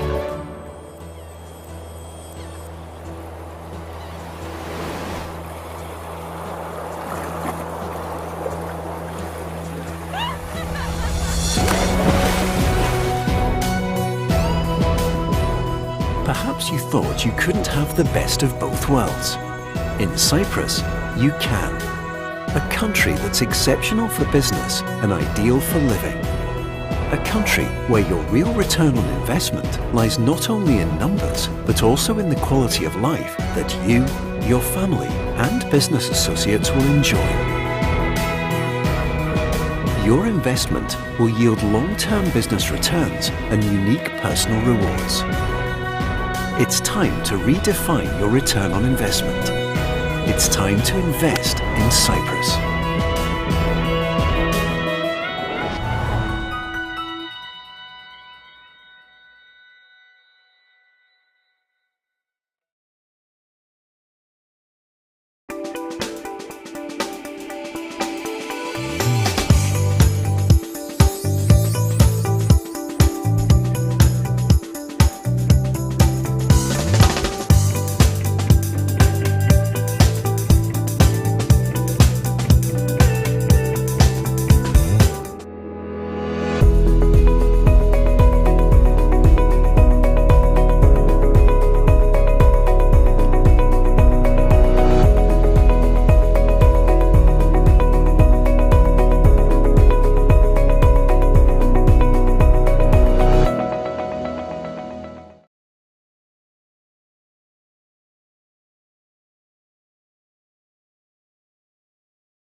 We are a rapidly growing, diversified global healthcare group, committed to continuing our dedicated service, driven by our passion and empathy.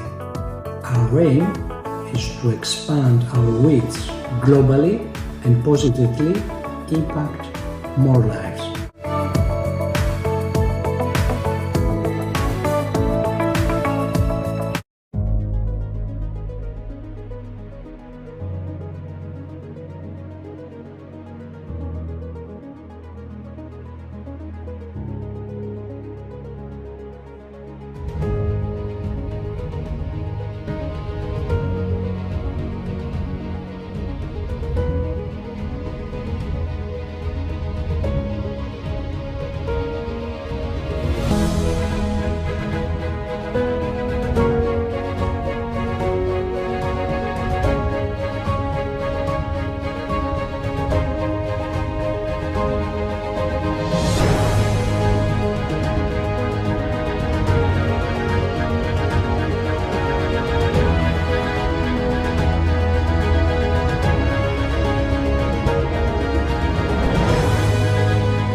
What is return on investment? It's the benefit to the investor resulting from an investment. It's how much you get for how much you give. So, how much do you get when you invest in Cyprus? You get a high-potential, dynamically growing economy. You get a modern and attractive tax and legal system. You get high-quality professional services, highly qualified and multilingual personnel. You get location, location, location. But you also get a lot more. A kind of return on your investment that's harder to find in other destinations you might be considering. You get a safe place to relocate yourself, your employees, your business. The crime rate in Cyprus is one of the lowest in the world. A sunny place. Cyprus's Mediterranean climate means you can enjoy almost 300 days of sunshine per year. A diverse place. You can enjoy the beauty of the beach and the serenity of the mountains with just a 30-minute drive.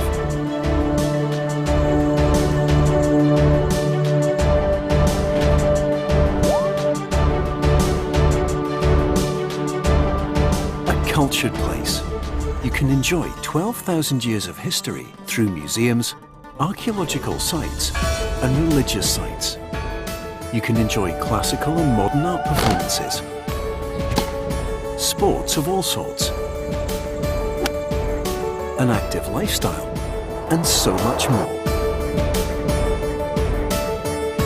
There is never a dull moment, unless of course you simply want to tone it down and relax, which you can also do in a variety of resorts, nature excursions or small picturesque villages.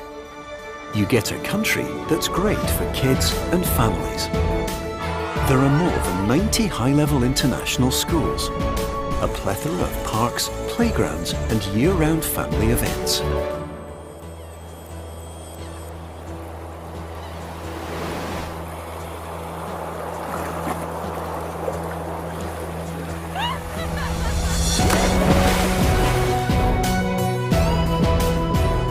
Perhaps you thought you couldn't have the best of both worlds. In Cyprus, you can. A country that's exceptional for business and ideal for living. A country where your real return on investment lies not only in numbers, but also in the quality of life that you, your family, and business associates will enjoy. Your investment will yield long-term business returns and unique personal rewards. It's time to redefine your return on investment. It's time to invest in Cyprus.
We are a rapidly growing, diversified global healthcare group, committed to continuing our dedicated service, driven by our passion and empathy. Our aim is to expand our reach globally and positively impact more lives.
What is return on investment?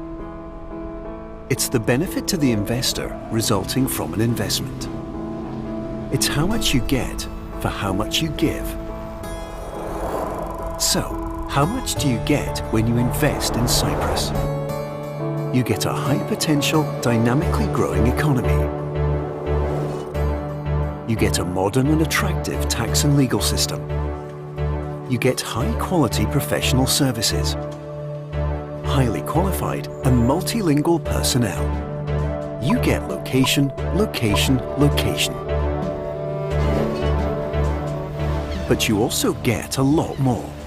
A kind of return on your investment that's harder to find in other destinations you might be considering. You get a safe place to relocate yourself, your employees, your business. The crime rate in Cyprus is one of the lowest in the world. A sunny place. Cyprus's Mediterranean climate means you can enjoy almost 300 days of sunshine per year. A diverse place. You can enjoy the beauty of the beach and the serenity of the mountains with just a 30-minute drive.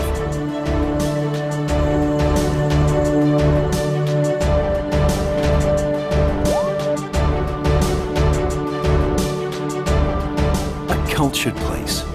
You can enjoy 12,000 years of history through museums, archaeological sites and religious sites.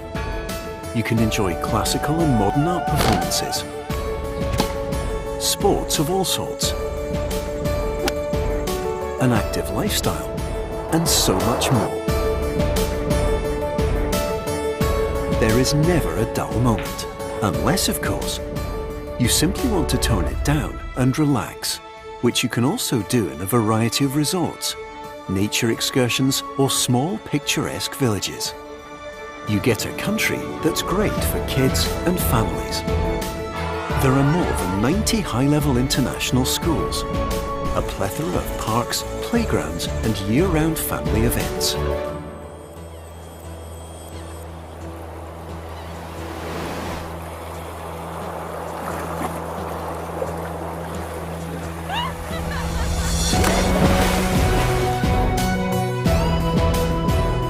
Perhaps you thought you couldn't have the best of both worlds. In Cyprus, you can. A country that's exceptional for business and ideal for living. A country where your real return on investment lies not only in numbers, but also in the quality of life that you, your family, and business associates will enjoy. Your investment will yield long-term business returns and unique personal rewards.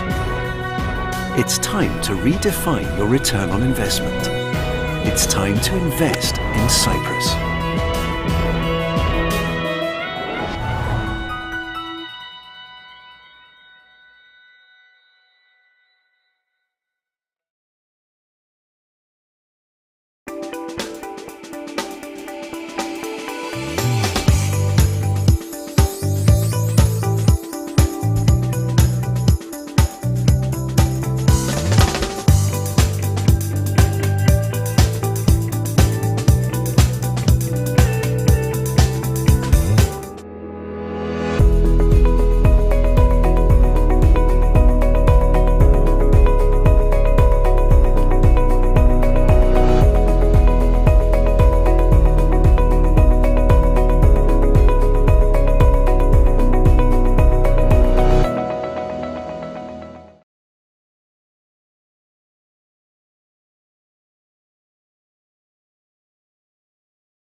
We are a rapidly growing, diversified global healthcare group, committed to continuing our dedicated service, driven by our passion and empathy. Our aim is to expand our reach globally and positively impact more lives.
What is return on investment? It's the benefit to the investor resulting from an investment. It's how much you get for how much you give. So, how much do you get when you invest in Cyprus? You get a high-potential, dynamically growing economy. You get a modern and attractive tax and legal system. You get high-quality professional services, highly qualified and multilingual personnel. You get location, location, location. But you also get a lot more. A kind of return on your investment that's harder to find in other destinations you might be considering. You get a safe place to relocate yourself, your employees, your business. The crime rate in Cyprus is one of the lowest in the world. A sunny place. Cyprus's Mediterranean climate means you can enjoy almost 300 days of sunshine per year. A diverse place. You can enjoy the beauty of the beach and the serenity of the mountains with just a 30-minute drive.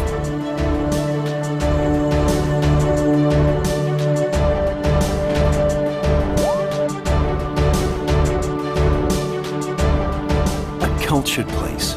You can enjoy 12,000 years of history through museums, archaeological sites, and religious sites. You can enjoy classical and modern art performances, sports of all sorts, an active lifestyle, and so much more. There is never a dull moment, unless, of course, you simply want to tone it down and relax, which you can also do in a variety of resorts, nature excursions, or small picturesque villages. You get a country that's great for kids and families. There are more than 90 high-level international schools, a plethora of parks, playgrounds, and year-round family events.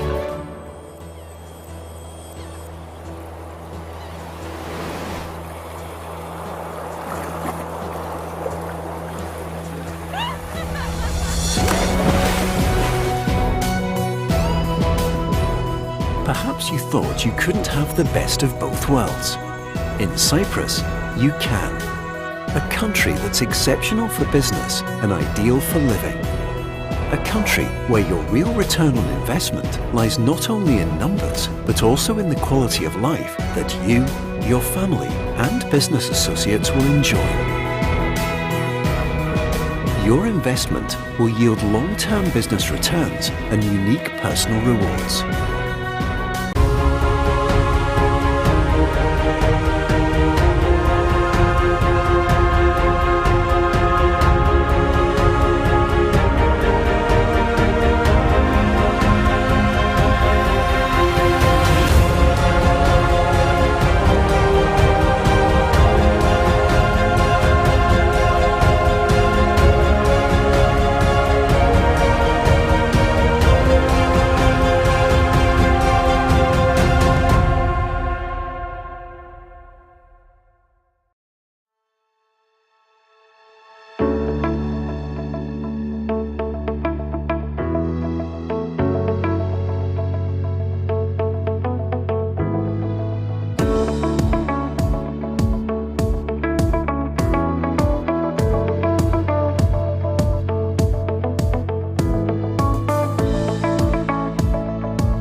We are a rapidly growing, diversified global healthcare group, committed to continuing our dedicated service, driven by our passion and empathy. Our aim is to expand our reach globally and positively impact more lives.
We are a rapidly growing, diversified global healthcare group, committed to continuing our dedicated service, driven by our passion and empathy.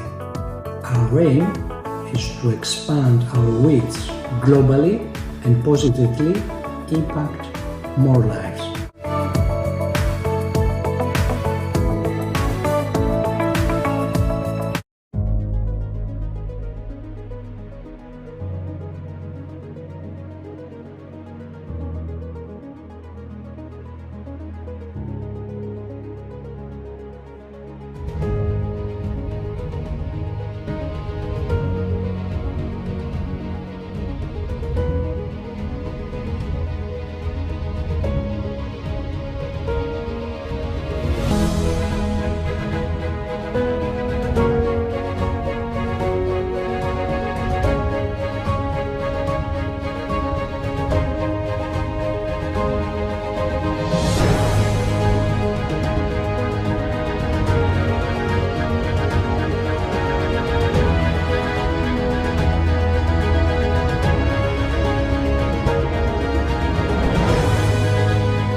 What is return on investment?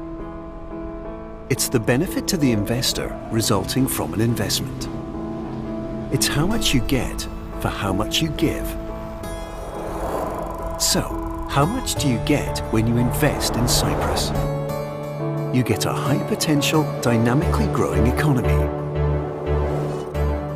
You get a modern and attractive tax and legal system. You get high-quality professional services, highly qualified and multilingual personnel. You get location, location, location. But you also get a lot more. A kind of return on your investment that's harder to find in other destinations you might be considering. You get a safe place to relocate yourself, your employees, your business. The crime rate in Cyprus is one of the lowest in the world. A sunny place, Cyprus's Mediterranean climate means you can enjoy almost 300 days of sunshine per year. A diverse place. You can enjoy the beauty of the beach and the serenity of the mountains with just a 30-minute drive.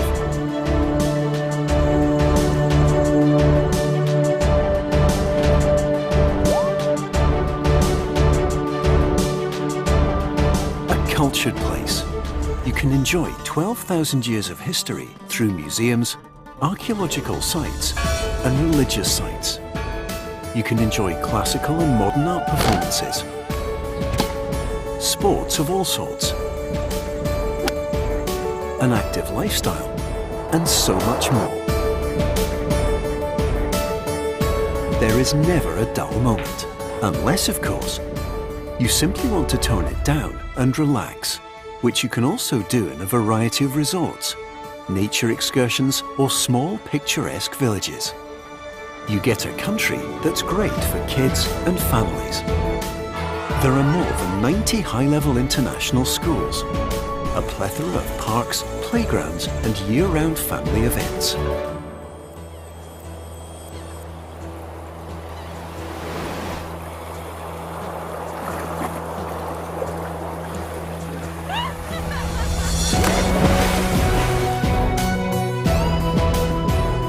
Perhaps you thought you couldn't have the best of both worlds.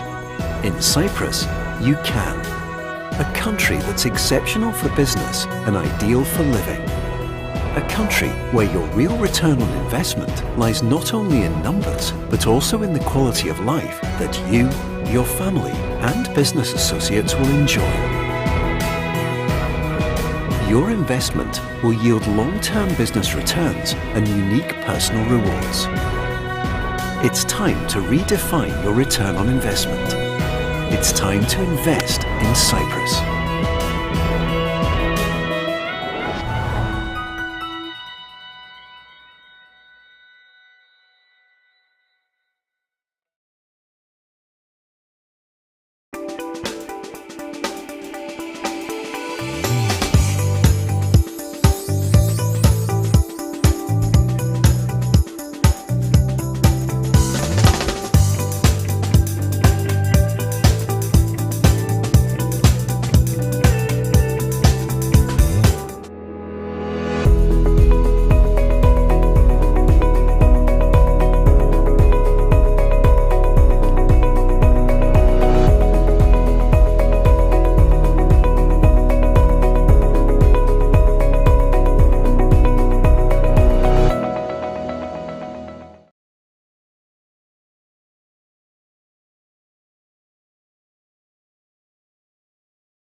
We are a rapidly growing, diversified global healthcare group, committed to continuing our dedicated service, driven by our passion and empathy.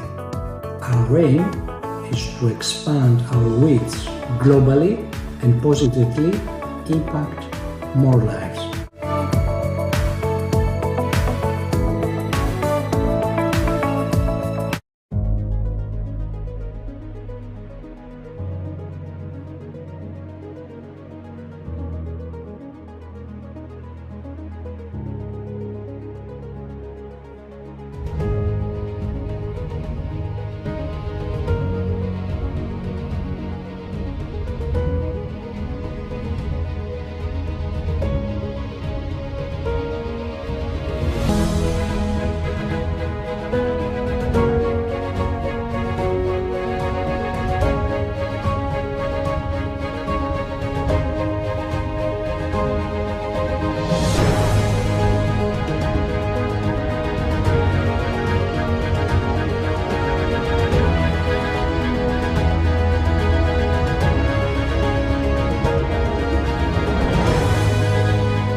What is return on investment? It's the benefit to the investor resulting from an investment. It's how much you get for how much you give. So, how much do you get when you invest in Cyprus? You get a high-potential, dynamically growing economy. You get a modern and attractive tax and legal system. You get high-quality professional services, highly qualified and multilingual personnel. You get location, location, location. But you also get a lot more. A kind of return on your investment that's harder to find in other destinations you might be considering. You get a safe place to relocate yourself, your employees, your business. The crime rate in Cyprus is one of the lowest in the world. A sunny place. Cyprus's Mediterranean climate means you can enjoy almost 300 days of sunshine per year. A diverse place. You can enjoy the beauty of the beach and the serenity of the mountains with just a 30-minute drive.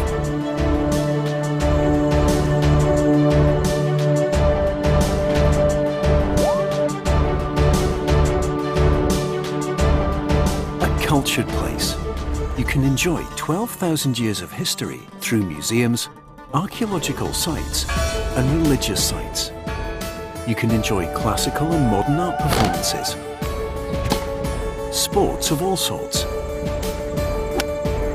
an active lifestyle, and so much more. There is never a dull moment, unless, of course, you simply want to tone it down and relax, which you can also do in a variety of resorts, nature excursions or small picturesque villages. You get a country that's great for kids and families. There are more than 90 high-level international schools, a plethora of parks, playgrounds and year-round family events.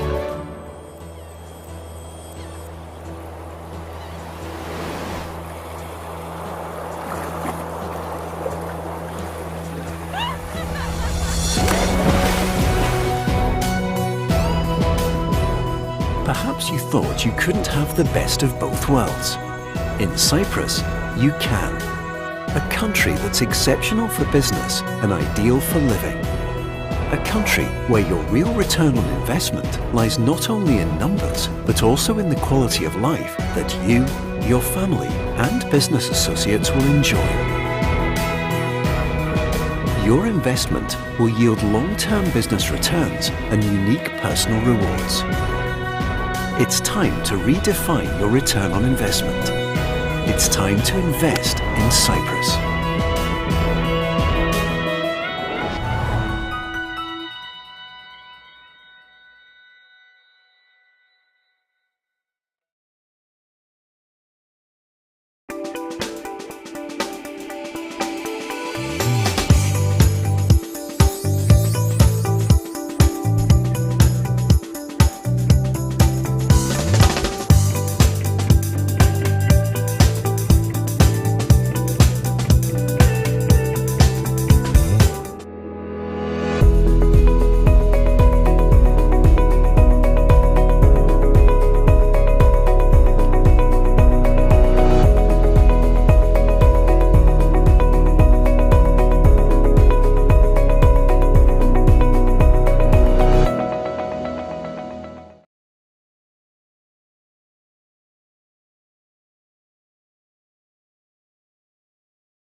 We are a rapidly growing, diversified global healthcare group, committed to continuing our dedicated service, driven by our passion and empathy. Our aim is to expand our reach globally and positively impact more lives.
What is return on investment?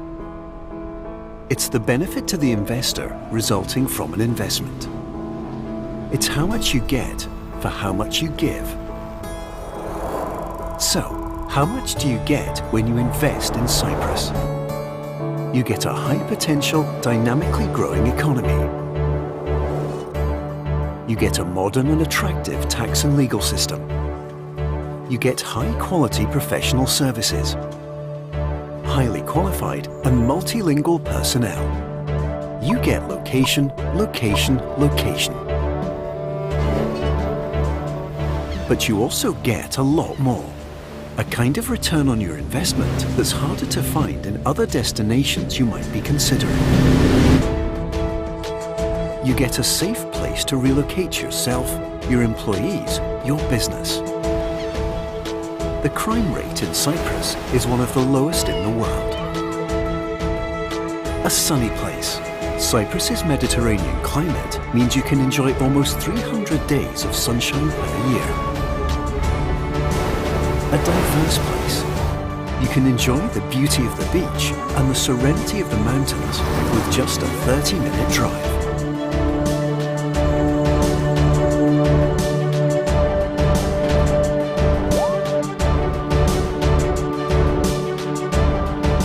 Cultured place. You can enjoy 12,000 years of history through museums, archaeological sites, and religious sites.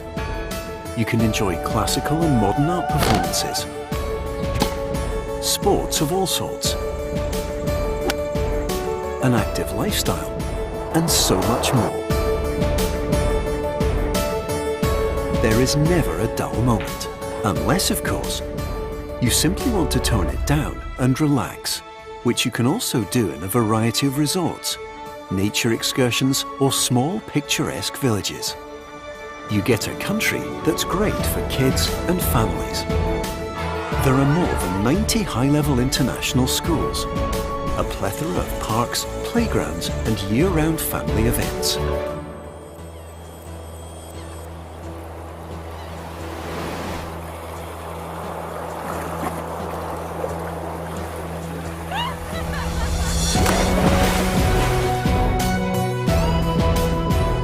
Perhaps you thought you couldn't have the best of both worlds. In Cyprus, you can. A country that's exceptional for business and ideal for living. A country where your real return on investment lies not only in numbers, but also in the quality of life that you, your family, and business associates will enjoy. Your investment will yield long-term business returns and unique personal rewards. It's time to redefine your return on investment. It's time to invest in Cyprus.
We are a rapidly growing, diversified global healthcare group, committed to continuing our dedicated service, driven by our passion and empathy.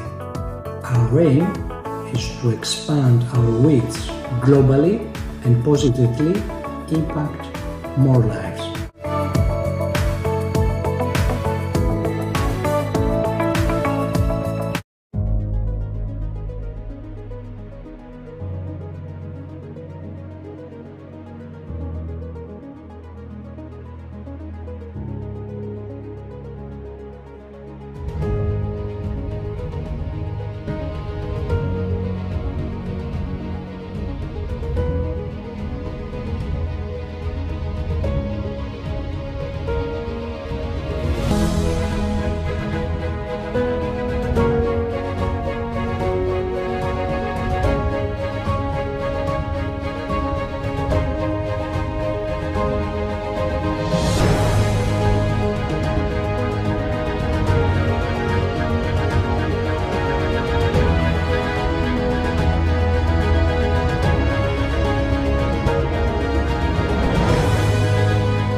Please take a seat, and we're going to get started with our afternoon sessions, which are mainly focused on investment, which we will be looking at from various perspectives. We're going to start with two keynote addresses, one from a representative of Cyprus and one via connection from Greece.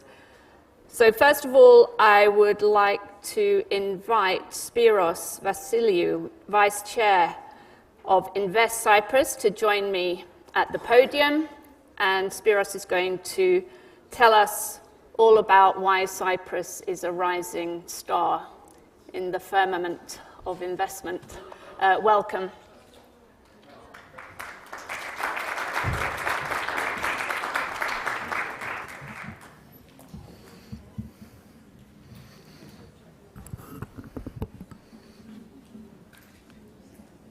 Ladies and gentlemen, distinguished guests, any business is worth as much as its network. And to build valuable and fruitful networks, you need strong and honest relationships. This is exactly what we're doing here today. We are renewing our bonds of trust and seeing how we can collaborate towards building more value in business, our lives, and in the Eastern Mediterranean. On behalf of Invest Cyprus, I'm expressing our gratitude and appreciation for being part of this summit. Invest Cyprus is the official government agency promoting Cyprus and onboarding strategic investors. It is great to be part of such an influential initiative and interact with all of you. For us, it makes complete sense to join forces with Greece and Israel, our neighboring allies, in collaboration with the US, as we said earlier, the 3+1, for the best of our region. Dear friends, Cyprus is an investment destination ranking third globally in post-pandemic FDI recovery. Based on the Greenfield FDI Performance Index of 2023, we are overachievers, ranking fourth in emerging Europe and 18th globally. Based on numbers, Cyprus is indeed a rising star. However, this is not enough for us. We want to make Cyprus a shining star. Even if our progress is phenomenal, we are making additional reforms and regulatory adjustments to improve further.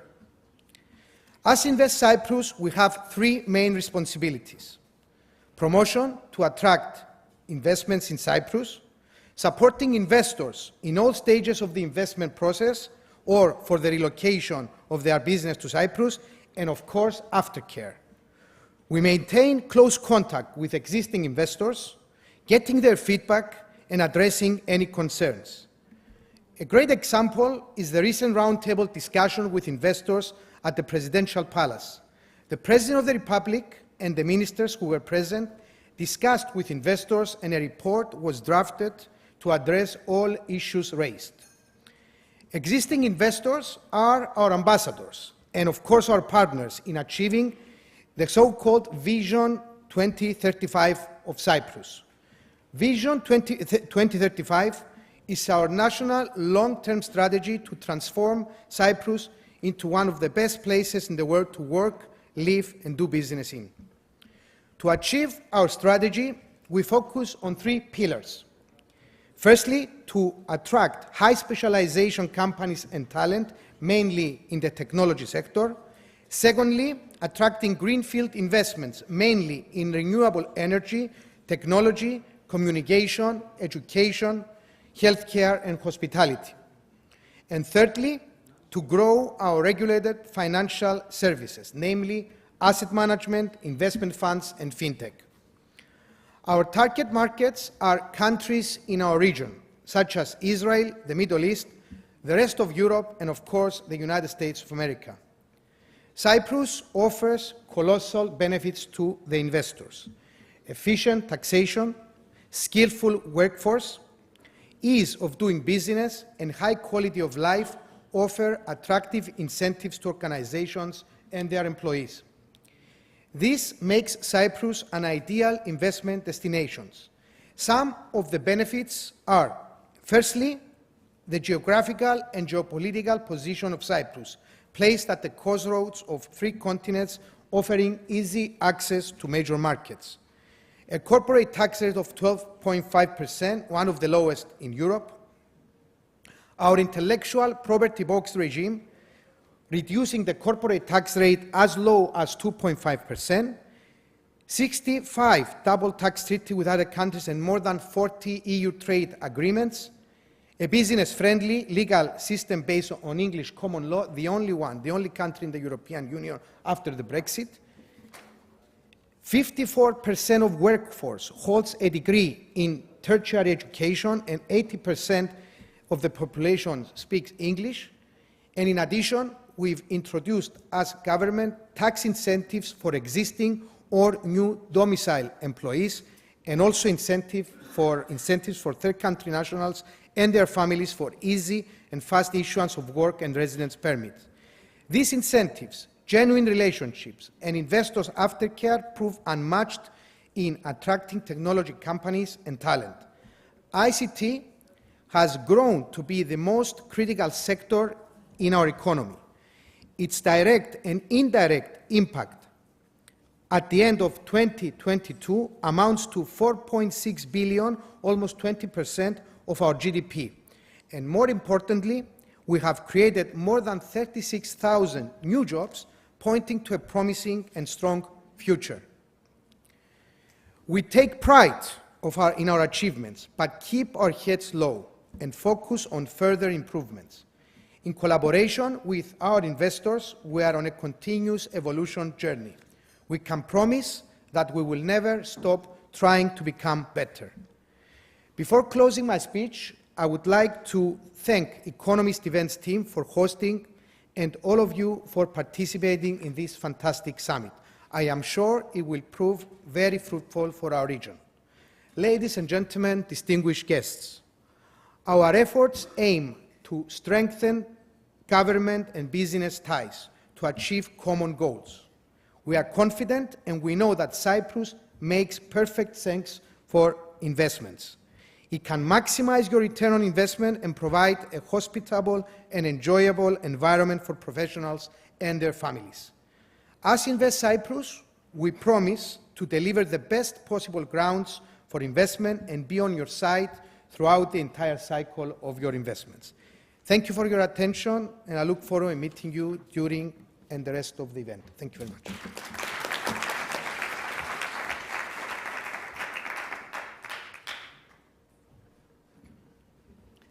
Well, thank you very much, Spiros, for making the case there for Cyprus. And as Spiros said, he'll be available during the rest of the day should any of you want to follow up with him. We're now going to have a keynote address about Greece, and we're delighted to have the CEO of Enterprise Greece by connection, Marinos Yiannopoulos, who is going to join us now. Hope you can hear us. Of course I can. Great. I'm handing straight over to you to address the audience. I'm going to start with a short presentation.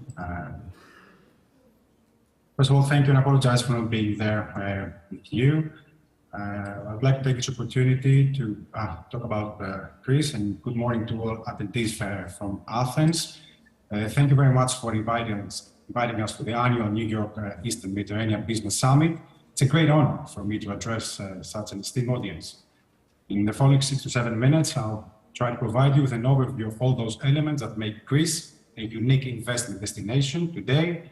And as the title says, my intention will be to unfold the country's potential as a location for new business and investment endeavors. But before that, allow me to make a short introduction to Enterprise Greece, the work we do and the services we offer, especially in the investment pillar of our activities. As Greece's national investment and trade promotion agency, under the auspices of Ministry of Foreign Affairs, focusing on increasing the level of foreign direct investment in Greece, we offer a set of integrated investment promotion and facilitation services. We provide investors with opportunities via an active portfolio of projects that we constantly develop and maintain. We prepare customized investment proposals and provide matchmaking services between potential investors and local players. We explain the available investment incentive schemes and we inform on sector-specific licensing approvals. We help investors identify suitable personnel and we organize site visits for investment project developments. Also, we evaluate and accelerate the realization of strategic investment plans and we examine land use and city planning models. We inform generally on Greece's investment environment, preserving at the same time an active policy advocacy role that permits changes, amendments, or drafting new legislation in cooperation with the central government that will improve the country's investment legislation framework.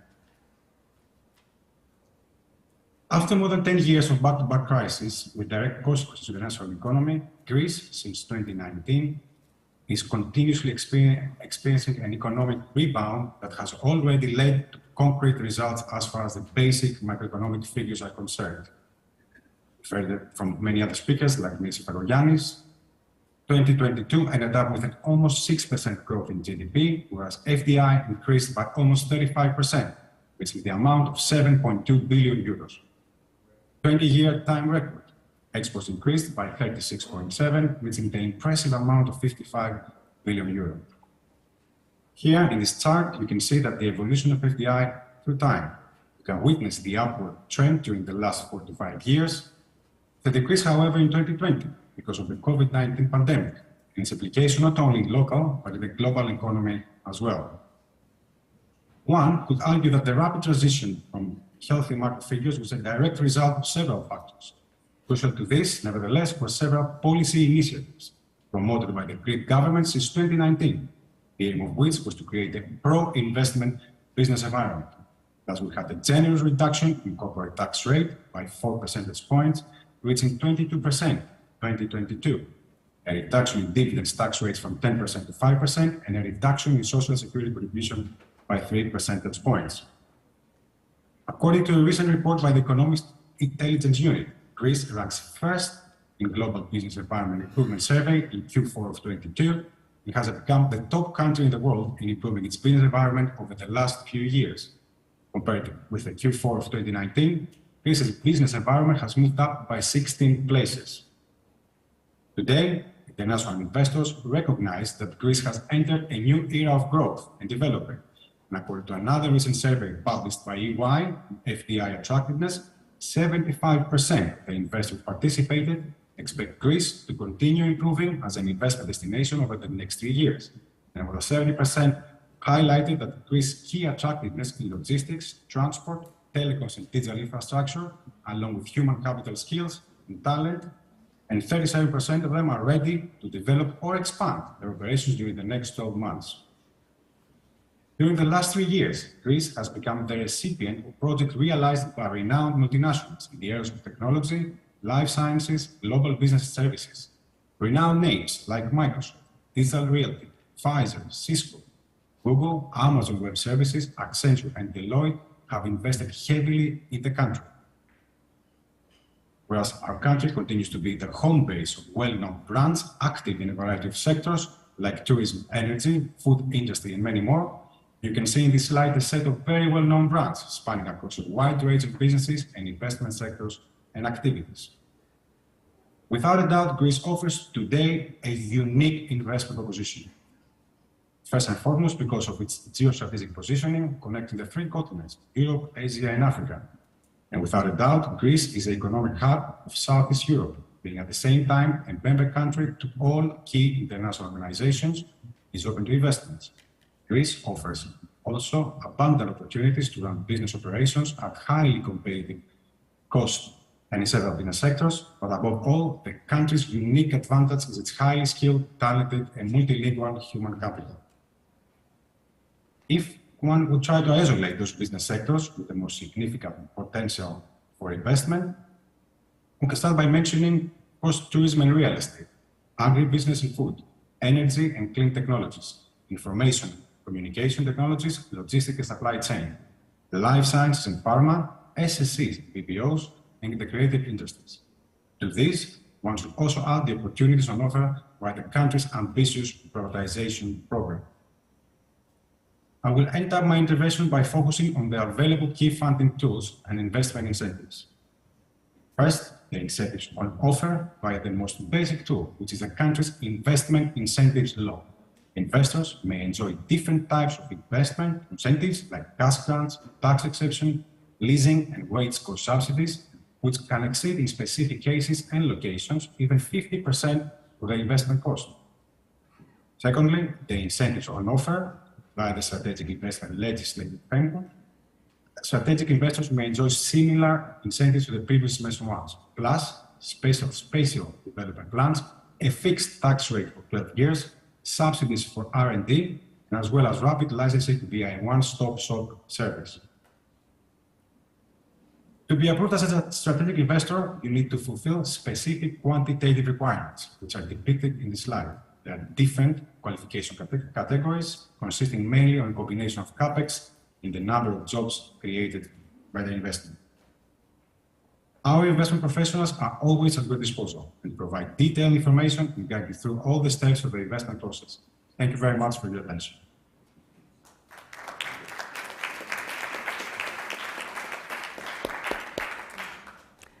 Well, thank you very much. We are running up against time, but maybe since we've got you with us by connection, I could ask you one question that's kind of come up already.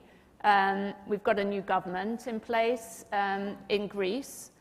We've been promised an acceleration of the government's reform program. Can you tell us how Greece can speed up the green and digital transformation, which is obviously a priority according to Greece's EU program as well, in terms of the EU funding available? What are the plans for the next 4 years in that regard? No, of course. Thank you very much. That's an excellent question. And coming back from the elections of the 4-year government, the government is trying to continue the work it's been doing for the last 4 years. Greece is actively pursuing a green and a digital transformation to drive economic growth, of course, enhance sustainability, and try to adapt the changing global landscape. Some aspects that I think are key for Greece's green and digital transition is that we are committing to expanding our renewable energy capacity and reducing greenhouse gas emissions. The country aims to increase the share of renewable energy in its energy mix and promote energy efficiency measures and implement climate change mitigation and adaptation strategies. Greece is trying to transition to a low-carbon economy and towards a new energy model, which is of high priority, and trying to improve energy efficiency generally in accordance with the EU binding climate and energy target that was set for 2030. We're actively trying to promote the transition to a circular economy model, and we try to focus on minimizing waste, optimizing the resource use, and promoting recycling and reuse. Of course, we recognize the importance of the digital technologies in driving economic growth and competitiveness, and the Greek state is implementing multiple initiatives to support further expansion of the Greek startup ecosystem, ranging from the creation of a national startup registry, Elevate Greece, to the provision of tax incentive and funding opportunities. We have created a new online e-government portal, which has already 1,500 public services that have been put online, a portal that has processed more than 1 billion transactions with citizens and businesses in the past 3 years. We always try to actively engage in international cooperation, and we try to seek funding opportunities from the European Union and other international organizations to support its green and digital transition. On top of that is the National Recovery and Resilience Plan, Greece 2.0, which includes 106 investments and 68 reforms structured around the 4 pillars of green transition, digital transformation, employment, skill and social cohesion, private investment transformation of the economy. That's a total of 31.16 billion that's going to be channeled through grants and loans, and it's expected to mobilize around 60 billion of total investment. Just not taking more of your time, these efforts try to demonstrate Greece's commitment to addressing the environmental challenges, embracing digital technologies, and seizing opportunities for sustainable economic development. Well, thank you very much, and it's great to have the participation of Enterprise Greece, so thank you very much for that. We are now going to move on and hear from some investors with quite a track record in the region, so I'd like to invite the 3 of them to join me on the stage now, and we'll get the session underway. So first of all, Panos Xenokostas, who is the President and CEO of Onyx Shipyards and Technologies Group. Welcome.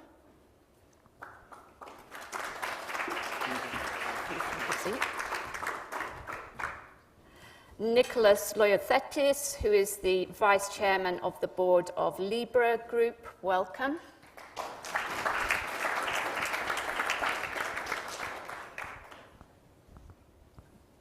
Great to have you. Thank you. And Grigorios Ziokas, who is the CEO of Cosmos Health. Welcome.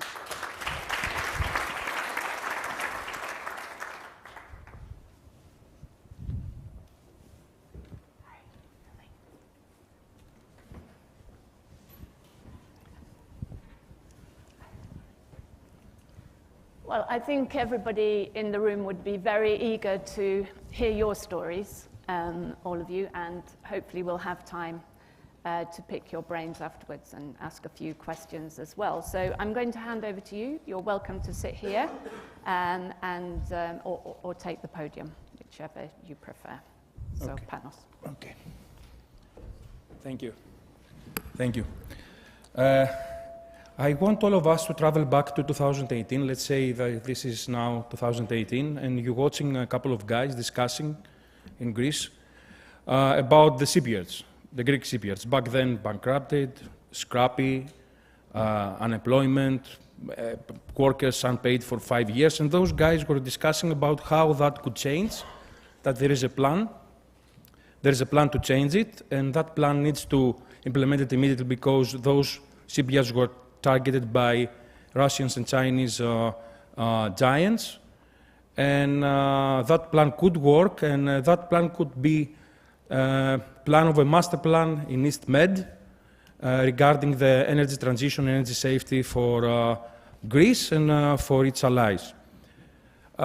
So I believe that everyone who would watch that discussion would laugh and say those people are crazy. But actually those discussions took place. One of the catalysts is sitting here with us. It's the Assistant Secretary, back then the Ambassador in United States Ambassador in Athens, Mr. Payat, and his team, alongside with myself. And those discussions happened and the plan succeeded. And let's see where we are today after 5 years. After 5 years, Neorion Shipyard, the first acquisition we made, we achieved from more or less 80 million debt. We restructured 40 million debt. We achieved investments up to now 35 million. The whole plan is 80 million. We paid back 10 million to workers, unpaid from previous ownership and management. And from something that actually didn't work, the shipyard wasn't operating for actually 5 years and low operations for 15 years in a sector in Greece that was in decline for 25 years. We're talking about ship repairing, shipbuilding. Now we have serviced more than 430 ships. We are running with a rate of 100 ships per year. Back then, 100 ships were serviced in 5 years. And this thing changed also the lives of the islanders and also the island itself. The economy was depending on the shipyard. And actually, this also has been certified, the shipyard, by the 6th Fleet. So in the crossroads of Gibraltar, Suez, and Black Sea, there is a shipyard operating that can service the US Navy, the Greek Navy, and of course the NATO Navy. After Neorion, to be honest, after a year starting Neorion, we got involved with LFCs. LFCs is was a 10 times bigger problem. We had to restructure $500 million debt, and we had at the same time to make an investment more or less $500 million. The shipyard is 10 times bigger. It's next to Piraeus. It was also targeted by Chinese back then. And this shipyard is not a simple shipyard because of its place. It's connected with the mainland railway, you name it. And, but we had to deal with, as said, close to $500 million debt. We had to deal with banks, with state debt, with Hellenic Navy.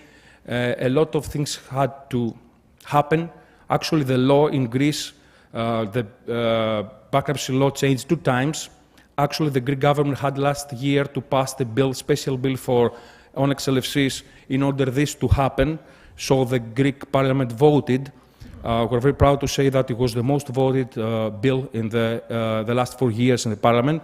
At the same time, a lot of change has to happen also from the US government side in order to be able to finance through the DFC this project. So actually, a couple of years ago, the Congress passed a bill, an amendment, Specialized for Instrument Act, which actually made us able to get this finance. And a month ago, we're very pleased that this finance of 125 million loan to Onyx LFCs was a reality and approved by the Congress. So what we do in LFCs? Actually, what we do in LFCs is keep up, scaling up what we did in Neorion. The ratio there will be 200 ships per year. So alongside with Syros, we go up to 300 ships per year. We're going to be focused in LNG. LNG is very critical where we want to go. And this shipyard will be certified for LNGs. Actually, 1 month ago, Mr. Livanos, Gazlog, the first LNG ever vessel actually was in, and still is in our shipyard, and help us, besides the work we need to do there, to get certified as an LNG shipyard. And we're going to focus there in retrofits for LNG carriers and other vessels, moving forward to hydrogen, methanol, you name it, all the needed job that move to a greener future. Besides that, this shipyard, we consider it as a hub for other technologies related to shipping and related to energy. That's why we have already prepared the yard and we have created an ecosystem end-to-end in order to manufacture and produce offshore wind farms. This is the future. We're talking about wind generators that are offshore 5 to 6 miles offshore, floated, anchored, and minimum is per generator is 15 megawatts. Imagine that with a project of 2 generators, you can give electricity to 20,000 homes. So in our shipyard, we can do everything, and we can provide an end-to-end solution for that kind of energy, as we want to create a fossil fuel-free world, and especially Russian fossil free world. So the third is defense. Defense, we are building new buildings for naval platforms like frigates, corvettes, you name it, and also certified again by the Sixth Fleet. So we're going to be able to build new platforms for our navies.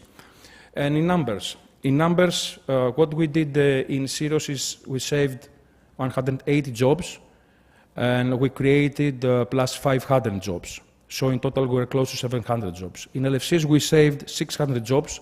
As of now, we are 1,000 jobs through subcontracting for reviving the shipyard. In the next 3 years, we're going to create 3,000 more jobs.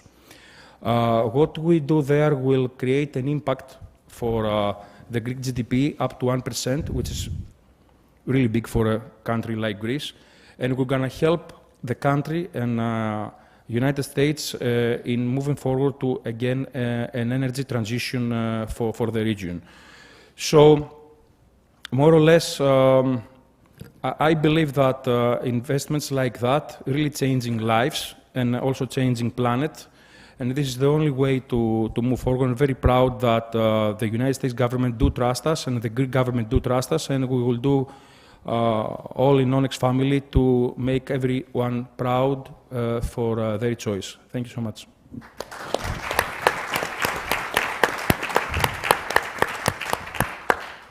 Well, thank you, Mr. Xenakostas. That's quite some story and quite an inspiring one, I have to say.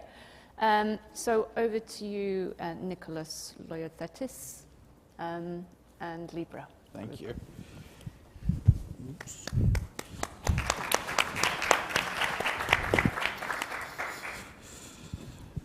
I have to say, I was one of those people that Panos spoke to in 2018. And then it was a dream, and, we weren't able to take part due to other circumstances. But congratulations on what you've done. It's really impressive.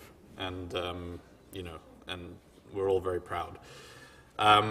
So thank you, everyone, ladies and gentlemen. Congratulations to The Economist team for organizing this outstanding event. My first time here, but I hope it won't be my last. For those who don't know me, I am the Vice Chairman of Libra Group, a global organization that includes 30 operational entities, 20 businesses in 6 diverse sectors, as well as 10 initiatives housed under Libra Philanthropies, an independently run foundation.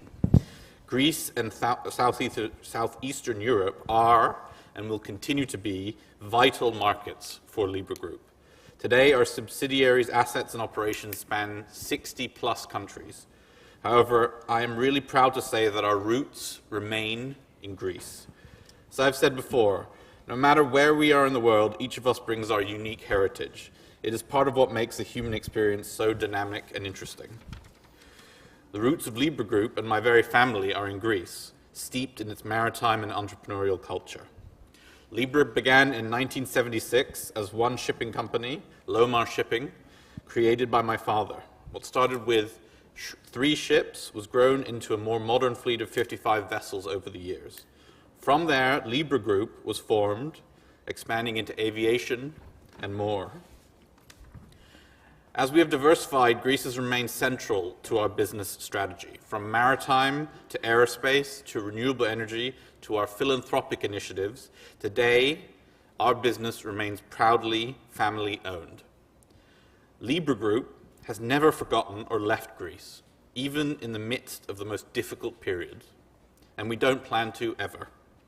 As our experience has shown, when you invest in the region, you are investing in the talent and dedication of the Greek people, which, in our view, is unparalleled. Nearly 15 years ago, Greece was faced with an existential crisis. A quarter of the economy vanished almost overnight, and more than half of young people became unemployed. The Greek crisis, lest we forget, was longer and more severe than the Great Depression in the United States. Lack of jobs, strained public services, most crucially, the lack of hope that tomorrow would be a better day. Many during the crisis cast blame and labeled Greeks as lazy or incompetent or worse. They focused on punishing and disparaging rather than creating solutions that generate hope. We continued to invest in Greece throughout the crisis. And as a result, our subsidiaries continue to grow and spark new investment in the country and the region. For example, Euroenergy, one of our renewable energy subsidiaries in the European Union, was founded in Greece in 2007, a time when there weren't many renewable energy companies in Greece. Today, it is one of Greece's largest renewable energy companies. During the Greek financial crisis through today, Euroenergy participated in more than $1 billion into the region's renewable energy sector. It has expanded from there, and today Euroenergy, based in Athens, has a pan-European footprint with over 100 megawatts in solar parks and wind farms and a pipeline of over 400 megawatts across Greece, Romania, Croatia, and Poland, with more to come. As some of you may be aware, it has not always been smooth sailing for us in Greece in the past 5 years. I can assure you there will be much more to say about that in the months to come.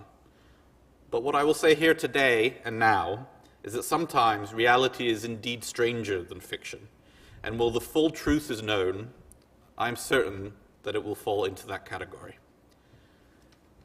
Beyond renewable energy, our other sectors in Greece have continued to flourish, and we are working to harness our greater ecosystem of businesses to bring paradigm-shifting technologies and best practices to the region.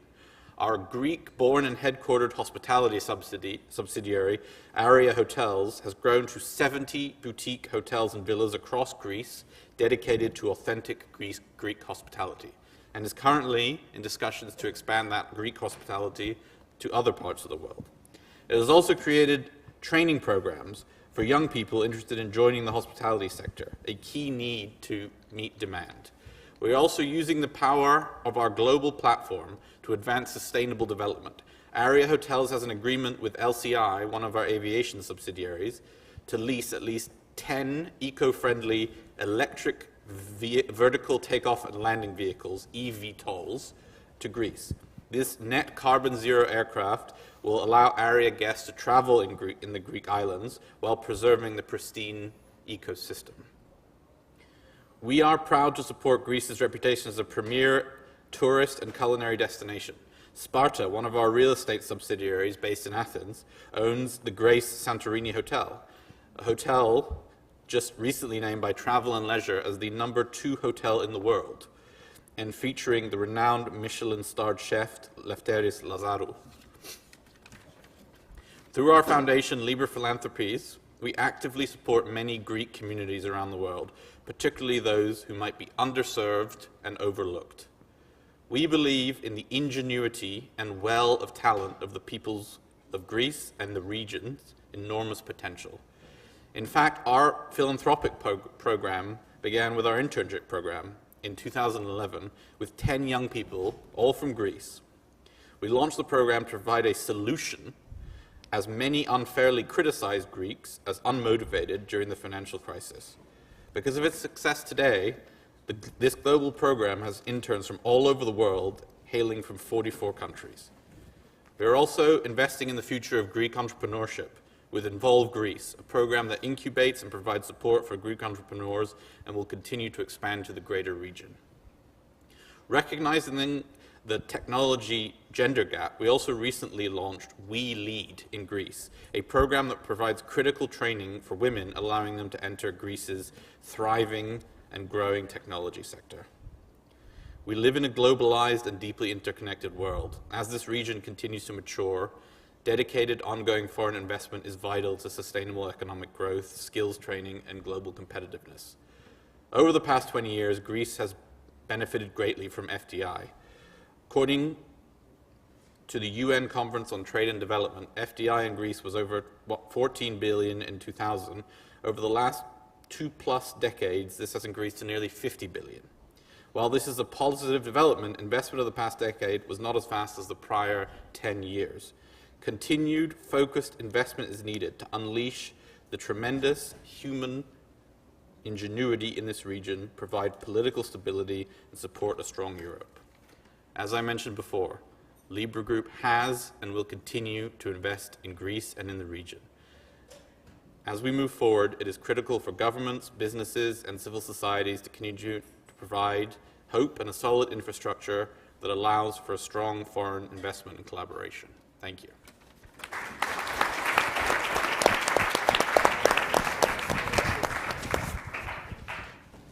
very much. Last but not least, Grigorios Tsiokos from Cosmos Health. Over to you.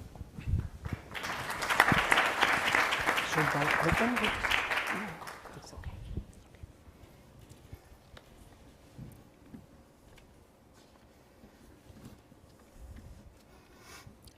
Good afternoon to all of you. First, I would like to thank you, The Economist, for organizing this conference and inviting us to participate.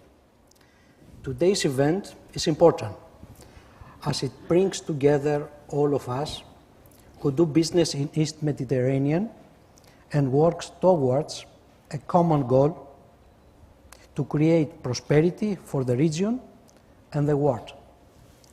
Thus, it is our privilege to be here to communicate the Cosmos Health story and share our progress.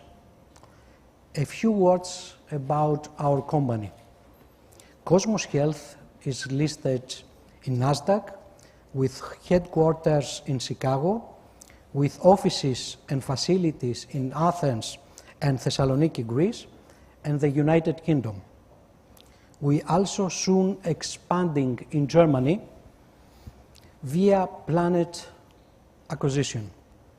We operate in the pharmaceutical sector, in distribution, and in the production and sale of generics pharmaceutical. In the nutraceutical sector, with our food supplement brands Sky Premium Life and Mediterranean. Our supplements, especially our Mediterranean line, are based on natural product and extracts from Greece and Mediterranean region, exploiting ages-old practices and knowledge of their benefits to improve health. For us, 2022 was a transformational year. In February, we listed on Nasdaq, and through 2022, we raised in excess of $50 million, establishing and solidifying foundation and a strong balance sheet. We are now well positioned to focus on growing our high-margin nutraceutical brands and at the same time target attractive acquisition opportunities. Our products have received very positive feedback in events like Arab Health in Dubai, in Pharma in Barcelona, VitaFood in Geneva, and Pharmacy Show in Birmingham.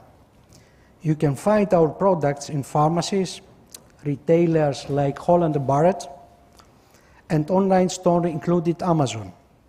In Europe, we are building on strong momentum from Greece, Cyprus, and the United Kingdom, and are expanding in Germany, Austria, and France. We are also in the process of expanding in the United States. On the acquisition front, we recently completed the acquisition of Kana Laboratories, a historic company in Greece with very valuable GMP license. This is a transformative deal delivering vertical integration, synergies and growth, and enabling us to pursue contract manufacturing agreements for medicines with a large multinational companies. Earlier this year, we invested in the telemedicine platform ZipDoctor, further building our global outreach and distribution network.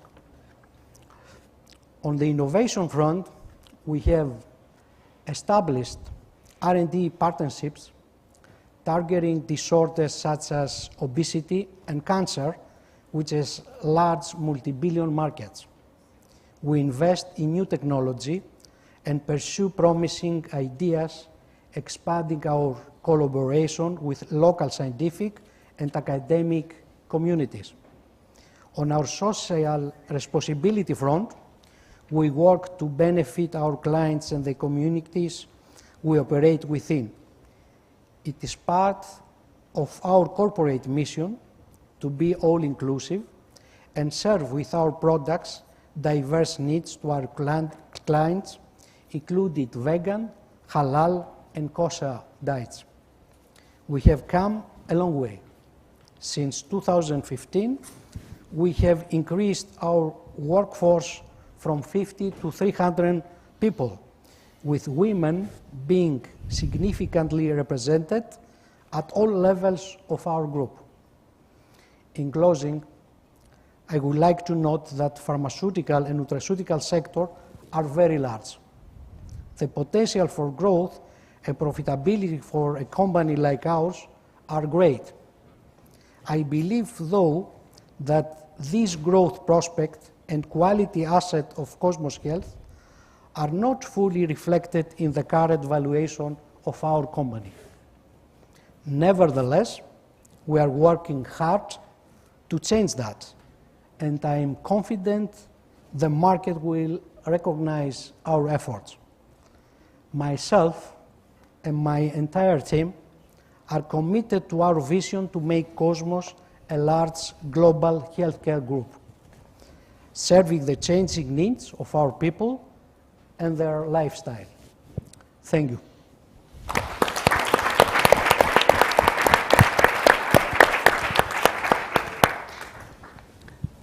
Well, thank you very much, all three of you. We do have a bit of time for questions, I'm glad to say.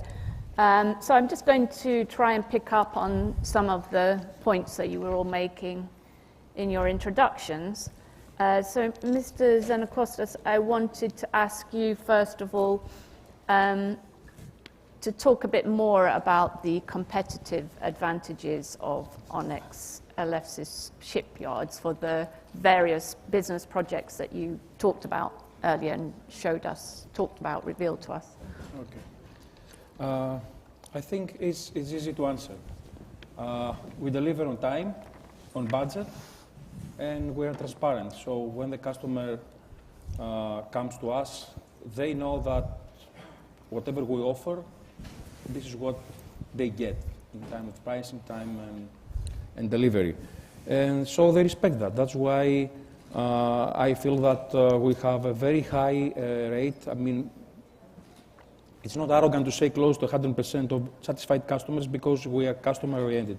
The shipyard is there for the customers, for the ship owners. It's not for the owner or the CEO or the directors. Mm-hmm. Everyone is servicing the customer. And the other competitive advantage of our business is that we always try to find the next thing. That's why I strongly believe that the next thing is the offshore wind farms, the floated ones. We have prepared ourselves for that. We believe that we are ahead of the competition because we offer a package. In the market, the ingredients are here and there. We offer an end-to-end solution. And having in mind that the EU has a very tough target regarding wind until 2050, and Greece has a target of 2.1 giga up to 2030. And this, in the beginning, globally, I think that we always position ourselves ahead of competition. This is our competitive advantage. Okay, thank you. There's one other question, which is really what this conference is really all about developing cooperation with partners. So you mentioned, and Mr. Pyatt had lots of mentions today. I don't know if he's still in the room, but he was in the room when you were speaking. And you said how this all started with the conversation. So to what extent have you been able to develop close cooperation with partners, organizations from the US? And, just to say a little bit more, perhaps about how Onyx is bringing the two countries closer together. First of all, we are also ourselves a US company. And by investing in Greece, what we want to do is we consider ourselves as an ambassador for the country. So we want to create a positive impact, create jobs, know-how, at the end of the day, making everybody's life better and creating a better planet for the humans. So we do that, and the people see that. So we change the perspective of how the people in smaller countries or smaller economies consider investors. Like they came, they invest, they take everything and leave the country. No, everything we do is there. The seabird will be there, the infrastructure will be there, the people that they're working will be there. So we are bringing the market to them, not the opposite. At the same time, the way we do it, we create a bridge between the two countries. And imagine that in Syros, we created, alongside with Cisco, the first maritime innovation center outside the United States. And then in LFCs, in order to go to the next thing for LFCs and for integration between the two shipyards, we need smart things, we need AI, we need private 5G. So we do that with Cisco. So we consider ourselves as a platform where the other US companies could provide their services, goods, and partnerships. So at the end of the day, what we do is win-win for both countries and companies in both continents. So, I mean, this is how you bring people together. Okay, excellent. Thank you. Nicholas, I mean, your business, your company, has very long-standing and rich and experience of operating in diverse sectors and also in many countries. So I think you said 60 countries that you're operating in, with the roots in Greece, as you emphasized. Maybe you can just tell us a little bit more from your experience about what makes Greece, and not only Greece, but we're talking about 3 countries here, Cyprus and Israel as well, and I don't know to what degree you have experience there, but maybe you can tell us on the basis of your experience, what do you think makes these countries attractive to investors, and also what, from your experience, do they need to improve upon? Yeah, thank you. We obviously have a lot of experience in Greece, some experience indirectly in Cyprus, and a lot of experience in Israel as well.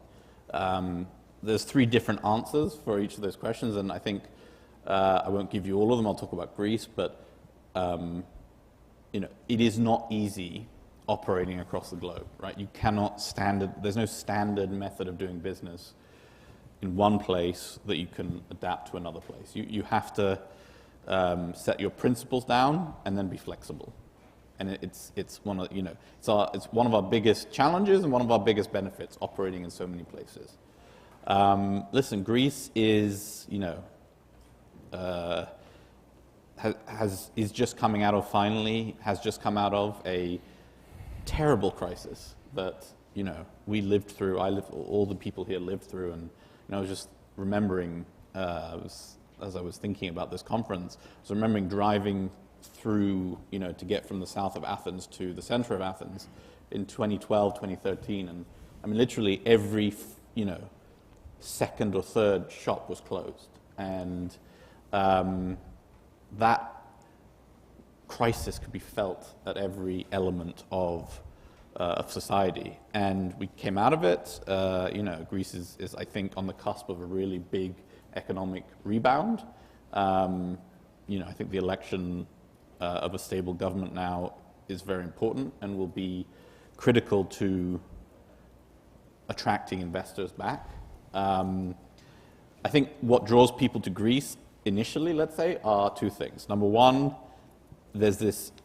Greece has a very good brand in the world, right? It's Greece. I mean, it's one of the most beautiful places in the world, and it's also one of the most dreamt about places for people to go. And so then that, combined with the skill, ingenuity, entrepreneurship, and hard-working nature of the Greek people, combine to bring investors into Greece. And all investment is good, but there are some investors who, like Panos said, will come into a country, make what they can, and then leave. And that's not necessarily the type of investor you want in Greece. And so I think now Greece, as the gentleman before was showing, has invested in multinational companies that are there, attracted by the people, attracted by the climate, and is really exciting. And always was going to happen. Greece was always going to come on the upswing, and it just it just took a little longer than a lot of people thought, but it's something we're all very excited about. In terms of, things to work on, I mean, they're very well publicized, and, the judicial system needs to be reformed to be quicker. There needs to be some further reforms in the administrative matters, but those are all, I think, well on the way to being done. So.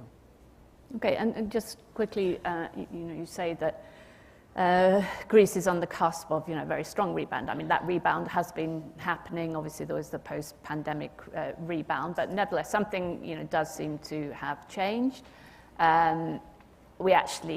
Greece is starting from a lower base, given what happened in that crisis. So there's a lot of ground to be made up. So we need faster growth, actually, much faster growth than the Eurozone average in Greece, and we need more long-term investment, FDI, the best form of investment. For you, where are the growth areas you're operating in, various sectors? What do you see as probably potentially most dynamic, sector? Yeah, no, I mean, first of all, I'll say I think the reason why Greece was held back for a long time was more political than economic.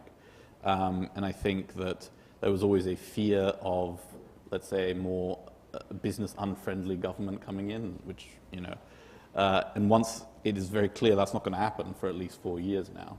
And so I think that is the final hurdle in a political matter.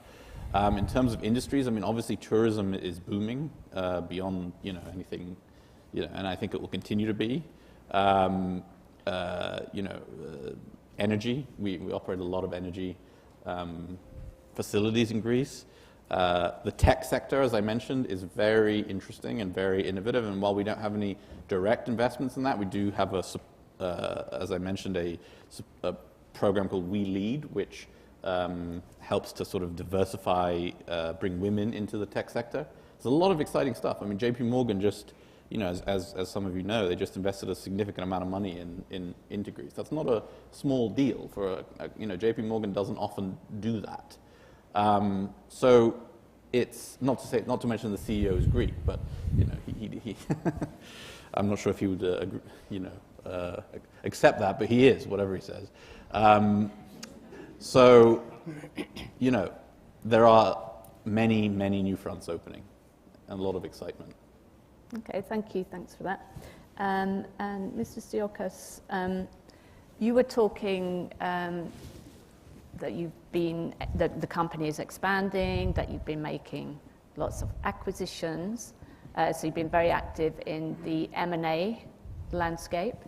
So can you just elaborate for us, tell us a bit more about how all these acquisitions and other initiatives really come together to fuel your vision for becoming that global company that you talked about at the end? Cosmos is in execution mode.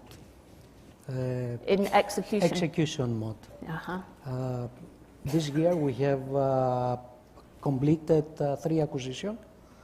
The biggest and the most important is Cana Laboratories, a historic company, established almost 100-year-old. Cana adds value through vertical integration and allows us to produce medicines. We also, the distribution network, acquired the distribution network, the biggest pharmaceutical, which is expected to add more than 10 million in annual revenue. The acquire of Zip Doctor in Texas marks our entry in the telehealth sector. Cosmos has developed a strategic network of regional hubs to support our global growth plans, expansion. We have a facility in Greece, in England, and soon we are expanding in Germany as we have executed a binding LOI with a dog farm in Germany. From dog farm, we expected to generate one additional 30 million in annual revenue.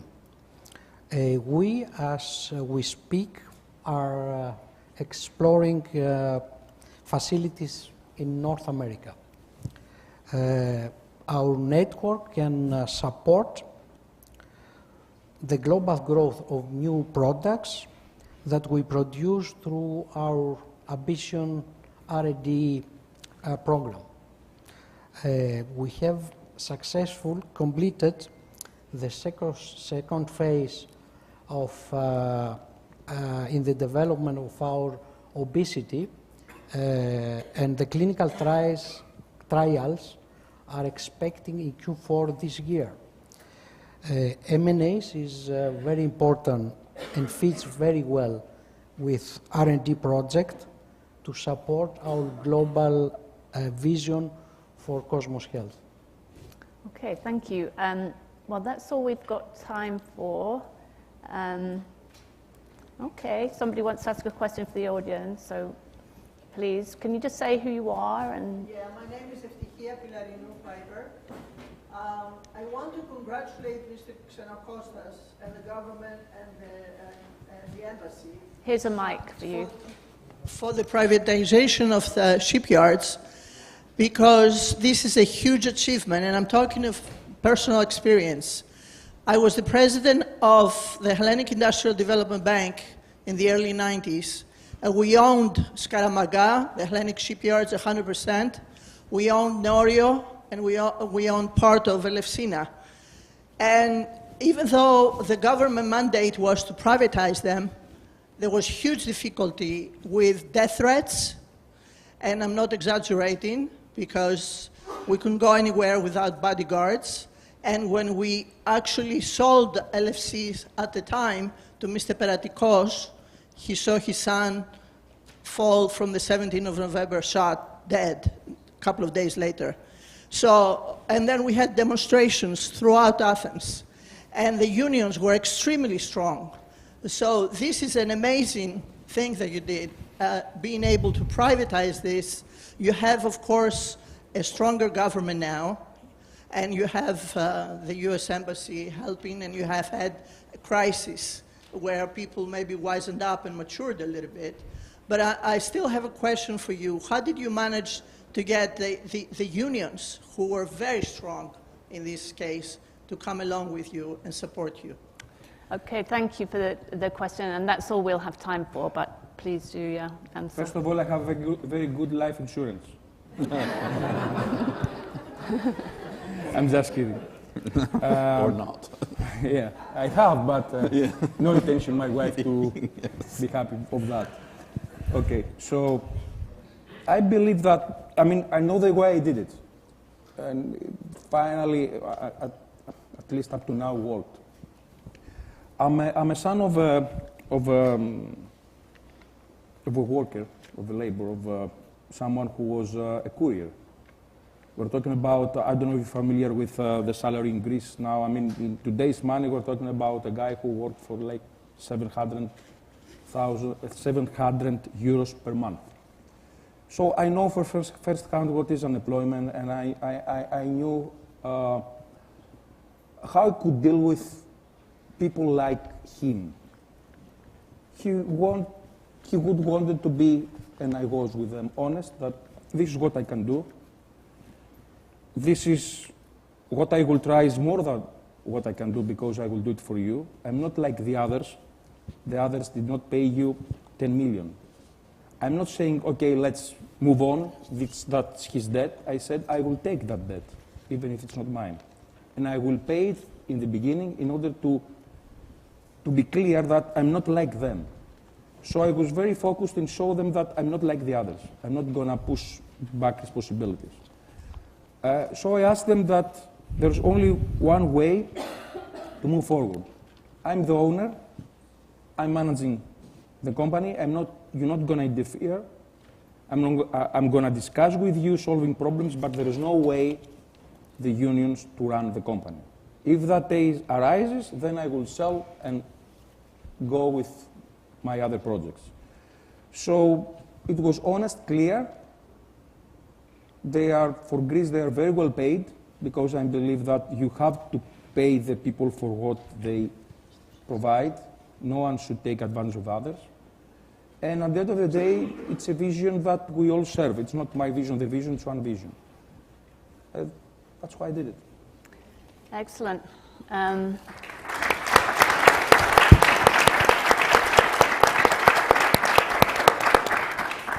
I think some good lessons in there for all of us. So that's all from this panel, but it was great to hear from all of you with these very real and concrete stories and success stories as well. So thank you, all of you, for your participation. And we're going to proceed to the next session, but I think we need a photograph of us, first of all. Okay.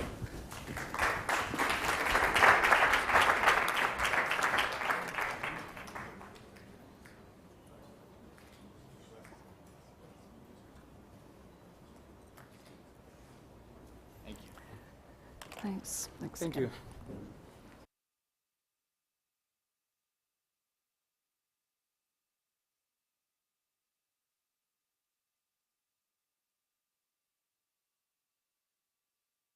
Still talking about investment. In fact, we're going to talk about investment until the very end of proceedings today, but now it's another perspective, another approach. We're looking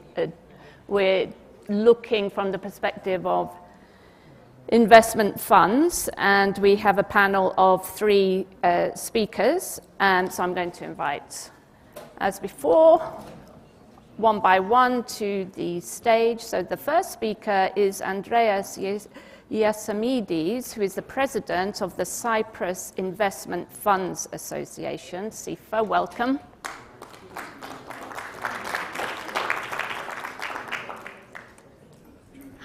Take a seat. Shelley Porges, who is the co-founder and managing partner Beyond the Billion and the $1 Billion Fund for Women, an old friend of ours. Welcome, Shelley. No. And Stephen Schoenfeld, who is the Chief Executive Officer of Market Vector Indexes. Welcome. Hi. Nice to meet you. Shelley. Nice to meet you.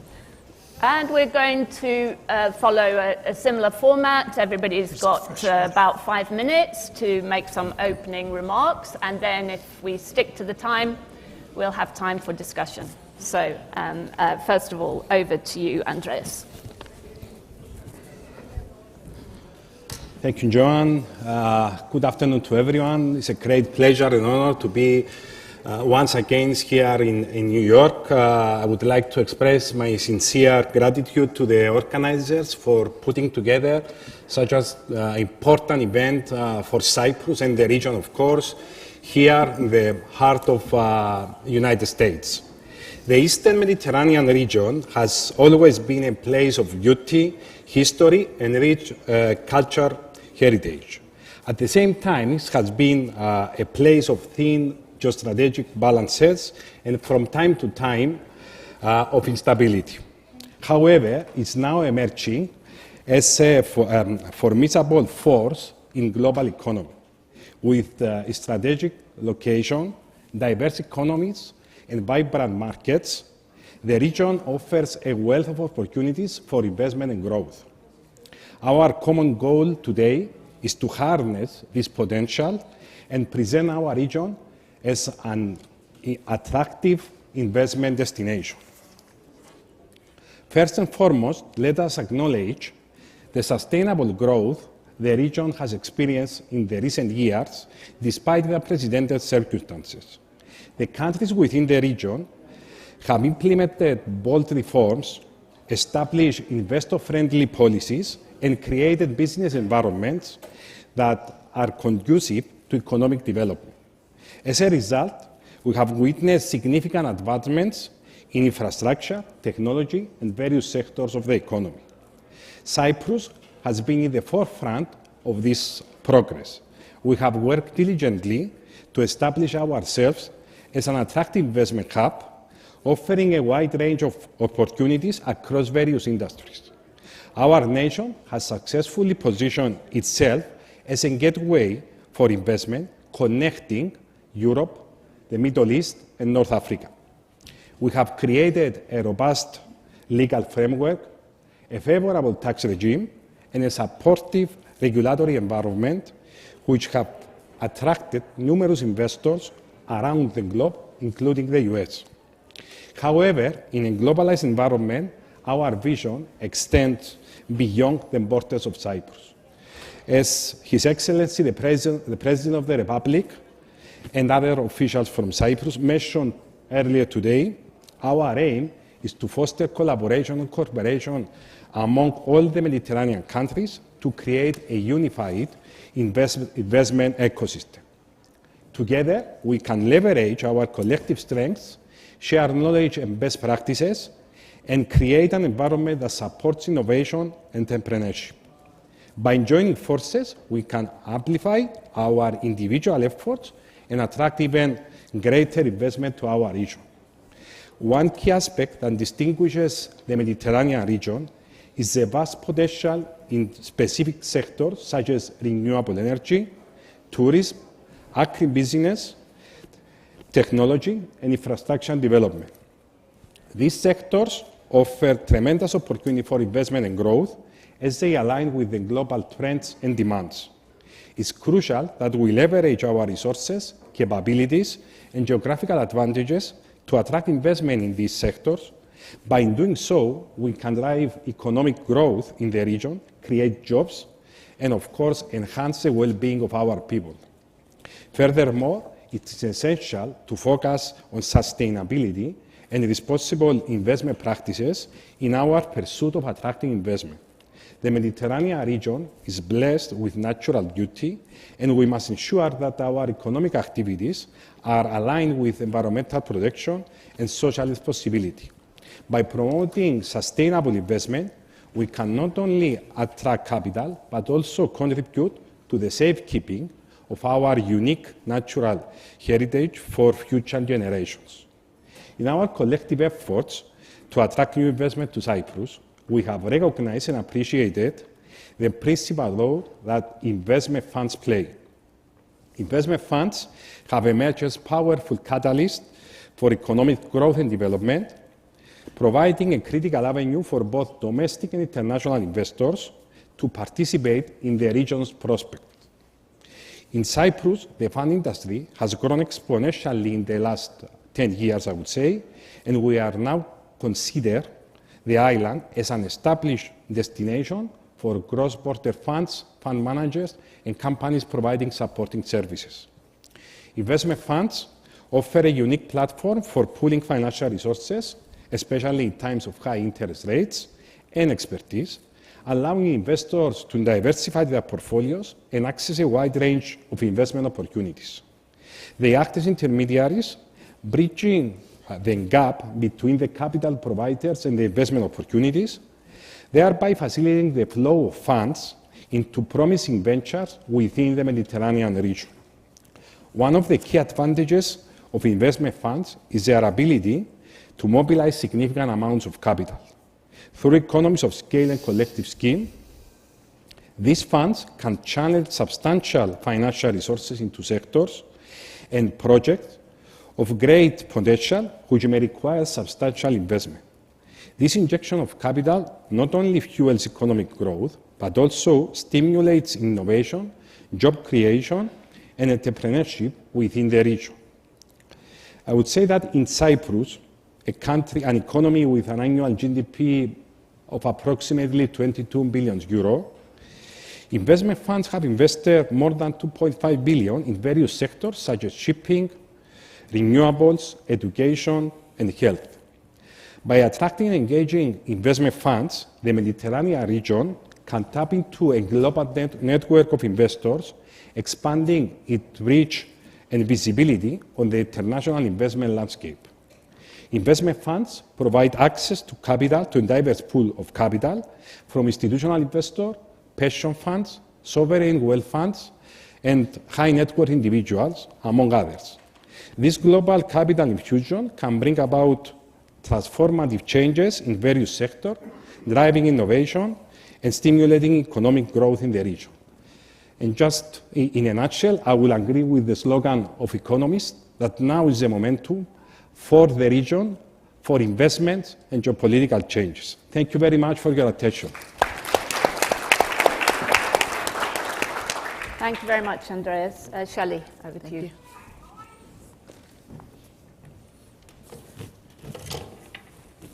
Well, good afternoon. Is my mic on? Yes. Good afternoon. Kalispera. Bruchim habayim. As you heard, I'm Shelley Porges. I'm co-founder and managing partner of the $1 Billion Fund for Women and Beyond the Billion.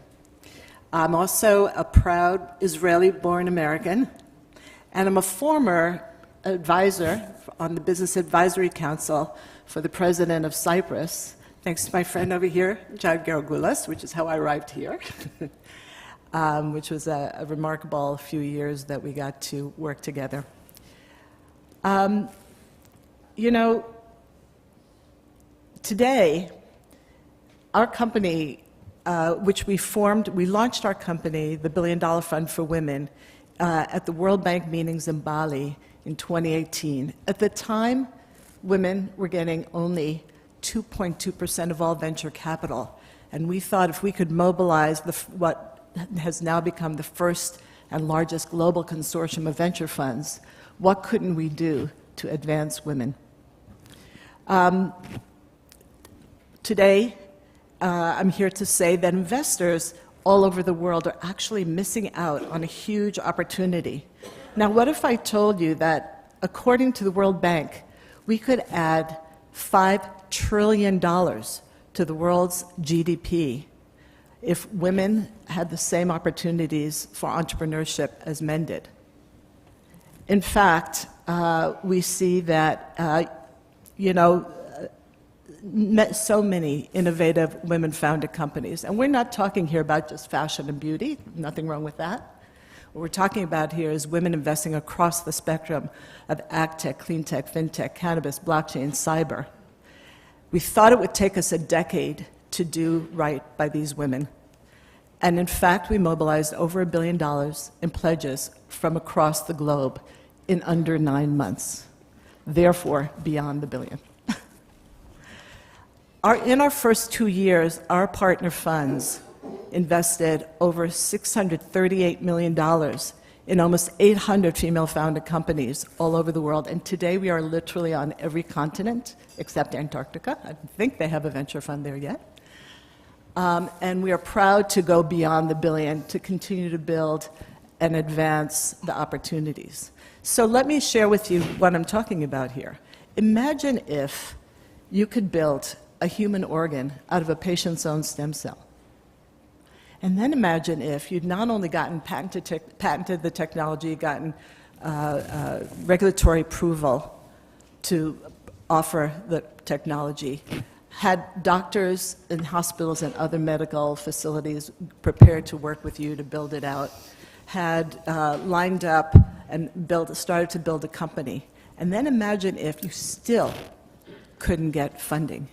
That is exactly the story that Greek-born innovator pitched to us at the Cartier Women's Initiative around 2015. Here was a young woman who had done extraordinary things. Imagine having the opportunity to save lives, and yet still couldn't get funded. Similarly, imagine if you had built a company offering a technique for preventing AIDS at the time when AIDS was roaring through sub-Saharan Africa and other parts of the world. A simple, inexpensive, painless, bloodless technique. An Israeli founder and former CEO of Citric MedTech, Samelet First, did just that. And there are so many others I can share with you, so many other stories I could share with you. But most importantly, as investors, well, that's not all we care about. Of course, we care about solving some of the world's greatest problems. I hope we do anyway. But of course, we have to also look for how are these funds performing? Well, what I can tell you, the bottom line is over a decade of VC data has shown that female founders outperform their male counterparts, frankly, and even gender-diverse teams on many occasions, with earlier exits and higher valuations, and have been doing per dollar invested, I should add, because they don't get as many dollars, but per dollar invested. And someone once asked me, So you're saying you think women are better than men? I'm saying, no, not really, but imagine, women are the most undervalued asset in the world today. So what happens is, when we are looking at the normal curve of investments, we're looking at the high end of amazing men like Steve Jobs, who build not just life-changing, world-changing companies, men in the middle who build companies that are good and may deliver returns, and then men at the lower end of the curve who may not be doing so well. But for the most part, when you're investing in women in VC, I got to tell you, it's only the creme de la creme who are at today getting through the spectrum, getting through that, the hurdles that they have to go through. And therefore, we're generally getting the highest performing women contrasted to the normal curve of men. Someday, if we have gender equity, maybe we will have the same normal curve of women, but that's not the case today. But the question then is also, can this be done elsewhere? And how do we get there? In fact, and does this apply, most importantly, to the Eastern Mediterranean? I mean, can we deliver these kind of results in the Eastern Mediterranean? Well, why not? In fact, in 2020, women in Israel took the lead in MasterCard's index of women entrepreneurs for the first time since the series began in 2017. And the elements that drove that strong score, that drove them to the top, were strong scores in 3 of the components being measured. First of all, knowledge assets, meaning technical education, acceleration, and incubation, and entrepreneurial community. Secondly, financial access, surprise, including grants, bank loans, angel investments, and of course, venture capital. And then thirdly, supporting entrepreneurial conditions, including widely available, affordable, high-quality childcare, as well as support from government entities, including R&D grants, startup funding, and networking opportunities. In achieving this #1 standing in this index, Israeli women were benefited by the fact that the score for support for SMEs in Israel more than doubled from the prior year. And that's key, and we're going to be talking about that, I know, in terms of the role of governments. And the score for cultural perceptions of entrepreneurs increased by 50%.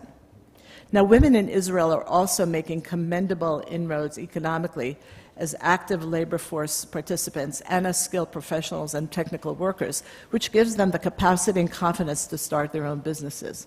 Also very important. Data from the Global Entrepreneurship Monitor, usually referred to as GEM, the GEM report, also show that Israeli women, now this may be a surprise to some, not my husband, but maybe some others, women tend to be slightly more driven than the men, by 2.3% on average, according to this measure, to pursue business opportunities to improve independence, economic self-reliance, as well as to generate income. So lots to unpack here, but bottom line, we know that when you invest in women, you're in good company. Thank you.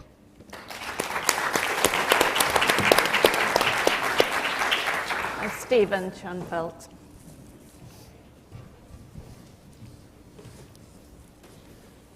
Thank you. Thank you to all of you who are here for this timely and inspiring summit, and thank you to the Economist Group. My name is Stephen Schoenfeld. I'm the Chief Executive of Market Vector Indexes. Market Vector is a global index and data provider with offices in New York and Frankfurt, Germany.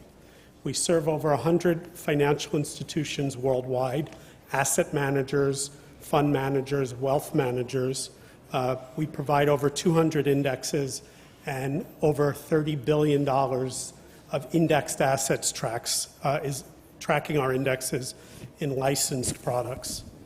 I'm very proud to be speaking on this topic today here at this forum because some of our first indexes was for this region. We started with Israel indexes, Egyptian indexes, and an index for the Middle East and Mediterranean region. The idea of investing at the intersection of geopolitics and changing economic environment is a fascinating area for investors. And all 3 of the countries that are under focus here have substantial long-term potential. In the energy field, which has been very well covered today, in technology, which has also been touched upon, the strategic location of all 3 countries, very relevant for shipping, aviation, and logistics, And not as touched upon was the new alliances. Of course, Israel, Greece, Cyprus, +1, the United States. Egypt is also deeply involved in this cooperation, and the Abraham Accords, which extends the current 3 countries' sort of scope to the center of the Gulf, and there's lots of opportunities there. I want to bring an investor and an indexer perspective to this conversation. If I use a few buzzwords, I apologize, and we can address them. But just to sort of set the parameters, Israel is considered a developed market in the eyes of global investors. It graduated from being an emerging market to a developed market in 2010 and 2011. Greece, very interestingly, graduated in 2001 when it joined the Eurozone. Unfortunately, because of the economic crisis, it was demoted back to emerging status and is now considered an advanced emerging market. Cyprus has a very small stock market. It's considered a frontier market, and it's actually one of the smaller frontier markets, about 1% of frontier market capitalization. But each of these countries have significant players in key sectors. I mentioned energy, finance and banking are amongst the highest represented sectors. Technology, especially Israeli companies, but also some Greek and Cypriot companies, and in the area of security. So these are sectors that you could find very interesting companies in the stock markets of these 3 countries. The credit ratings of all 3 of these countries is actually quite good. They're all investment grade. Both Greece and Cyprus are on a positive outlook. Israel has been on a higher level, but has actually been downgraded to stable because of some of the current political conditions. Again, in this short time, I'm not going to give you my full assessment of the market conditions, but Israel is absorbing the blows of correction in the tech markets. Israel has not recovered as much as tech stocks in the United States and Europe, partly because of some of the political issues going on in Israel with regard to political reform, and also the weak shekel has been hurting returns. Greece, to the surprise of many investors, but probably not as much to the people in this room, has had excellent 1-year, 3-year, and 5-year performance. There are those who are considering Greece might be up for another graduation to developed markets. It will take a higher hurdle for that to happen, but I do think it's possible. Cyprus, as I mentioned, is a very small market, very strong cross-holdings between the major companies, and those will need to be worked out before it really is able to enter investor portfolios. There are some lessons to learn from Greece's and Israel's graduation to developed markets. For Greece, it really is simply don't graduate too early. The Greek government was very aggressive in trying to push Greece into the developed market status. It thought it would benefit from that. In the end, it was too early and was demoted back to emerging markets. Now Greece's economic house really seems to be in order, so another opportunity might present itself. Israel had a different situation. Israel very much was qualified and did want to graduate, but was a little bit ambivalent because it was a medium-sized fish in the emerging market universe. And when it graduated to developed markets, it became a tiny minnow amongst France and the UK and the United States and Japan. So Israel actually lost some investment. The other reason why there was some complexity is that many Israeli tech stocks are listed outside of Israel and didn't count in some measures. And so where we stand now and what I want to leave you with is, what are some of the investment approaches you could take for Israel or Greece? Israel, you could take a broad approach and invest in the entire market. There are ETFs for that and funds. You can also take a narrow tech approach. There are 2 ETFs for Israeli tech. I'm happy to say that in the room are those who represent the two ETFs. Welcome, Kathy. And then we've also produced some indexes for the region. We created a prototype Eastern Mediterranean Energy Index, which is just a prototype. We believe in the concept. Nobody has launched a fund on this index yet. We also have in the lab, we have a Mediterranean regional index. There used to be one. It was decommissioned 2 years ago, and we think that it's a good opportunity to consider it. Finally, another area that we're working on is something called economic exposure indexes.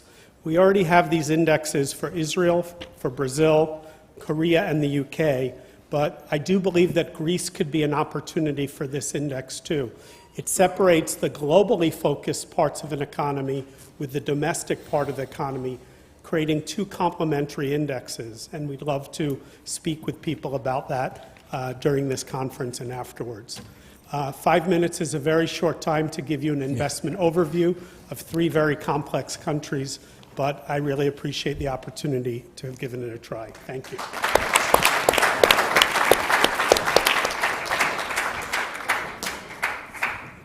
Well, thank you very much for quite a diverse approach from all of you, but really fascinating.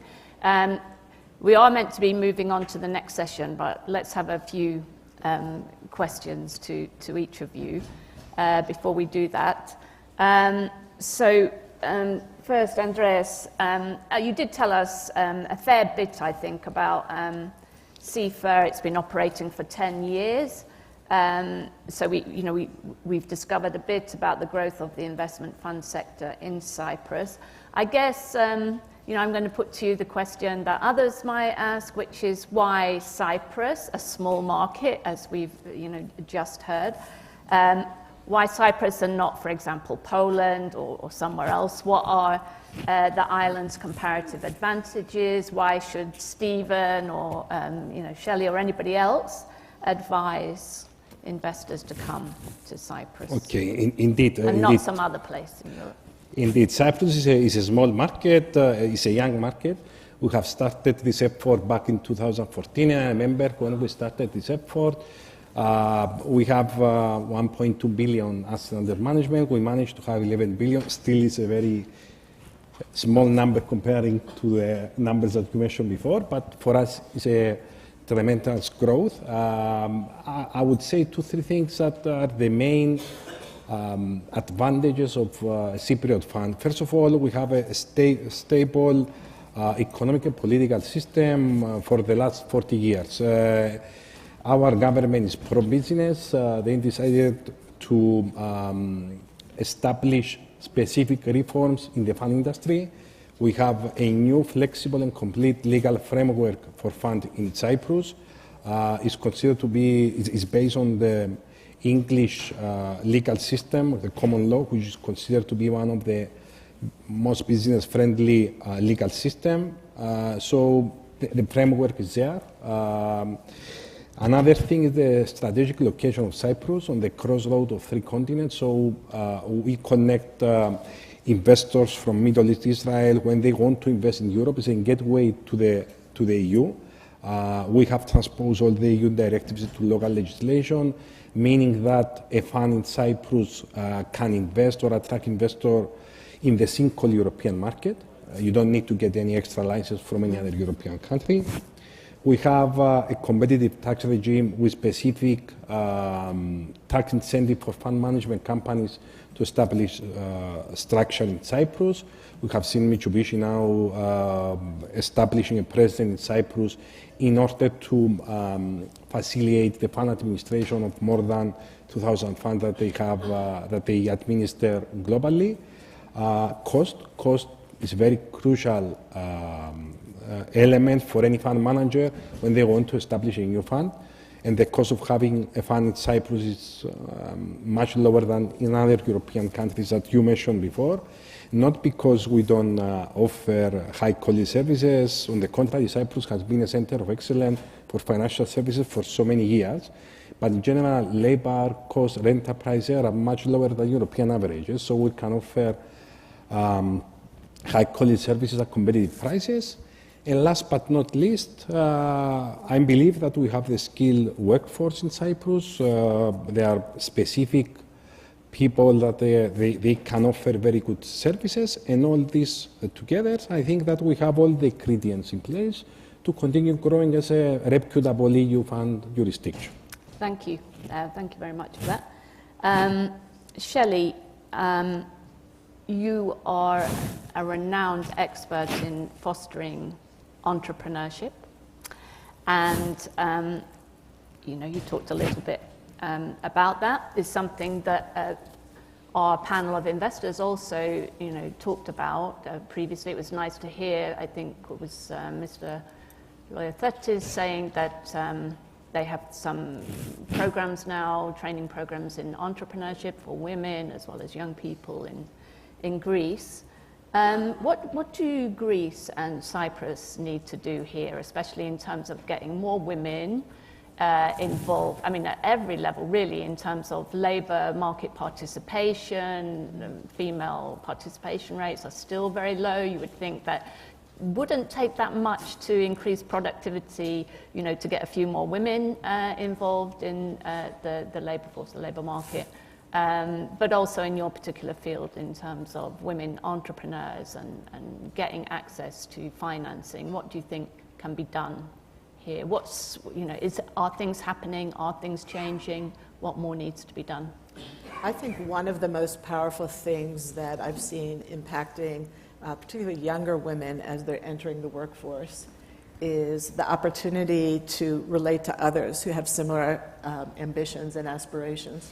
And so we look at universities that are really fostering and doing a good job of not only identifying women who are interested in science, technology, and other fields that would lead them to potentially start tech-enabled businesses, but also businesses in other categories, right?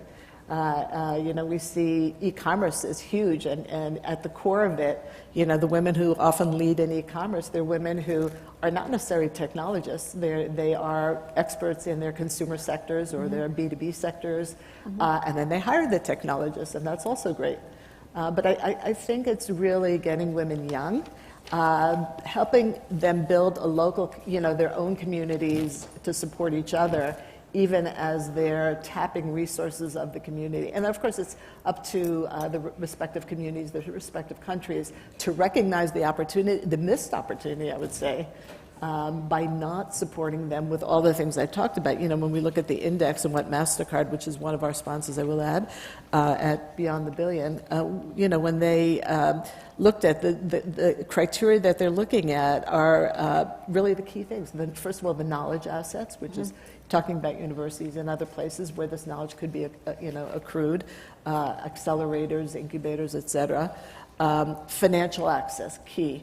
And financial access isn't obviously only venture. We are focused on venture. Now we're focused on venture, building that venture fund community globally for women, as well as getting the LP investors investing into those funds. And that's what we've been thankfully successful at doing and really helping accelerate many companies. I neglected to mention a very important output or outcome of what we've done in those 800 companies that have gotten funded. Now it's about a dozen that have emerged as unicorns. And again, this is not the way we tend to think about women-founded companies or co-founded companies, but in fact, that's the case. And those companies are, I can say, across the spectrum of healthcare, drones, the first or second largest drone company in the world now, it's a woman co-founded company.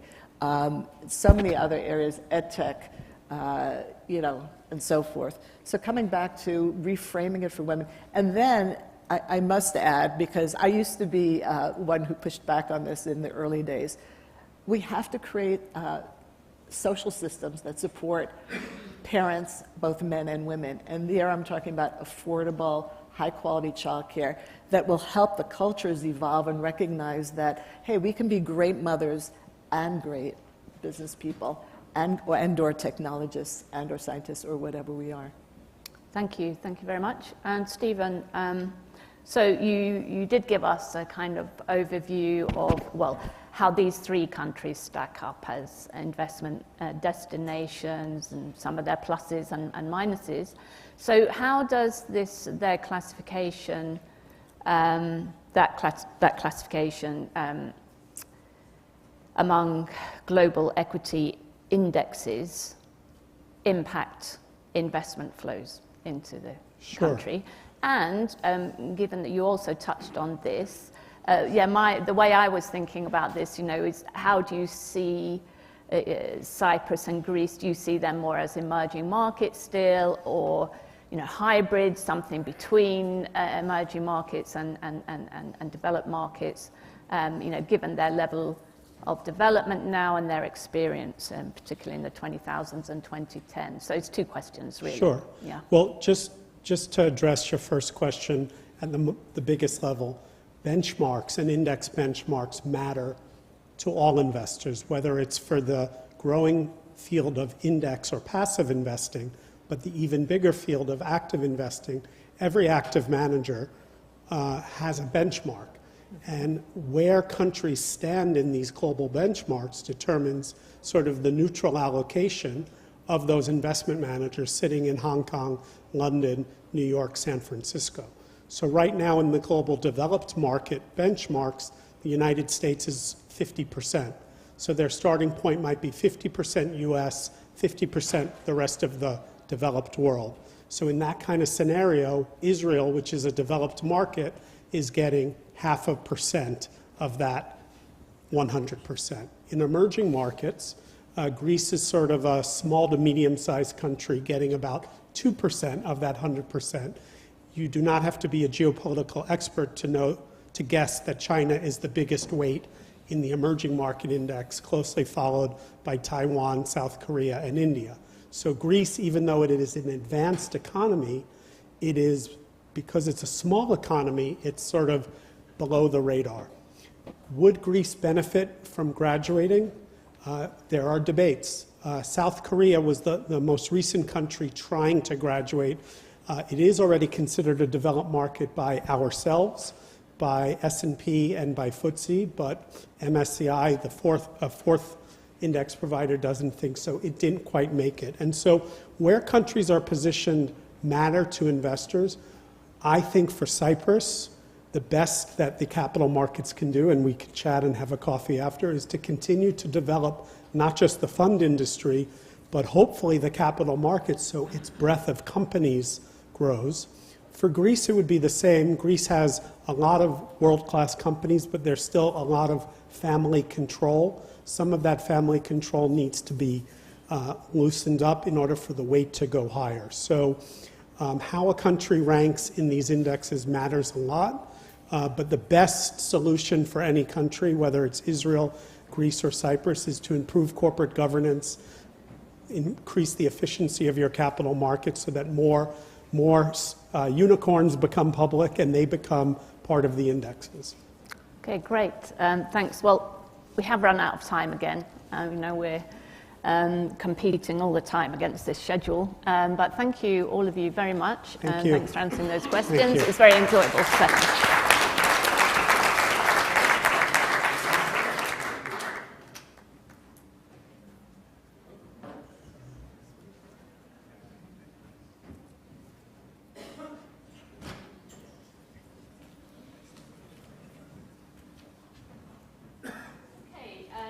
Come to the final session of the day, which is going to be a great one, talking about investing in innovation and growth from seed to success. We're going to hear lots of industry insights and stories now. So I'm going to invite everybody who is in the room with us. We've got two connections. So can you all come and join me on the stage? And that is Catherine Wood, the founder and CEO and Chief Investment Officer of ARK Investment Management. Great to have you with us. Catherine, come take a seat here next to me. Lovely to meet you. Great to meet you. Thank you. Yes, we then have a connection. Shlomi Kaufman is by connection. So Guy Franklin, founder and general partner of Israeli Mapped in New York Ventures. Please join me on the stage. I think people maybe are getting mics on. Uzi Svebner, founder and CEO, Basecamp, co-founder, High Tech Park, Beersheva, Israel. Please come up and take a seat here. And nice to meet you. I did. Please take a seat. Thank you. And also we have John Yayoyulas, who is non-executive director at Ecom BX. Hi, John, an old friend. Thank you. Yeah, please take a seat. Hey. And we're also going to be joined, everybody sit down. We're going to be joined online. I hope we have those connections with Shlomi Kaufman and Angeliki Dayan Rigos. Angeliki is the Associate Director for Graduate Programs, MIT Energy Initiative, and President and CEO of Episteme. So hopefully we're going to see those faces as well on the screen. But let's get started. Same format here. If everybody can stick to their time, and then we can have some nice discussion afterwards. So I'm going to hand straight over to you, Catherine, to share your great experience and insights in this field. And innovation in particular for this region? Yeah. Yes. Am I supposed to go up there? Or you don't have to. Forward? No. Take okay. Wherever you're comfortable is okay, fine. Great. ARC has focused on 5 major innovation platforms that are evolving today at the same time, and that are technologically enabled and really are going to be transformational during the next 5 to 10 years. And they've been brewing for about 25 to 30 years.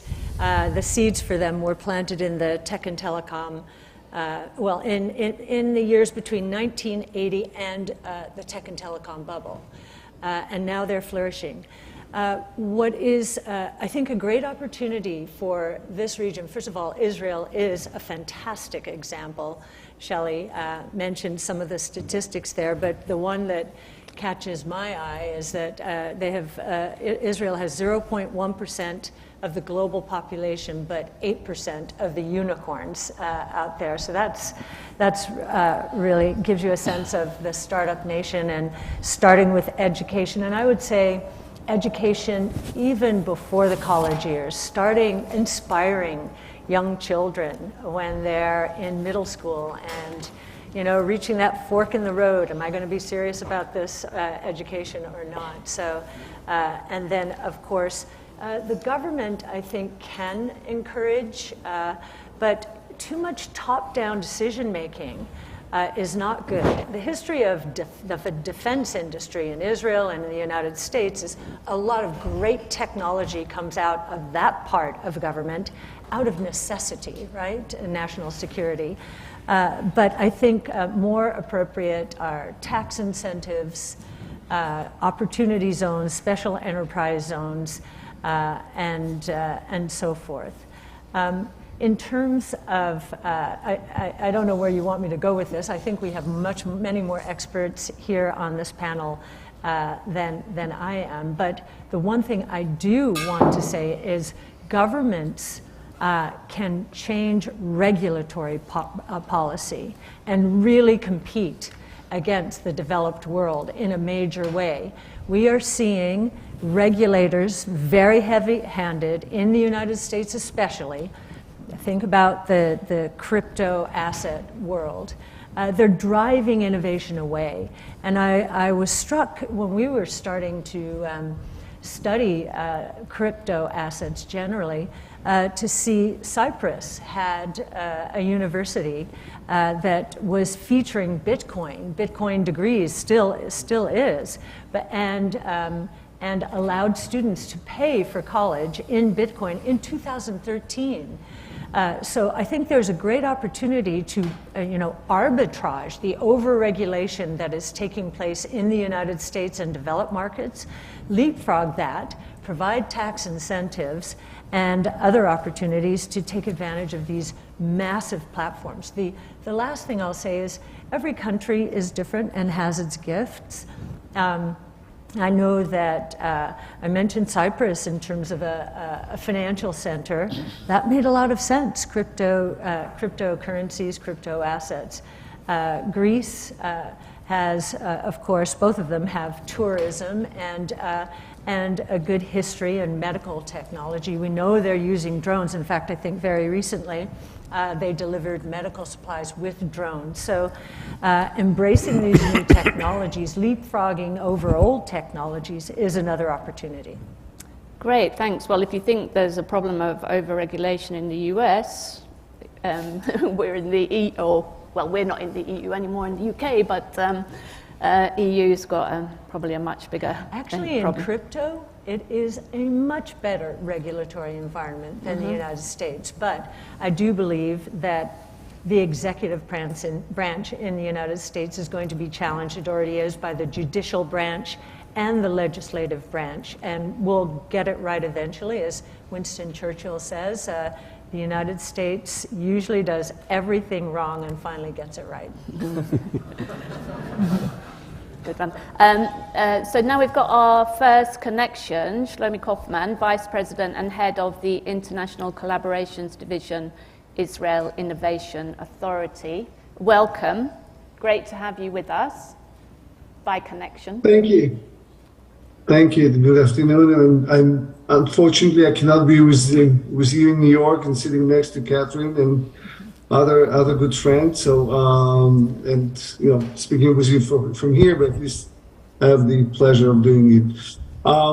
So I want to get connected straight to what Catherine mentioned and maybe share with you a couple of slides about the Israeli Innovation Authority and what we do as, I would say, as a government and to support the market. So the Israeli Innovation Authority is a government-funded agency which has a mandate of supporting and creating and funding innovation technologies in Israel. And what we do, we basically we work like a separate agency, which has a board, which has its own experts, and we get submissions of about 4,500 requests for approval for supporting technology, supporting projects through infrastructure, startup, and growth companies. And we examine these submissions with one major philosophy of supporting basically the market, taking the risk, and supporting the most, I would say, disruptive and innovative technologies. So if you look at at this slide, you basically see three components that the Israel Innovation Authority has, which is investing in R&D, gearing up for future technologies, but not less important, as it was mentioned earlier, enabling activities, removing barriers, catalysts for innovative regulation, and supporting human capital. The IIA basically does not just make a decision top-down. It's in the conversation, constantly in the conversation with the industry, checking and examining and monitoring, getting the inputs from what the industry needs, and trying to support the next wave. And today we are the next wave of technologies. And today we are looking and looking into investing more and more into major four areas, which is climate technologies, bioconvergence, which is engineering and life science technologies and life sciences to bring together into new products. And we just launched a series of call for proposals focusing on bioprinting and other bio-applications, quantum computing, which we invested heavily, and of course AI. And again, the conversation is to try and support and push the market to take the risk upon ourselves, partly with the market, with investors. But we are not looking to see a return immediately. Our return is basically what we see that the market and the industry will grow and create more and more. Will create more impact in the Israeli in the Israeli industry. One of the results that you can see of this approach that has been adopted for the past 20 years is this map of labs and innovation centers across the country, which focusing on exactly on the areas that I mentioned earlier: which is climate technologies, quantum computing, and other disruptive technologies. And I think that when we talk about regional cooperation, especially with our two great friends, Greece and Cyprus, we definitely can see areas like climate tech where we can cooperate more broadly together. So I'll stop here and let other speakers to continue. Thank you. Thank you. Thank you very much indeed. We'll be coming back at the end with some questions.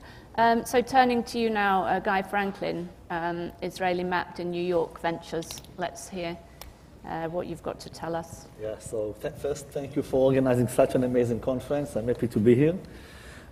So I will say about Israel. So I'm originally from Israel. I live in New York for the last 11 years.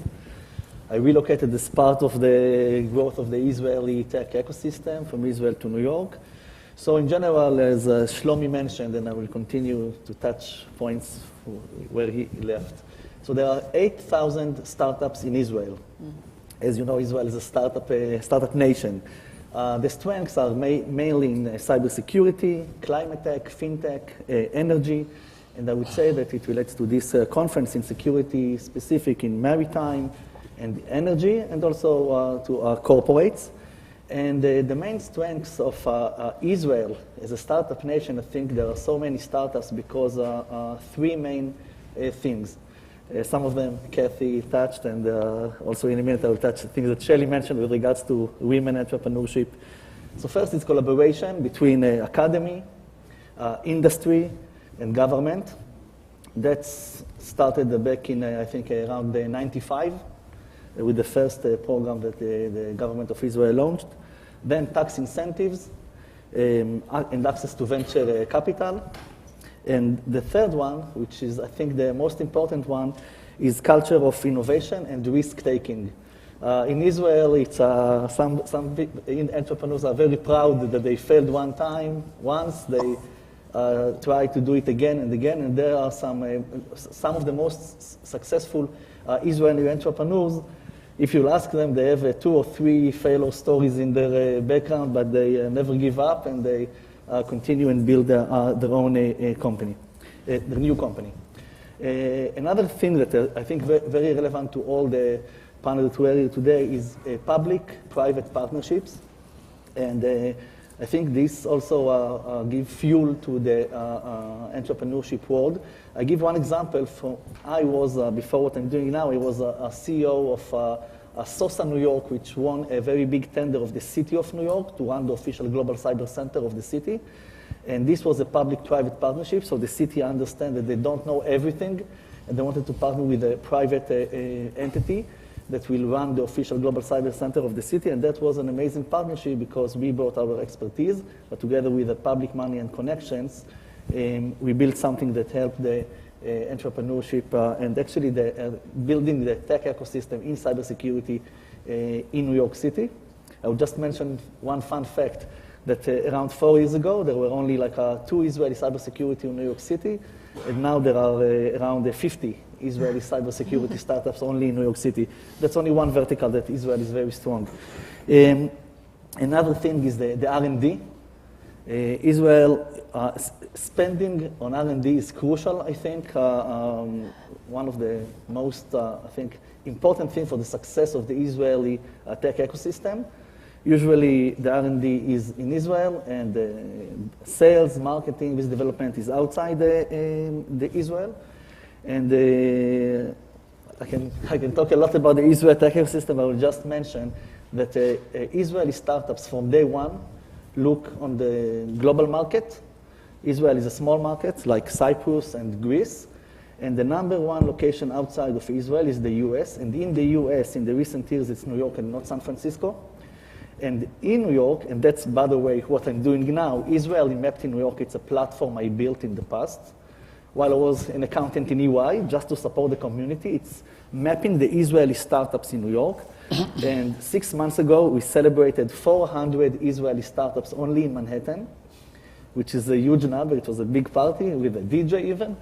And outside of the 400, 10% are Israeli founders, women founders that live here in New York, 40 entrepreneurs. Of course, we like to have more, but I think it's only in New York 40 founders of startups.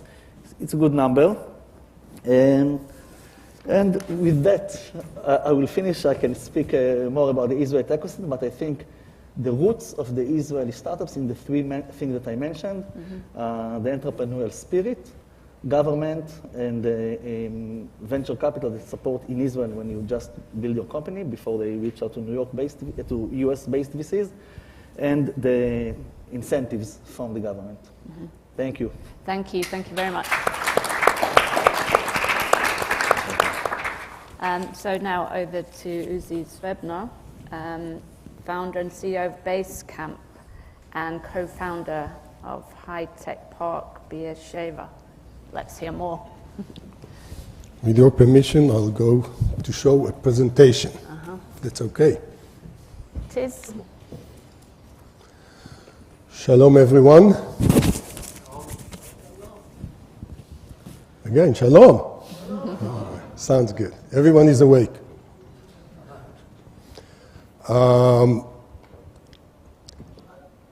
I think what we heard from Kathy and from Guy, I'll try and complete and try not to repeat what they said, because some of it appears in my presentation.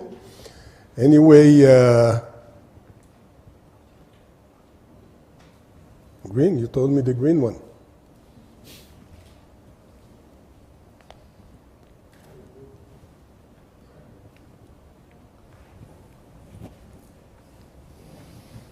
Shall I have a go? Sure. Okay, now, okay.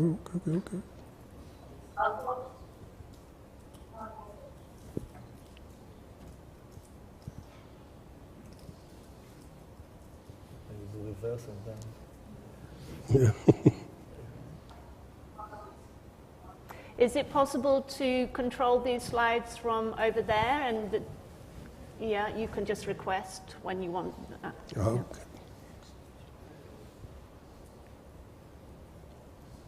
Okay. Please? Shall we go to the first?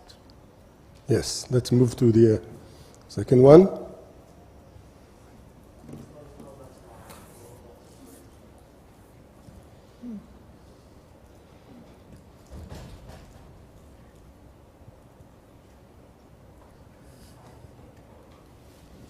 Anyway, I'll start and talk about it.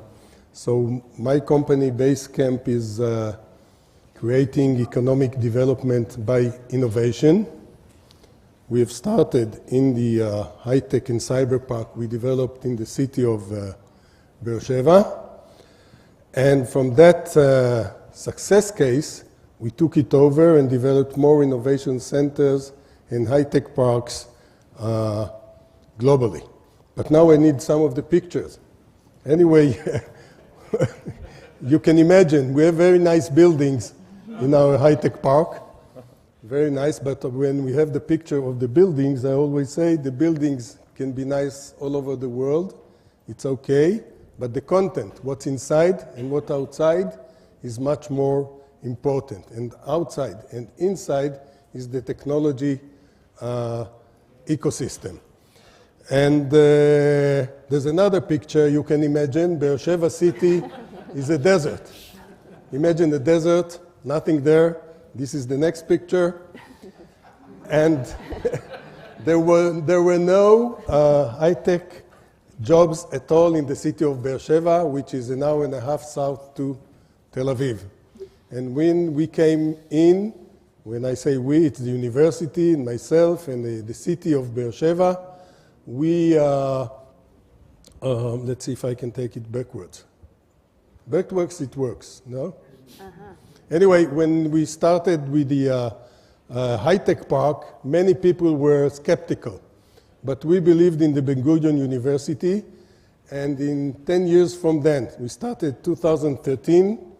In 2023, we have already 4,000 R&D employees working in our park. We have 60,000 square meters of buildings, 4 buildings, beautiful.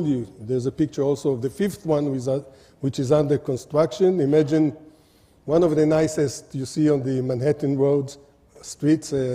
We are developing such a nice building. And we have the IDF Cyber Campus being located adjacent to us as a big anchor of cyber security companies. We also have 12, even more, international companies, and this you must find the slide of the list of the companies. I don't remember all of the 80 companies. This is too much for me, so try and at least get the picture of the companies. Anyway, 12 of the most prestigious and international companies from Intel and Deutsche Telekom and NVIDIA and IBM and all of them we brought in 10 years.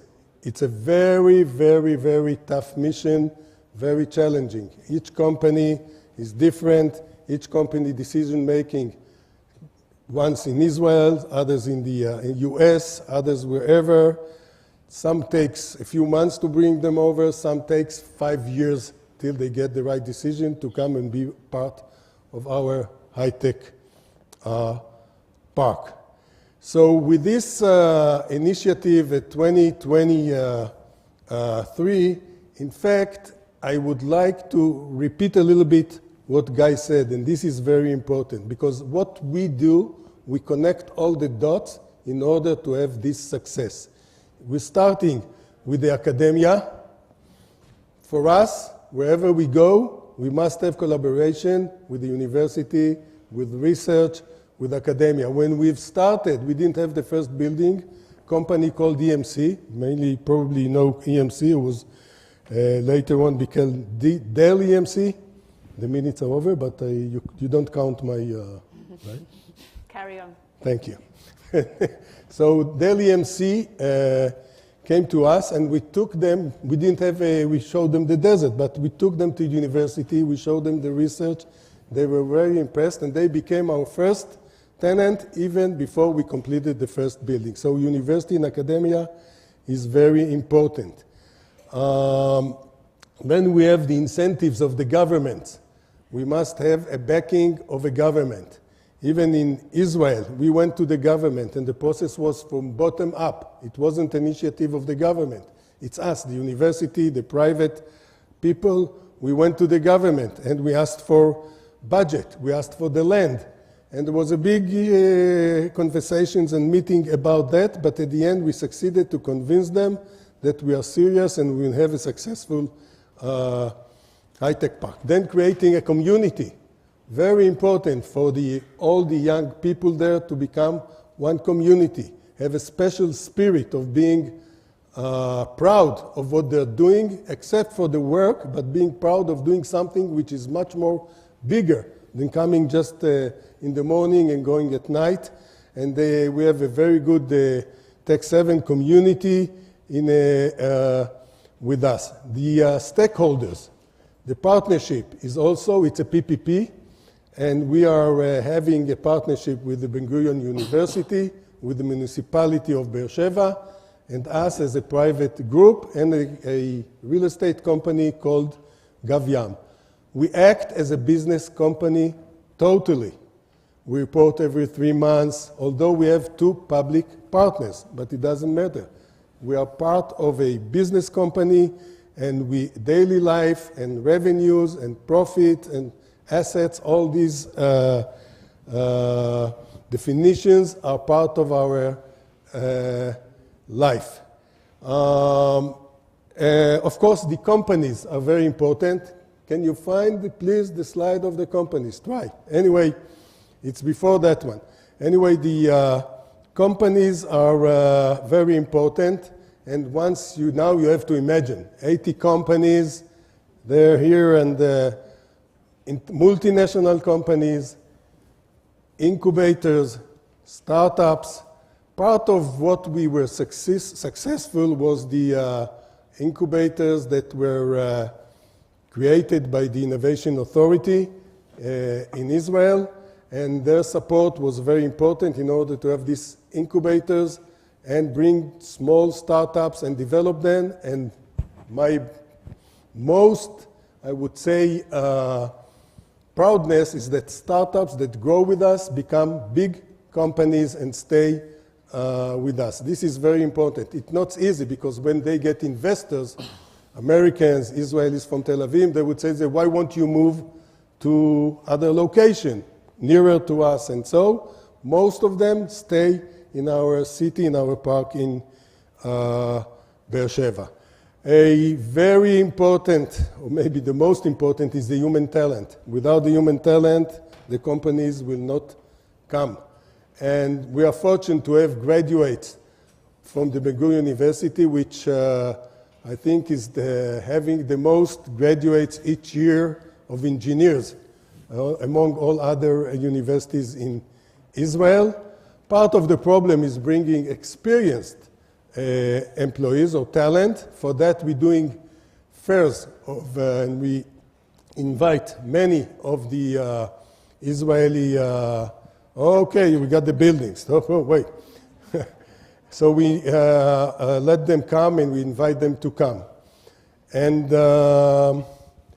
now you see the desert, now you see the building. It's going backwards. Okay, let's see. All right. This is the 5th building. Okay.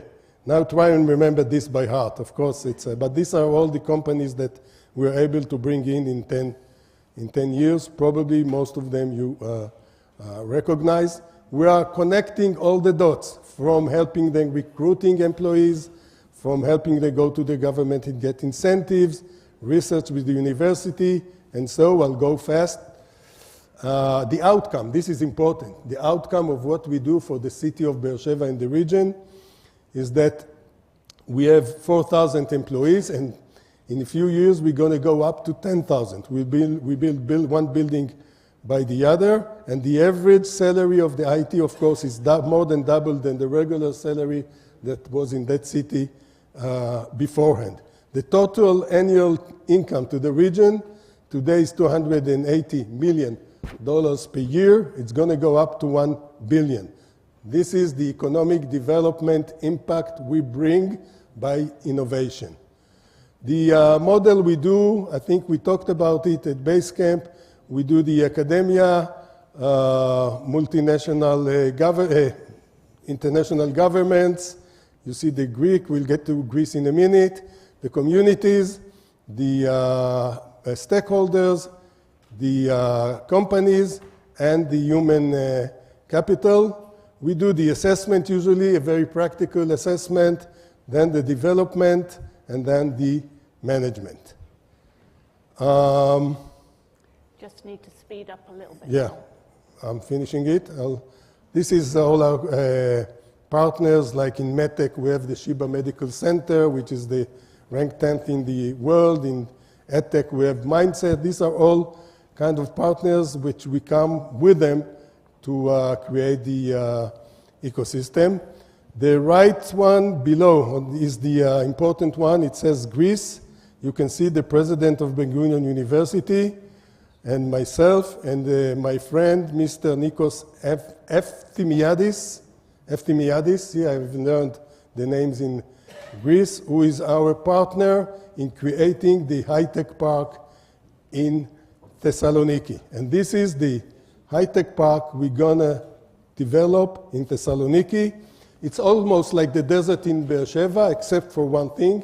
You see the beach and the water, of course, yeah, but the idea is to build here 110,000 square meters to Israeli, international companies, local companies, and startups. We do it with the innovation research in Thessaloniki called CERT. Location is just by the airport. We are very proud about this project. It's going to happen. In fact, we already signed the agreements, and we hopefully in 3 years have the first building there with a few hundreds of employees from Thessaloniki. Thank you. Thank you. Thank you very much. I'm glad we got those beautiful pictures in the end.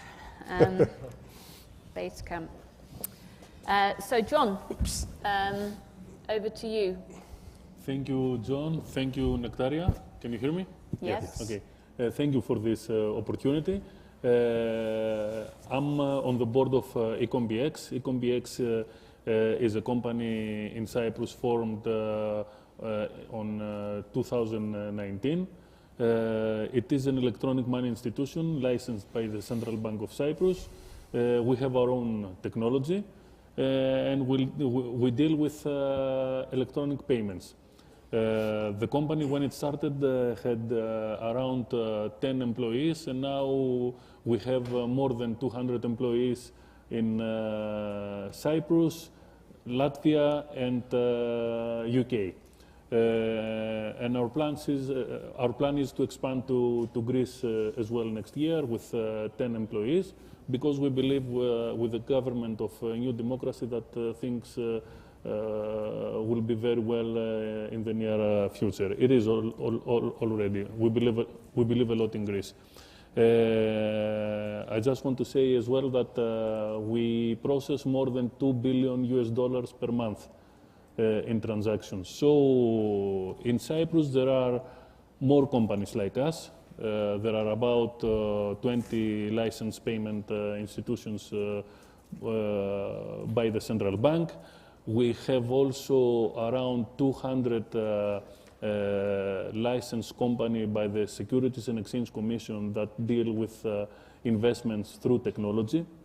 Many of them belong to Israelis.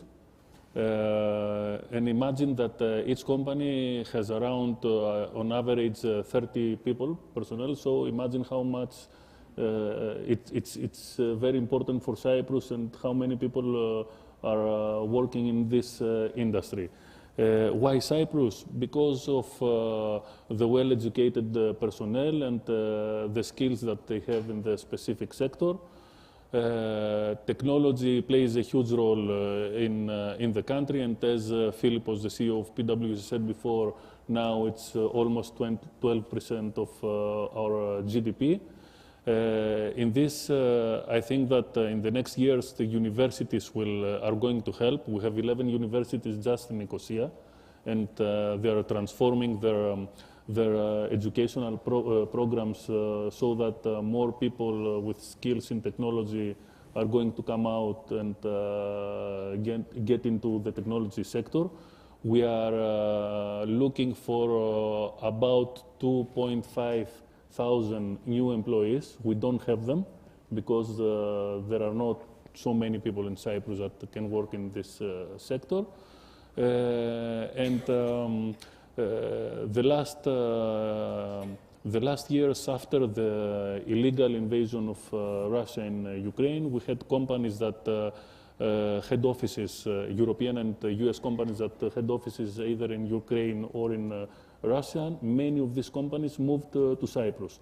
And they moved to Cyprus for different reasons, and it's not just the low tax system, that it's about 12.5%, but the way of life, and especially for young families, that there are people that work there, they can go home during lunch, see their children, and then come back to work.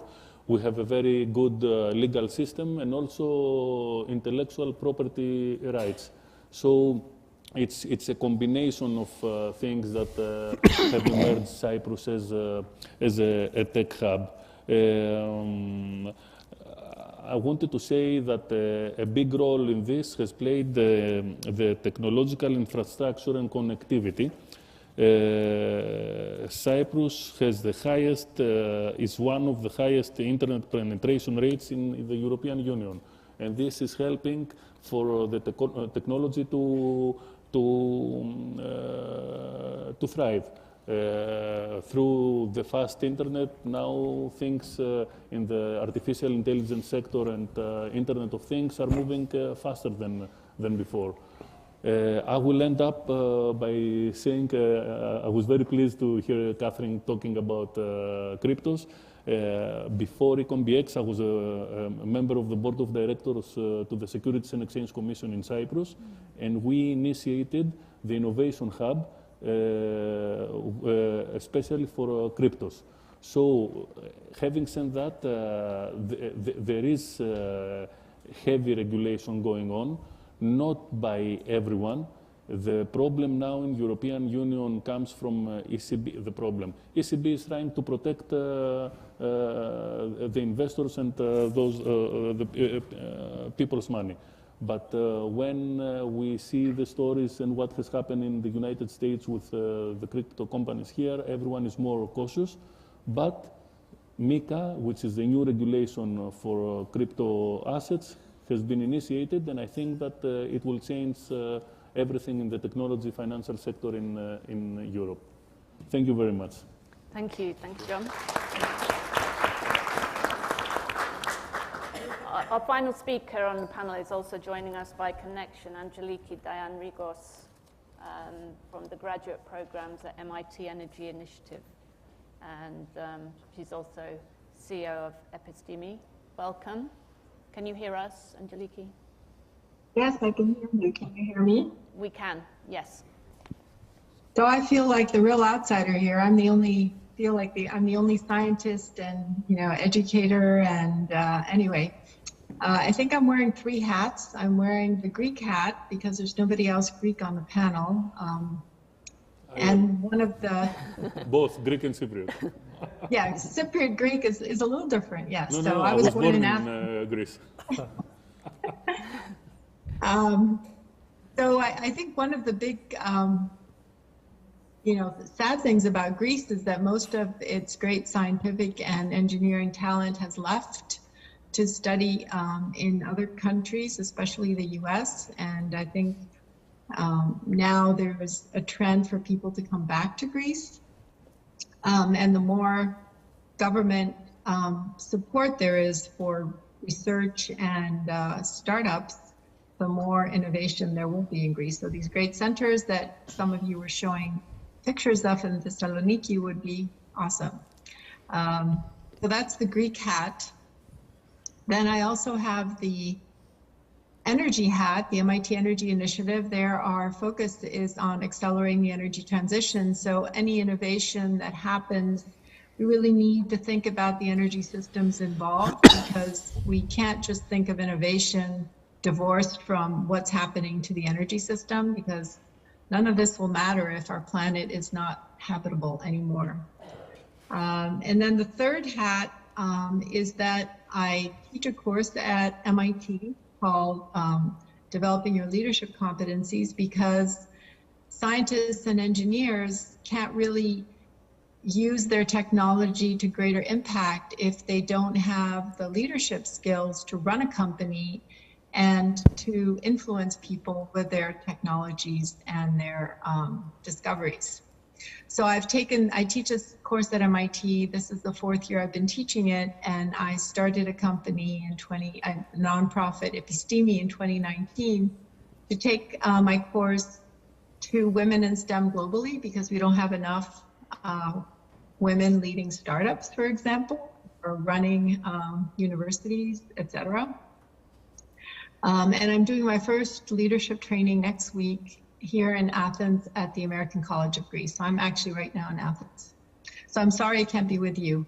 I think that a lot of people have said a lot of things, and I don't feel like I really need to add that much more to it, except for what my perspective is. I have been interviewing leaders in the energy transition over the past year and a half, and asking them about, how do we more effectively scale and implement all these new technologies? Because new technologies are great, but if they're not implemented and if they're not scaling, then we're really not going to have an effective energy transition, and we're not going to get to net zero carbon. So I'm going to be writing up some papers on that. I have some insights already from my interviews, but I feel like we should let the audience or other people ask questions and not sort of clog. I won't clog the network anymore with just my ideas, but I'm happy to answer questions.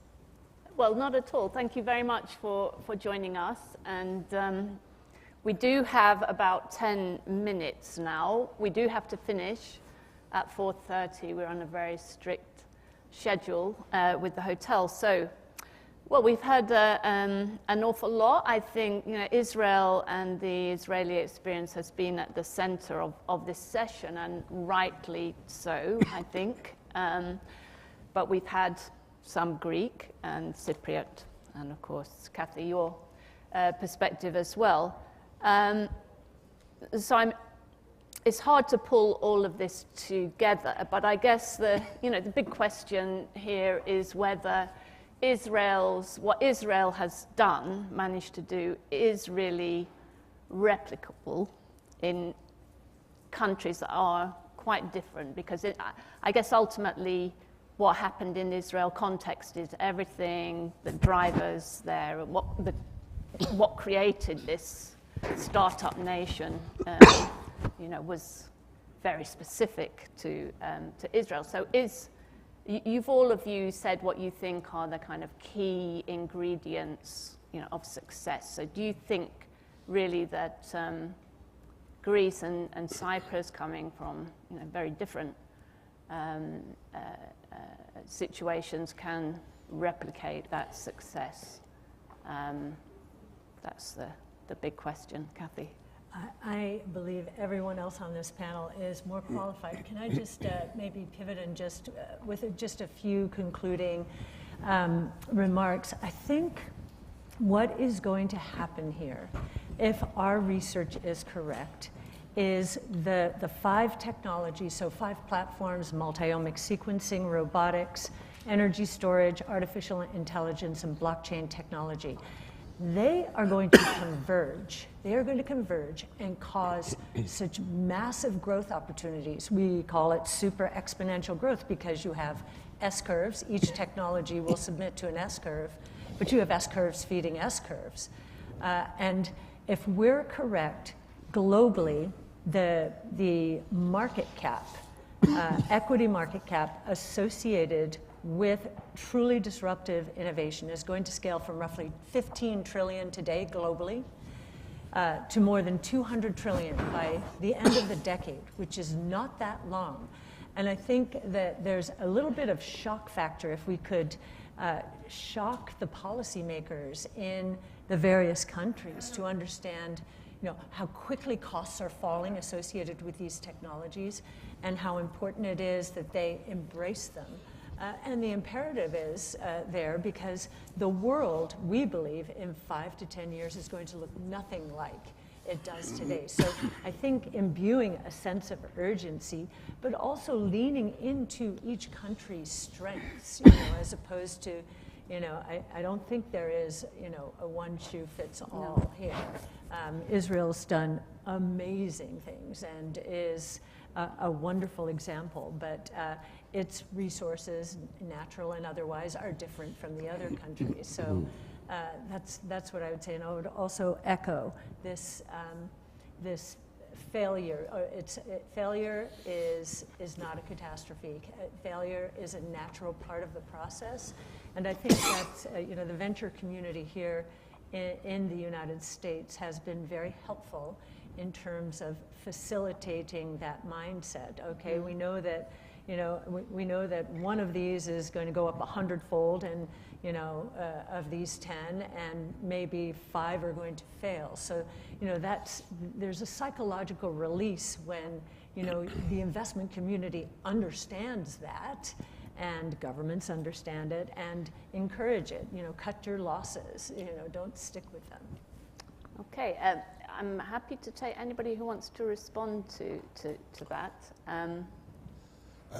I think there's one important point which I'm not sure we can transfer.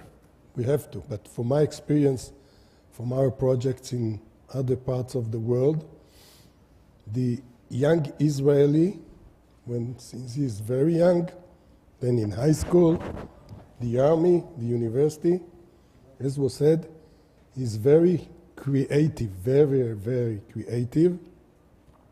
His mind is thinking all the time of new, not just in technology, but all the time he thinks, what should I do now, different and this and that. And he's ready, of course, to take the risk, and this is part of our DNA.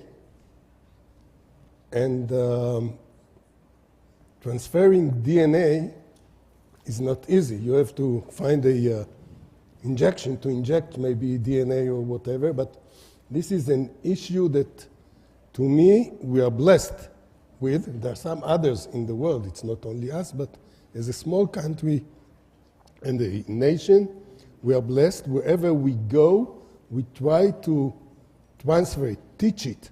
It's not easy, taking the risk. People, they have their own culture, they're having their own, they're afraid to do so, but basically this is a point we have to think how we transfer to the young generation in other communities like Greece and Cyprus. I must say that in Thessaloniki, we are surprised to find seeds of startups who are ready to take the risk, and we believe there are good potential for our long-run park. Thanks. Maybe, yeah, I was just going to bring maybe Shlomi back in. Maybe did you want to comment on this? Thank you.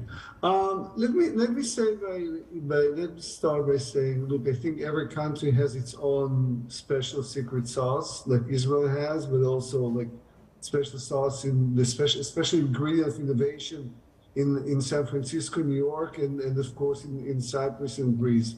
And I think our power and connection is more coming together and innovative together. I think we don't need to replicate that. I think each and one of us can bring something new to the table, something more innovative that can bring a better future. And especially, I mentioned earlier the climate technologies. Look, I think three countries, all the three countries are one close to each other. The climatic conditions are kind of similar, and there are so many things which are bringing them together. I think through innovation and looking at things which, like climate tech, can definitely be very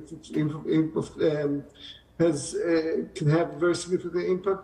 We do cooperate together through platform of Horizon Europe program. We do cooperate through Eureka program, but I think there is more room to work on it in the future. So thank you. Thanks. Well, Angeliki, just because you're a teacher and you're teaching on this graduate program, you've also you're doing your thing now in Athens. You mentioned this brain drain from Greece that occurred in the crisis years. Some people are coming back. Some people, who went away, gained experience elsewhere, and they're coming back to Greece. Do you think?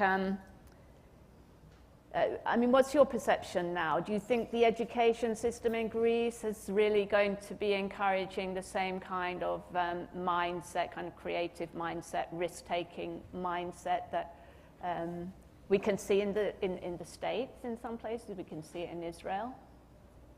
I do think that Greeks, are survivors. They've been fighting people off for thousands of years. Mm-hmm. So the 2008 crisis resulted in many new startups because people had nothing to lose. They already had nothing, right? So you're starting from nothing, and so they're very creative and they want to make something. And there are these great organizations now like the MIT Enterprise Forum Greece and the Hellenic Innovation Network, which is helping Greek startups get funding in the US and bringing them to the US to present their pitch to groups there. So, and I see the women. I just gave a talk earlier this week on leadership in turbulent times, and young women, graduate students at the various universities came, and I was impressed by their energy and their, I think they're just getting started. I feel like women in Greece have not had such great opportunities, and that's one of the reasons why I'm trying to start here and help them, because we're losing a big portion of the innovation population when all the startups, are men, right? We don't have as many women starting companies as we do men. So entrepreneurship and leadership are tied together, and I'm hoping to encourage both. Well, thanks, and good luck with what you're doing there. John, you wanted to come in. Sorry, I cut you off. Just a comment about Greece. Lately, there are around 500 million euros that are invested from VCs into Greek startups. And we have companies that are valuated almost €1 billion, like Blue Ground and other companies. There are companies, Greek companies, startups that are sold for 300 and 200 million. So this scene in Greece is going very well. On the contrary, in Cyprus, unfortunately, we don't have a specific VC. Now something is going to happen to invest in startups. So the Cypriot startups are moving to Greece or in other places. What I wanted to say before hearing about Israel is that, of course, we are not in a position to get small and new startups, but we are in a position to, when these startups become established companies and they want a way out to Europe, and most of them probably they would need the license if they're into the fintech sector, they should consider Cyprus. It's the perfect destination for them to work in the European Union. Thanks, Guy. Yeah, I will just add, I'll be short, that I think each country, and it relates to what you said and what you said, should see what strength and act. Fintech, for example, and Israel just think about doing an AI program and invest heavily on that based on what we see in generative AI and stuff like that. And the same with maritime and Israel and cybersecurity in the past. And it's like any city in the world, although we're talking about countries, they see if Miami or New York or San Francisco know what's their strengths, and then everyone wants to expand outside the country. Oh, let's go to Miami. So the same with our 3 countries, to develop 2-3 areas, invest heavily from the government, grants, incentives, tax incentives, and stuff like that. And then I think the seeds, we'll put the seeds, and then we'll see the results within a few years from now. Okay. Unfortunately, we're going to have to end here because, as I say, we have to vacate this room. That is a problem. Don't all jump up yet. But first, I've got a few things to say. But first of all, I want to thank all the panelists. I think we really could have carried on this conversation for a long time, and it was really great to have all of you joining us. Thank you to our 2 remote panelists as well for joining us this afternoon. And please give a round of applause to all of them.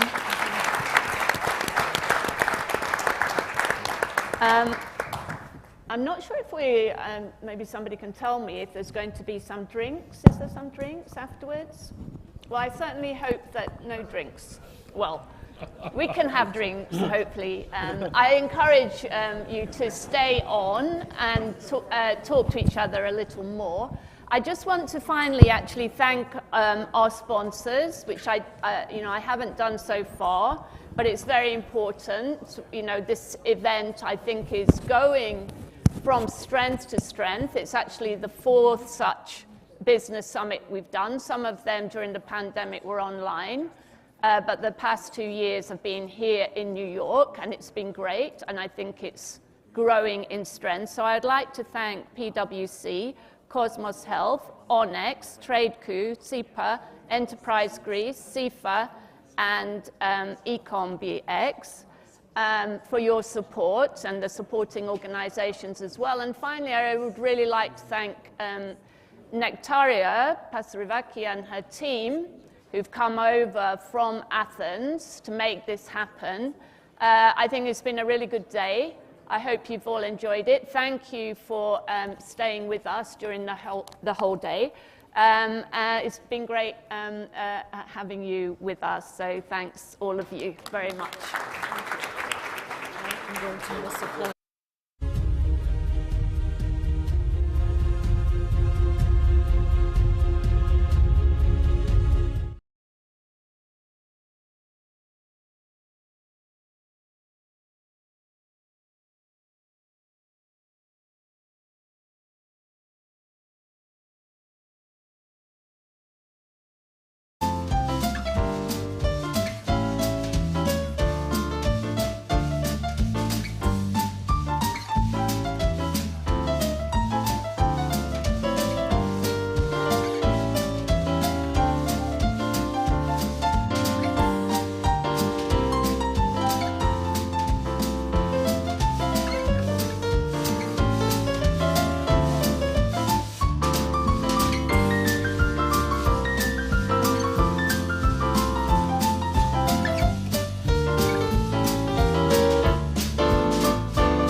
We are a rapidly growing, diversified global healthcare group, committed to continuing our dedicated service, driven by our passion and empathy. Our aim is to expand our reach globally and positively impact more lives.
What is return on investment?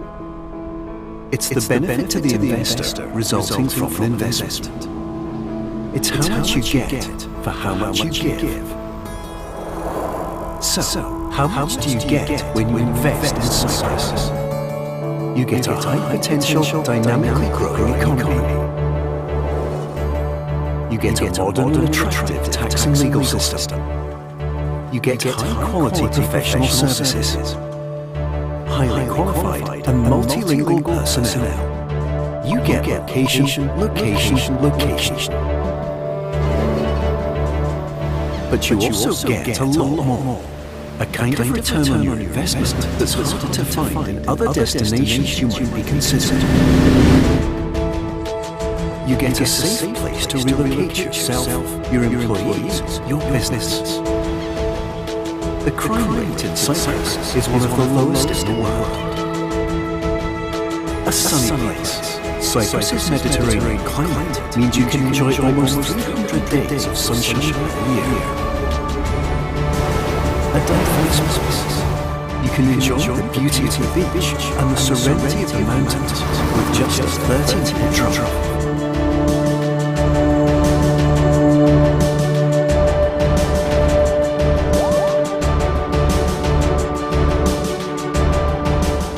Place. You can enjoy 12,000 years of history through museums, archaeological sites, and religious sites. You can enjoy classical and modern art performances, sports of all sorts, an active lifestyle, and so much more. There is never a dull moment, unless, of course, you simply want to tone it down and relax, which you can also do in a variety of resorts, nature excursions, or small picturesque villages. You get a country that's great for kids and families. There are over 90 high-level international schools, a plethora of parks, playgrounds, and year-round family events.